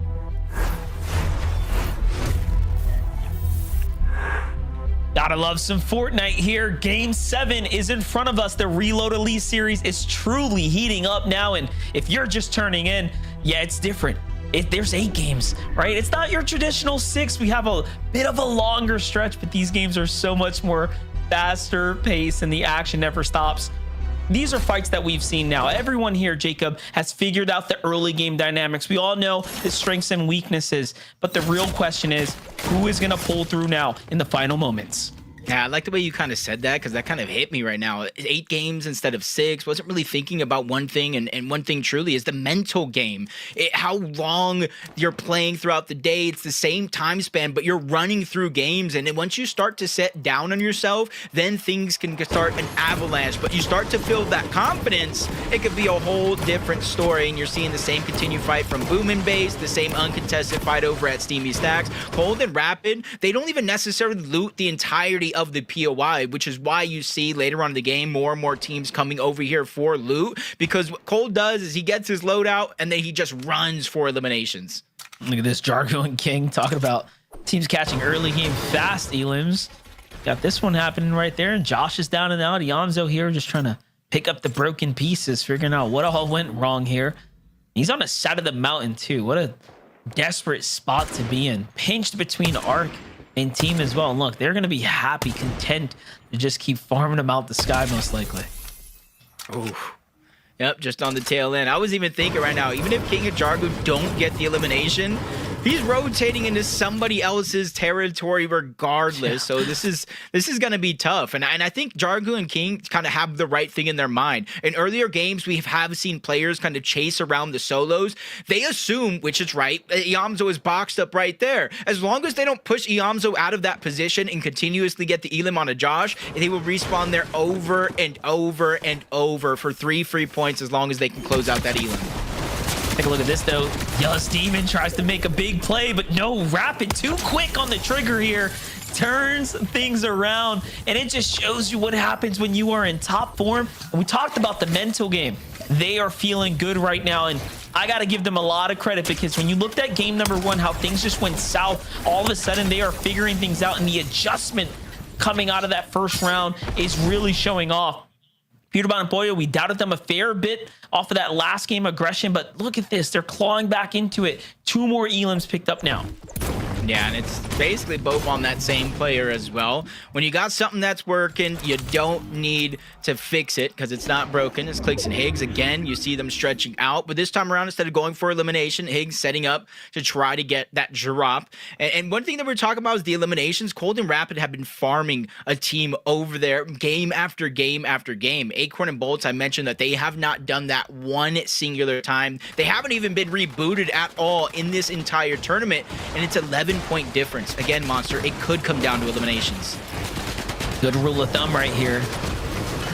So when you have any advantage, you press on it. Shadow and Virgo breaking the norm here. Remember, they were hiding game after game, and this time they're like, wait a second, we have an opportunity to turn off some big eliminations, and they take full advantage of it, and they find Paper here. There goes the finish. And, you know, we were giving them that description of, hey, this is a team that's just keeping a low profile, but it seems like now it's time to pop out and play the game. Paper, though, getting targeted by Lawrence there. And, oh, look, caught by Stiff. Back into the hands, potentially, of Virgo, though, now. He falls his way into the warehouse here. We'll see who ends up securing the Elim. There it is. Virgo does get it in Shadow with the finish. They didn't even expect that, Jacob, but look, gifted with a second one now. Yeah, and that's for the first time today. That stat showed up about Acorn and Bolts not rebooting at all. Paper and Rezi was that second team to have not rebooted, and then now Paper goes down twice. All good things do come to an end as Peterbot gets another elimination onto Vlex, just keeping things going for them. And honestly, with how much of a lead they've had in this tournament so far, coming into Game 7, the first time on the day not having that lead, and honestly, everything is going sideways because even Bolts finds himself getting elimination early, and you're seeing that, I wouldn't call it desperation, but every single trick is now being unleashed in these last two games because you don't want to look back at a tournament like this saying, hey, I wish I would have done something different and have those regrets. Yeah, Bolts and Acorn was a team that was being super non-confrontational for their first 7 games, but this one just seems like you couldn't avoid it. Bolts find himself at 13 HP off the respawn here. Just an AR in hand. What do you do? What can you do here? There's not much because you can't even wait for the zone. You have such little HP. Gonna hope to find some bandages or something, as Yamzo does go down for the first time here in this game. Josh, though, able to get alive. And I spoke about earlier about how Cold and Rapid don't loot their whole POI. Josh and Yamzo were one of the few teams that have consistently rotated from their contested boom and base drop to the back end of Steamy Stacks to try to pick up that loot. And now their position, though, is going to be given away. Just jumping back into kind of Josh's perspective here. Very strong loadout. Ambush possibly looking to kind of take shape here, but Yamzo is way out of position and hurt here as well. Acorn falls now too. Okay, wait a second. This is terrible. We already know Bolts barely had anything to play with, but Acorn getting caught out. The entire plan just seems to be crumbling here. I'm not going to take credit for that curse. It was the quick stat curse, man. Both of the teams that have not been rebooted all day long are having struggles in the 7th game. Bolt's finally finding a moment here, not only to get rebooted, but you see him at the back end of that dock. He's going to start his fishing journey. That's something they do in their actual BR mode as well. So again, a lot of those tricks coming out. Acorn finally hits the ground, gets a shotgun, even a chance to heal, but they're hot on the heels. Jace with a monster shot to get Acorn's HP down low. But neither one of them really have any HP to regain outside of Aloe, so Acorn is going to go down to the zone itself. He thought about it, tries to make a fast escape there, use the shockwaves, but Oliveira has 3 med miss, so even if he wanted to, he's got the battle on his side here. Definitely favorable terms right now for Oliveira and Jace. Meanwhile, Bolts is just sticking to the strategy of keeping a low profile right now, staying alive for as long as he can to see if Acorn can just manage to find his footing here so he can bounce back in this game. On the other side, completely different story, right? Slurpy Swamp finally back in control for Peterbot and Boyo. They're up at 3 elims. They have plenty to work with, and this time they are converting on the points for the elims. So easily here and now, you're watching them just close the gap. It's kind of what they do best, especially during their Major 3 win. Almost a perfect scenario in terms of eliminations and actually winning the game to come out on top in that tournament. Just not wanting it to come down to that in the last and final game of the day, and that's why you see them consistently trying to pick up the pace. If they're going to win or lose, it's going to be at decisions that they made throughout this tournament, rather than lack thereof. As Boyo continues to look where Vlex is out, spots him out, he continues to try to create a little bit of distance with the shockwaves, but they have mobility of their own, crash pads, and they're immediately beeline like a fridge to a man. They're sticking. Yeah, Boyo is precisely the reason why you don't want to come to Slurpy Swamp. He is on you like white on rice here. There it is. There goes the finish. My gosh, 4 elims now. And you know what they're going to do? They're going to stick around, and they're likely going to just try to do their best to farm this duo right here. I don't even think they want to finish it, right? They're going to let them get to the edge of zone. They're probably going to push that first box they see. This is a team that is, highly tactical when it comes down to making the fight back into the tournament, right? We know Peterbot's championship mentality. He will never give up. Yeah, and they have launch pads on top of their buildings. They have the Flowberry Fizz. So even without shockwaves or crash pads, which they're going to have them, but they can easily make it in towards zone with little to no worries. As we jump on board Shadow and Virgo, 254 points. With those 2 eliminations so far, they're just not only putting themselves in a position to where they have that extra loot, but they're just rising up that leaderboards as well. But unfortunately enough, 3rd place right above them is Peterbot and Pollo. So every elimination they get, they just kind of have to match. I'm gonna watch it go down here for Bolts and Acorn. This is... Oh, whoa. Look at the loadout. I see a golden fish in there. Who needs a pump when you got a golden mythic goldfish? It one-shots builds, man. If you play your cards perfectly, I think this could work out for Bolts. You see in the abundance of extra med kits, so he has no plans to move to zone as of now. For someone who came in with a great AR, we were literally questioning life at that point. How is he going to come back? He's got the mythic fish. I think his stars are aligning here for us, y'all. So if they come back, we know why. He's just blessed. We'll see.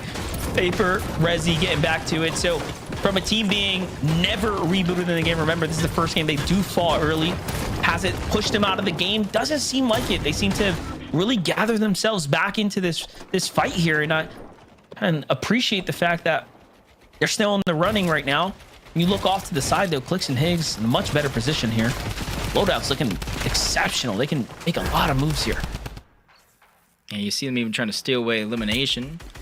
I'm just seeing people again. Vlex is I knew it. It's just unfortunate. Again, this is just kind of the way the Reloaded Elite series is going to work. It's the way Reload works in general. As this game continues on further and further, Zone 4, Zone 5, Zone 6, for example, reboots are still on. You can get back into the game, but probability is a whole different story. Yeah, you can see in the feed there, Peterbot just back to back on Vlex there, the finish, the knock, to pick him up. I mean, he's just making it shake right now, and it's paying off. He is slowly gaming the system here to catch those points that he needs to just fly his way back up. Look, 286 down in the bottom left. They're at 7 elims now, right? This is what they wanted to do last game. They didn't quite find the execution, but this time, give him a second chance. They say 3rd time's a charm. He doesn't even need it. Yeah, and you kind of saw in that replay as well, that big launch pad that they do have. They see King and Jargu rotating right next to him, and instead of competing for position, they immediately drop down below saying, hey, we're going to take the spot we want. You can have whatever's left over. But they inadvertently put themselves into a target for a quick couple of seconds. Multiple teams spraying over in that direction. Thankfully, the dust settles. The med mist smoke does go down, so Pollo's going to have a chance to heal up here. Zone hasn't moved yet, so they're just proactively trying to get ahead of the curve. Like what we're watching on play here. Genji's Ager Ritual right now against Twisted Mind, Bolt, and Acorn. Might be setting ourselves up for a really big fight here. Do keep in mind that Zone 7's here is closing. There's no more coming back here. This is do or die now. Bolt and Acorn, great rotates around the outskirts here. Look at the material count, Jacob. Extreme. And he catches the throw. I was just going to say, you got to do something big. And Bolt just whacks him upside the head. But no, in comes the crash pad from another team. Acorn's down and out. He needs the finish, and it doesn't come in time. Uh-oh, 2nd place is now down and out of the game. Monster, I was thinking for a second, almost laughing to myself, he doesn't even have a shotgun, but he tried to make it work. He even re-picked up the goldfish. One hit the wall to actually get the elimination, so at least he's able to get points for his efforts in this game. So huge plays being made by Agers as well. He gets the knock onto Acorn. He sees a team making a desperate play and quickly capitalizes to take advantage. They wasted no time, and it was just, they were just too close as well, right? Like, things just lined up for them so perfectly there. But hey, you live, you learn. It was a good try, and that is by far their poorest performance here so far. So, everyone gets one, and that's going to be their game. It's going to be a game 8 race for them now. for everyone else though here, Jacob. I mean, the moves are on. Yamzo and Josh still trying to fight their way back into the conversation here. Curve and Sin doing the same as well. Big 7 elims. Look at that. They are very much in the battle here. Yep, 21 points through eliminations. Still need 3 teams to get down, though, so they can start collect those placement points. But for Cold and Rapid, they already know what's in front of them. One of the best teams that we've had, one of the most consistent on the day. 322 points and counting. You see the 3 shockwaves in their inventory as a just in case, but now Cold is getting pressured. Aegis of Ritual, they get the wall, they get the control, and they get the elimination onto Cold. Now Rapid is left by himself. We already have second game down and out, and now we have first place playing it out as a solo, all before placement points have come in. Yeah, I was gonna say, I'm not sure we've even seen Rapid have to play a full solo this far out, like 15 duos up. As we know, it's just chaos in the end game. It is incredibly difficult to get to that placement point threshold. And Shadow has the same problems here. We highlighted this team's ability to stick together, keep a low profile, but no, it seems like that has not worked out for them so far. Yep, already, like I said, second place out. We got first place as solo, fourth place as solo. So this is a chance to start to pick up those points and really close the gap before our last and final game of the day. As Jargu and King, they solidify their high ground, but there is a team down below. They're trying to pressure, and that's where they use that chance with the Flowberry Fizz to drop down ahead, reconnect themselves at the front side, and reclaim that high ground. Yeah, Fizz coming in clutch right there, allowing them to not take any of that fall damage. Use that momentum to really, you know, build a nice foundation there. Rapid, though, on your screen right now is by himself here. He's got a lot of material, but he seems to be trapped. I don't love this spot that he's in right here, and I don't think he does either. Yep, there it is. He backs off a little too close for all of our likings here. Gonna go ahead and stick around. Gives himself a little bit more of that kind of mobility in the final moments. Lawrence and Batman Joe go for high ground though, and they're the new guys up top. Meanwhile, Shadow's playing deep in the zone off the med miss.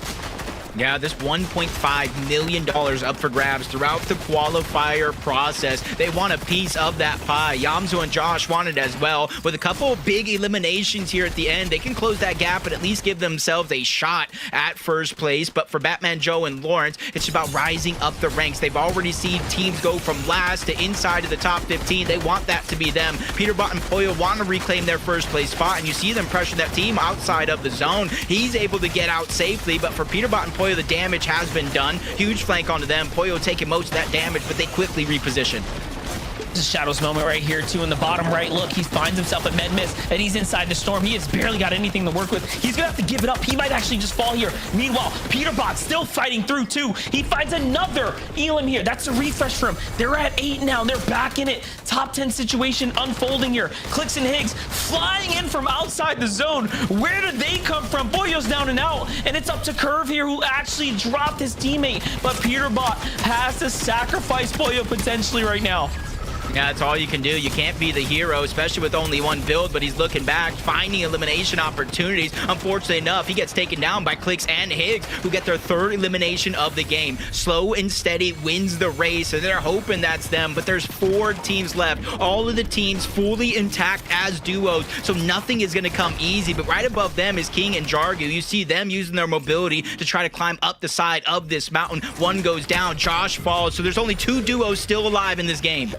No way. Are we going to watch Tex and I Am Enough go with the back-to-back victory royale right now? We'll just have to find out. Clicks is going to fall here from the high ground pressure. Down comes Tex, and Tex is just seemingly feeling himself here, and they find their 8th elimination in another victory there.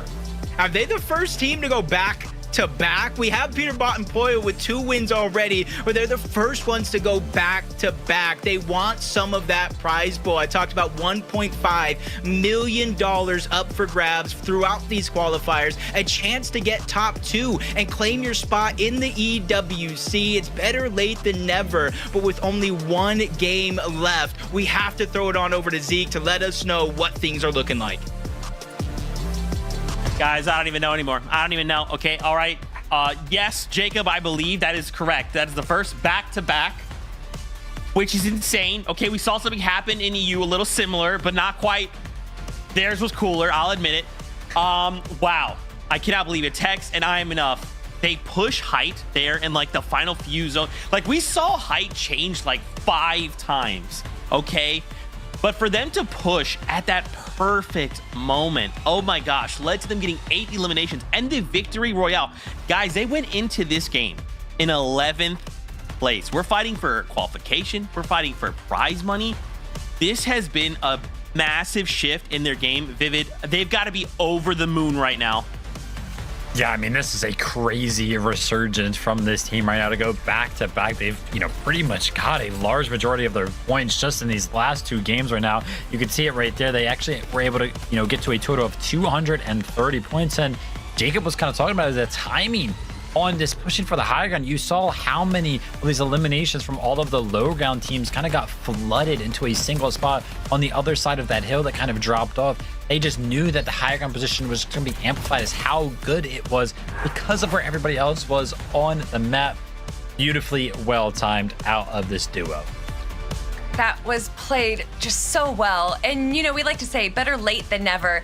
But what I want to say to this duo right now is please stick together. You guys have so much potential. And I know that there's going to be more finals coming up. It might just be too late to claim your spot in EWC right now. But you guys have just so much more to grow. And I truly think if they stick together, they're easily going to walk away in the top for the next finals we have.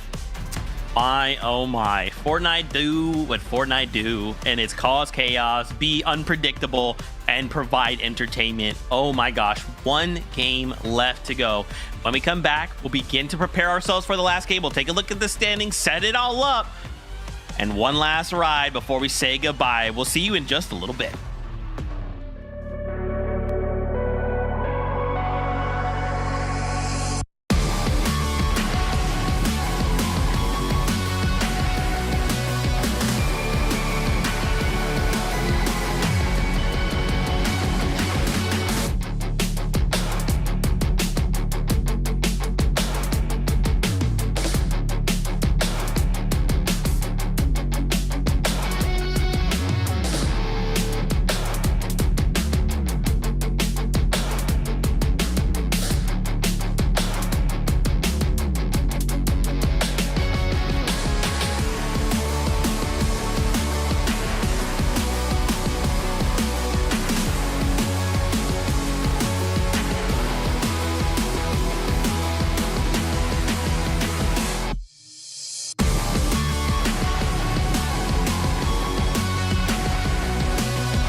Fortnite fam, welcome back to the Reload Elite Series. One game left to go before we say goodbye. The top two at the end of this game will move on to EWC. Let's begin setting the stage for this final game. So really quickly, if you're just tuning in, you missed out. I Am Enough got himself the Victory Royale alongside Tech. 2 Victory Royales back to back, which is crazy. I wanted to just kind of put this into perspective because I think sometimes it might be difficult to be like, okay, yeah, like they just went up placement, whatever. As we turned our attention to the standings, these guys went from 11th place up to 6th place, okay? Jumping up 5 placements. Now, I know you're thinking like, well, Zeke, yeah, they're not qualifying, so it doesn't matter. It does matter, right? Because if we just look at the prize money, I wanted to break this down. Going from 11th place was $1,000. Up to 6th place is now $4,000. Guys, this is like a lot of money. So this is incredible. Please, if you have time, find these guys, celebrate with them. This is incredible, but the job's not done because now we have to take a look at who's trying to qualify. Friends, Peterbot and Pollo right now, after that last game, have now moved back up into that 2nd place spot. They did get a 6th place with 8 eliminations. Viv, why do we do this? Why do we have to have it like a picture finish? Like, you know, like I'm starting to get stressed out because I'm starting to think like, what if they were to be eliminated outside of placement and that's it, they don't get to qual? I mean, it's just how we do things over here on NA, man. We love to entertain. We love to go all the way down to the last game. Doesn't matter what format we're playing, but this was really scary because, I mean, yeah, this was actually a very huge game for Peterbot and Pollo. 6th place, 8 eliminations. You know, that kind of performance after dropping out of the top 2 is a huge bounce back for them. Honestly, worked out perfectly for them because Acorn and Bullets had a pretty bad game in regards to how they've been playing, right? That game for Acorn and Bullets was an 18th 1 elimination, so they kind of 2 dropped down. But everybody up in that top 3 right now, Kelly, is still in contention, very close. They're definitely within contention, and this is reload mode, so I don't know how confident Peterbot and Pollo are, but it's that duo, so they must be confident. But we know what this duo does when they are put into the final game of a tournament series where qualification is up for grabs.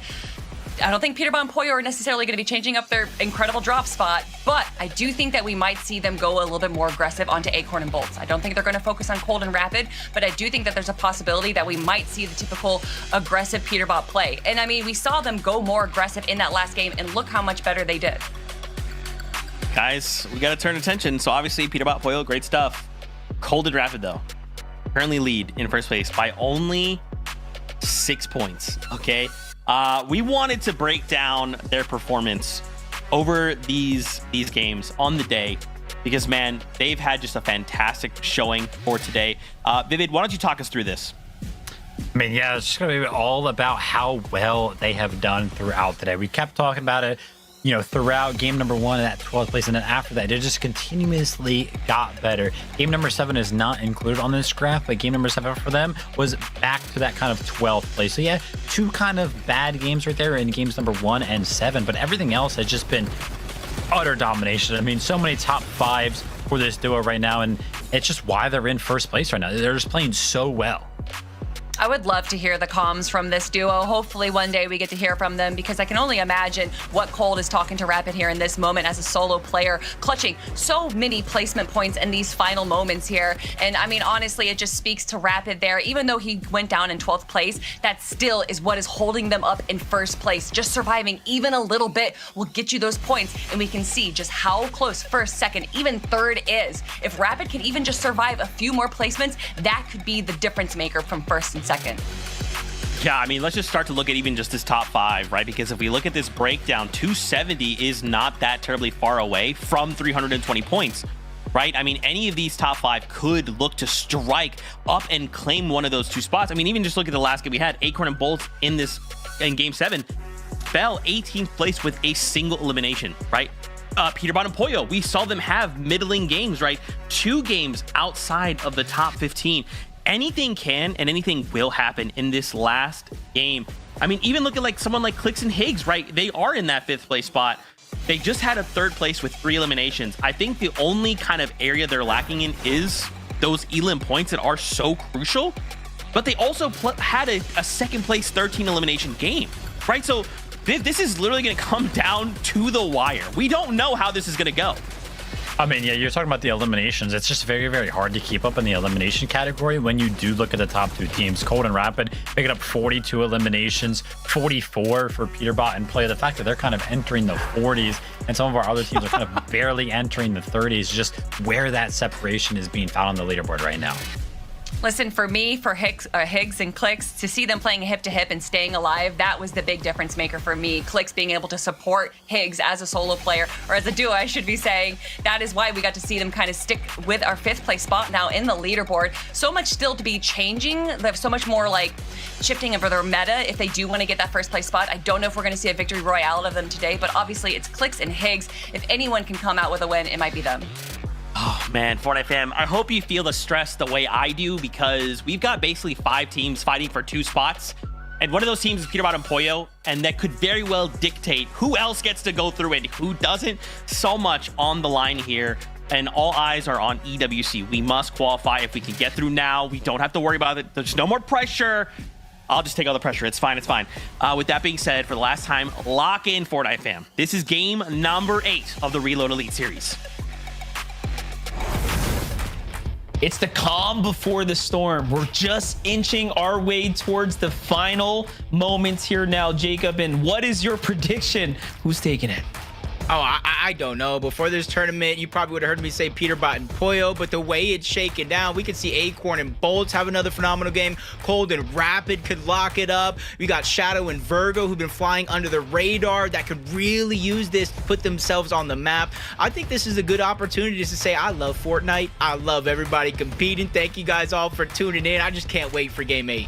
I know the community loves it as well, as everyone's sitting back at home. The watch party's going on right now. Here it is. It's game number 8.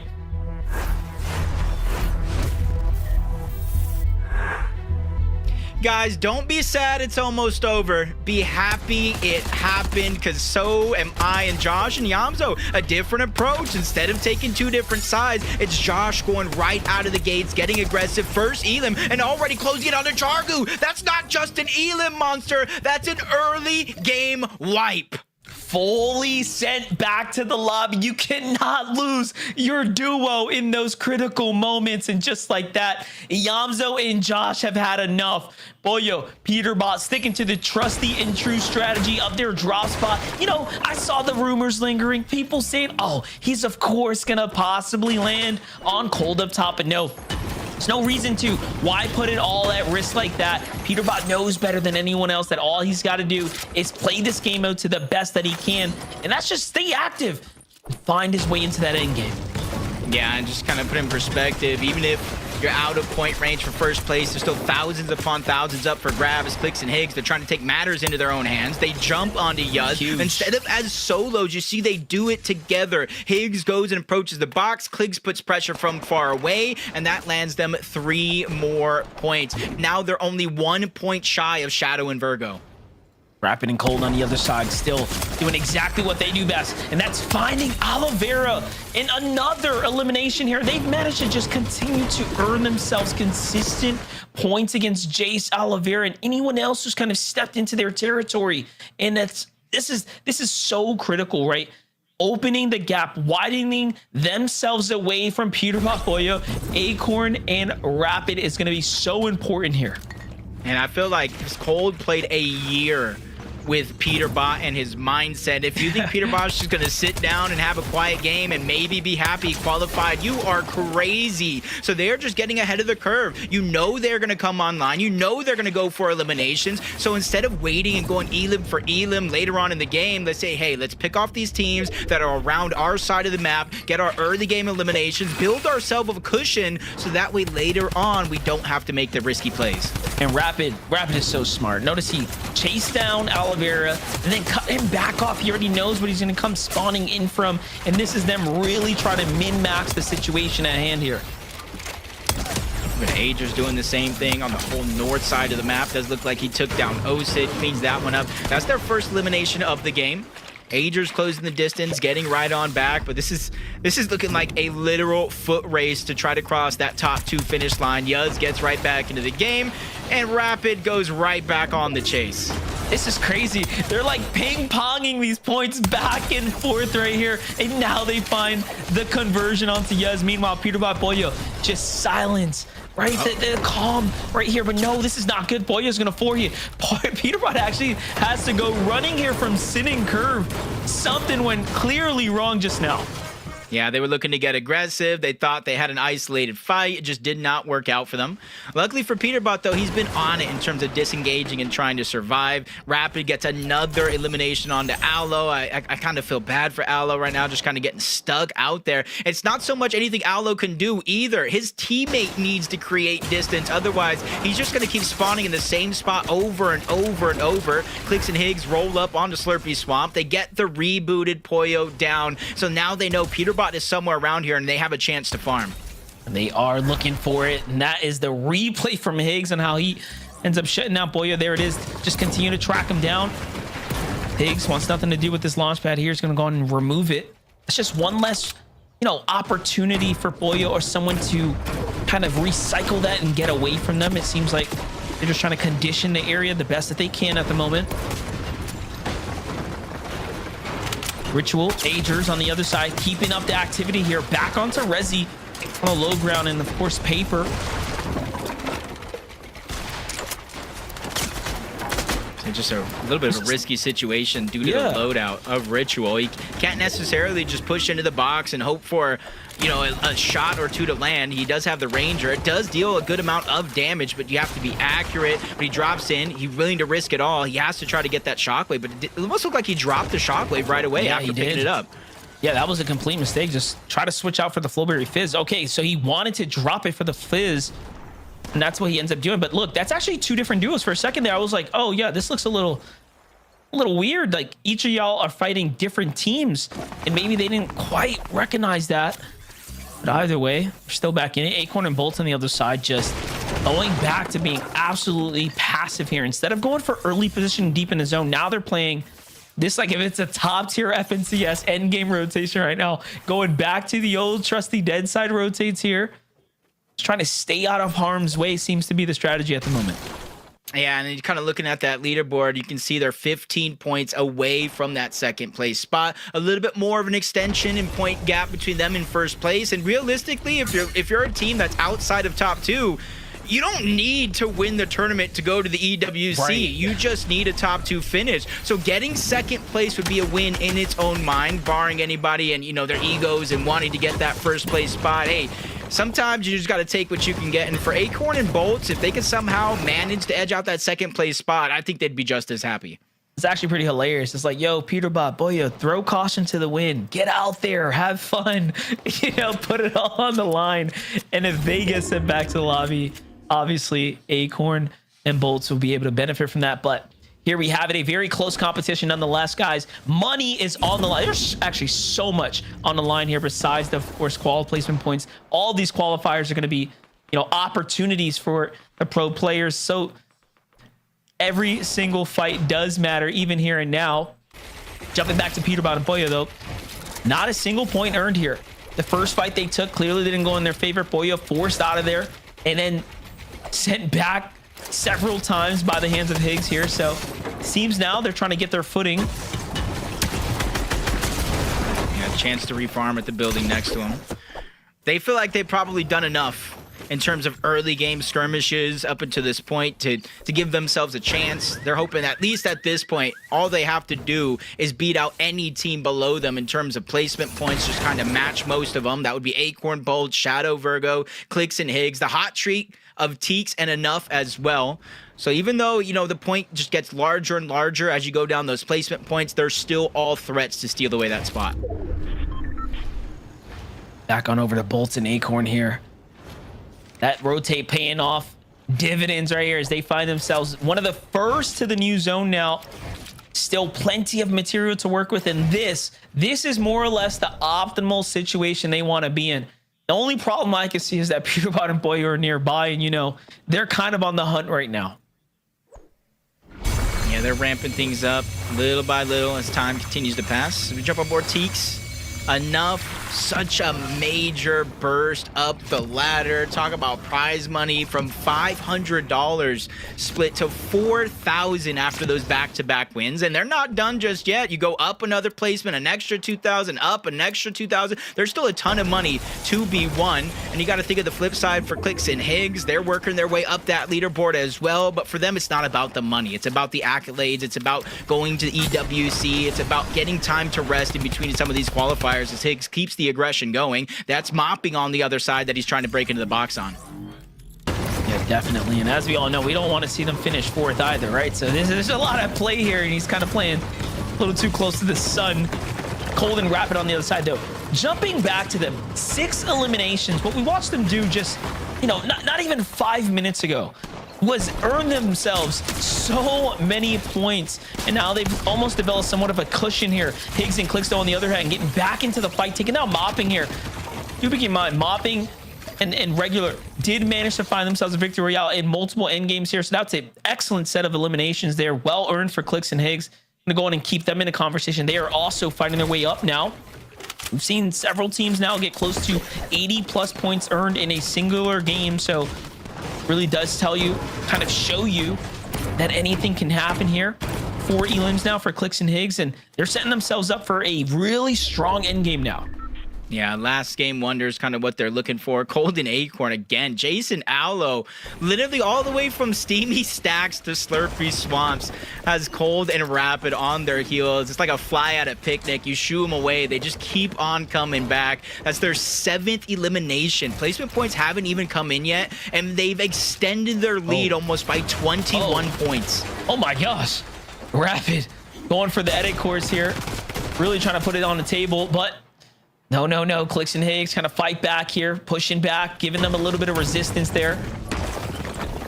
Have they just let their guard down? I mean, that would have been kind of interesting to see play out, but all that for nothing as the zone doesn't even end here. It pulls to the opposite side, so a huge commitment now from Rapid. Must be regretting the fact that they just burned through like 300 or 400 metal there.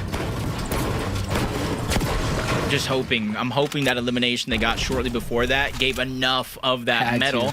But the most precious of the material, yeah, it's the only thing I'm thinking where you would get that much confidence. But they rotate out. Clix and Higgs starting to rotate out. Mopping Regular fresh off the respawn from Mopping, beginning to start his rotate on out. Hoping that there is some scraps left behind, whether if it's heals or some sort of a shotgun, because you know how difficult this game can be without a pump in your inventory. Yeah, most definitely. Meanwhile, Acorn and Bolts haven't really moved an inch. Sitting nice and pretty here. Kind of bunkered up and on top of the launch pad. I didn't even realize they were kind of holding that one right there. So they're ready for a quick escape if they have to. There it is. They're setting it up to go in and bust a move out the side there.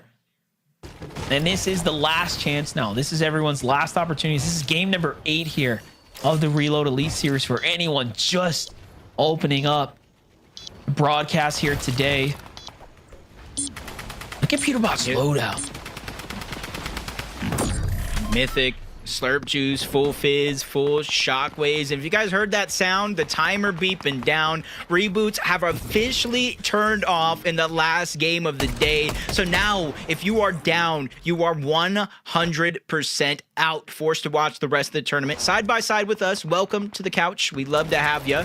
But now we get to see which teams outlast. We still got Cold, Rapid alive, Peterbot, Pollo, Acorn, and Bolts. Even got Shadow and Virgo, and of course Clix and Higgs, our top 5. Top 5 looking strong right now. Setting up for the photo finish here. Clix Higgs eyeing up the competition up top. There's no threat though. Off they go with the shockwaves. 347 for Cold and Rapid after they were fed an incredible amount of eliminations they picked up in the early game as Steamy Stacks. Peterbot and Boyo not as lucky. They had no one at their draw spot. They had too strong of a starter performance, and pretty much all the competition moved away. It's kind of slowed down ever since. I like that quick reposition from them. They're not ultimate high ground by any means, but they are elevated 3 layers up. allowing them to get a good vantage point of everybody around as you jump back on over to Higgs. And one thing I noticed, he's carrying that hunting rifle. It's essentially like a pseudo double pump of its own, but if you hit the headshot, it's absolutely disgusting. We're getting all the tricks out. A mythic goldfish in the inventory of Agers, and we know how that can turn things around. It can also one pump those builds. So if they're going for a little bit of piece control, the pre-piece onto anybody around them, that makes it that much easier. Yeah, and imagine you're inside a metal. It's the last thing you expect is someone to just insta-destroy your build like that, especially without the sound of the shockwave following up behind it. So we'll see how it ends up playing out. Zone pops, far east it goes. Here it is, Rapid, Cold. Pretty much the last ones on the edge of the zone here, forced to go with a big Flowberry Fizz into the shockwave there. Rapid ends up sliding just past some enemy territory, finds himself on the inside. Don't know where Cold landed though. It seems like he might have just missed the mark somehow. And this could be start of something bad, but no, Cold finds his way down. Peterbot and Boyo struggling to get through. A lot of pressure coming in here and up. Peterbot goes forced to do an early shockwave there, and they're just starting to gas out. Peterbot says, forget about it. I gotta go for height here. He needs visual. He needs to regain control of the situation here. And that mythic AR, look at the damage it can put out when he pretty much finds the headshot there. It is just devastating. Yeah, the damage just continues to ramp up as well with each shot hits. Now Drew and Chris are in that line of sight, but Rapid and Cold did find a way to reunite. You said it yourself, a little bit of separation. Cold even got his shields knocked down to nothing, but once they reunite, it's like smooth sailing on the high ground. 323 points, only one elimination, a much slower pace that we've seen, but it's time for them to lock in. They don't want to see that second place spot slip through their fingers. Well, as we both know, placement points wins games, at least so far. This is the most crucial moment of the tournament here and now. They are, again, very wide away from at least, you know, the amount of points that we know first place is holding at the moment. So there is quite the fight still ahead of us. Yeah, even got Bolts down below. He's rotating with Acorn, but it's right close by. Clicks and Higgs, another huge threat in this lobby. Rapid and Cold, they don't like that layer, so they instantly waterfall down below the low ground. This is something we've seen in a couple of those previous games where they both found success, but they also got taken down early. And while all this is going down, nobody has had a chance to look up, contest, or put pressure on a Peterbot and Froyo, so nobody is going to know what's going to hit him if he continued to ride freely. Don't count out Bolts there. Don't count out Acorn. You saw them just finding their groove right now. 3 more eliminations. Rapid, Cold, still at 7. Top 12 now. Placing points is going to start getting given out. Peterbot, Boyo wasting one of those med miss already there, showing that they were desperate to stay maximum HP, not looking to let their guard down at all right now. Even Peterbot here, just going and capping off, using that Flowberry Fizz, reconnecting back to these old builds here. But this is not enough. They gotta find their immediate competition and somehow get them out of here, or turn this into a huge win. But so does Bolt and Acorn here. I'm thinking this is gonna go down to who can get this victory royale here. Yeah, and for Bolt and Acorn, they're below 18 points to start this game. You cannot go placement for placement with Peterbot and Poyo because eventually it'll become mathematically impossible for them to catch up. So they got to come online and find eliminations. It's Rapid and Cold. Quick replay of how they're shaking out. This is our first place team. Cold goes down. Rapid's in a struggle, and he's going to fall just as placement points start to set in. This is truly a chance for Acorn, Bolt, Shadow, Virgo, and even Clicks and Higgs to take that second place spot. And now we're inside the top 10, and somehow Peterbot and Boyo only have a single elimination, but we just said it. It's so much more important to make sure you get those placement points. This could be Acorn's game. This could be Peterbot's game here and now.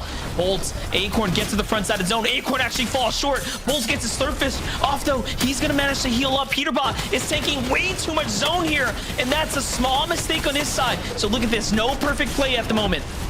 Mathematically, I don't even know what the equation is, but if it's going to happen, it's going to be off the back. What is going on, chat? I'm back. We have been streaming for 4 hours and 48 minutes. I'm going to do a 5-hour stream. We're going to keep watching that. And yeah, I really do appreciate y'all. So, of both trying to clutch. Peterbot and Pollo as well. They're fighting for the first place spot, but Pollo does go down, and Peter follows. 7th place is all they're going to get. Bolt is giving himself a chance. Another elimination. Siphon keeping him up, but he falls as well. Everybody is down. I don't know who got second, but it's going to be incredibly close here. And just like that, it's up to everyone else. Curve still in the game, though, playing for a dub here. 11 eliminations for Curve and Sin. And it is just chaos here in the end game. The last team standing is down at the bottom, and Curve's up top. It's Lum and Stiff who find themselves at 9 eliminations there, Jacob. Up they go as they try to find themselves this Victory Royale. But my gosh, what a series it has been. This is going to be a crazy close finish for everyone. Who's going to the land? We'll find out later. But 10 Elis for the dub there. What a game, Jacob. My heart can't take all this excitement, Monster. We saw first go down, second go down, third go down, and in the fashion they did it, it was all within placement points, so I don't even know. My math can't do the math. Well, we are just going to have to find out, of course. Game number 8 is now wraps. Zeke, who better than to throw it on over to you? Guys, I'm freaking out. Hold on. I just need like once. Okay. All right. It's fine. That was an insane back and forth. Okay. This was basically like a 3-way battle. Okay. Holden Rapid, Peterbot Pollo. They were fighting it out. Clicks and Higgs as well. We'll get to that first. I do want to celebrate Stifferoony and Lum FV. Congratulations, you guys. A big victory out here, especially in game number 8. That is incredible. More placement, more prize money to be had. Congratulations to the duo. Man, there's so much to unpack in that game, Vivid. I mean, yeah, we were trying to like watch every POV, trying to, pick up on little things, see if we can see how this game was actually going to pan out at the top of the leaderboard. I don't even know. And then amongst all of the chaos, yeah, Lum and Stiff, they're able to pick up the win there in the very final game, like Zeke mentioned, to go ahead and earn themselves some extra prize money. But Kayla, we all know what we want to see. We want to know what actually happened on the leaderboard. You know what? I'm just going to keep my words short. Zeke, what we got? Okay. We'll get to the standings in a second. Don't bring them up yet. Okay. So first place went through with 351. Second place was 343. Ooh. And there was a 342. A single point separated second and third place. Let's bring up the standings. It is time. Cold and Rapid overall walk away as the #1 duo. But look just the next tier down. Peterbot and Pollo by a single point beat out Acorn and Bolts. I cannot believe what I am seeing, okay? In this last game, Peterbot Pollo get an 8th place with 1 elim. Acorn and Bolts walk away 6th place with 4 elims. Had they gotten a single additional placement, a single elim, it could have been Acorn and Bolts. A single point, Vivid. How does Peterbot and Pollo get away with this? I mean, they get away with it because they earned it. They played so good throughout the day. Yeah, in the middle there, right? If you're taking a look at games 4, 5, and 6, they were a little bit slow, but because of how well they did in all of the other games, they just had such a lead. Those 3 games effectively did not end up meaning much. And look at this, actually a mistake towards the end, right? Just flying all over the place, trying to kind of make something happen, and maybe a little bit timid there from the duo, picking up 0 eliminations, not finding the refreshes that we're used to seeing them actually find in the end game. But maybe it was all calculated. They knew they just had to stay alive, pick up enough placement points to just barely go ahead and qualify. And we saw how close it was from Peter to get eliminated actually around zone 8 there. He was getting absolutely sprayed and still was able to shockwave himself directly to Pollo, recover, and then heal back up. I swear, regardless of what is going on with Peterbot, if you put an exotic in that man's hand, anything is possible.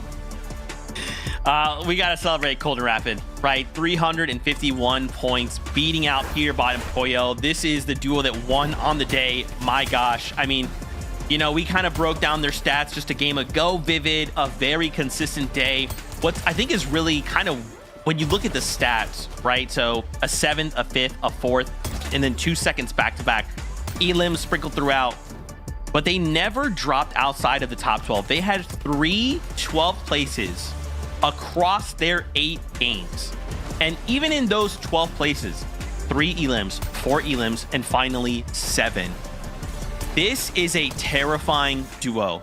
They took consistency to a way that I didn't even know could happen in Reload. Given the chaotic nature of it, they made Reload consistent. How, Vivid? How did they do this? I mean, they're just so good. That's how we know Cole, we know Rapid at this point in time. Teaming them up together, it's always going to be scary. And, you know, when you kind of take a look at the standings, right, how close it was between first and third place, 351 points, all the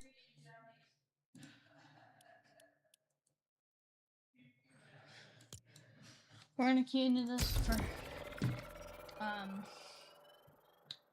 few minutes. Just give me in the stream chat.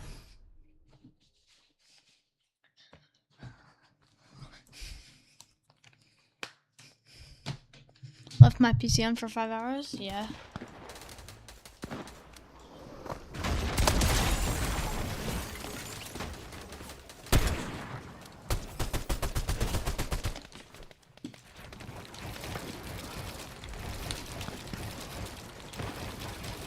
Oh my gosh, chat, my hands are so weird.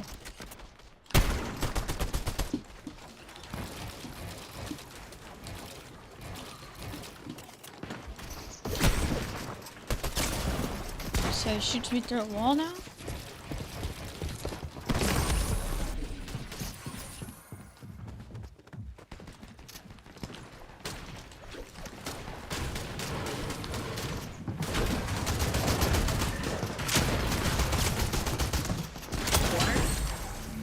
Two on it.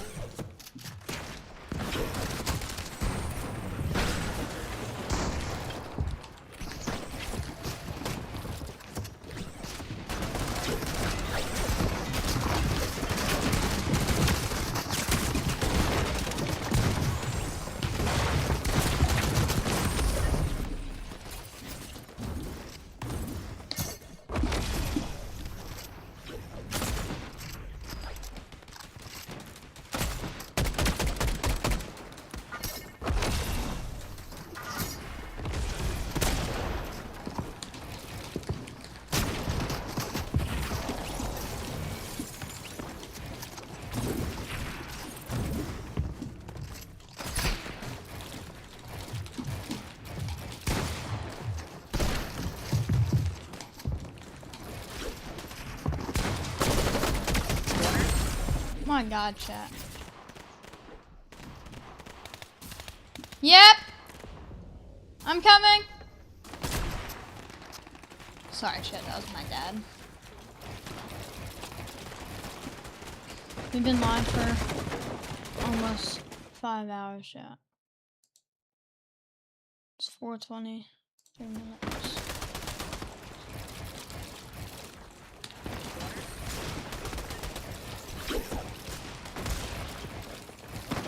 I'm gonna stream at 5 hours first.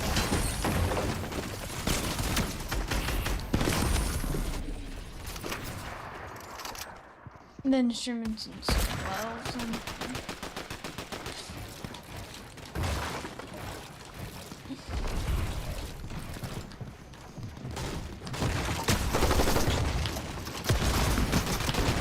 I'm not gonna end stream at an hour, but it's like not even a stream. I ended at like an hour and 30.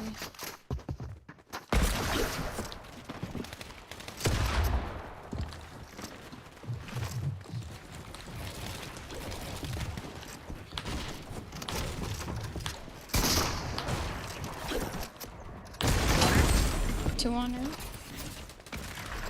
200. 200. Oh my gosh.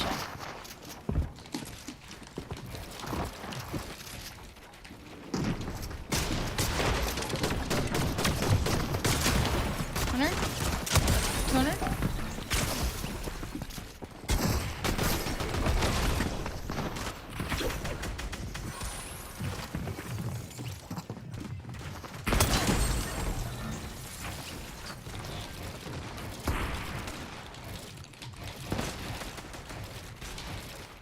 Alright, I gotta check this. Alright, chat. Thank y'all for tuning in and watching the whole stream. I really love y'all. Appreciate y'all for all the love and support y'all give me. And just have a great rest of your day. Yeah, chat. Tung SAHUR. It's in the shop. Peace out, y'all. I love y'all so much. And hope y'all have a great rest of your day. Use code CLICKS or Typical Gamer, 2 favorite streamers. Go check out new that stuff, Riding Llama event. And please just don't play Steel BRAINROT, okay? I did it for the stream to buy that skin. Love y'all. And hope y'all have a great rest of your day. Peace out.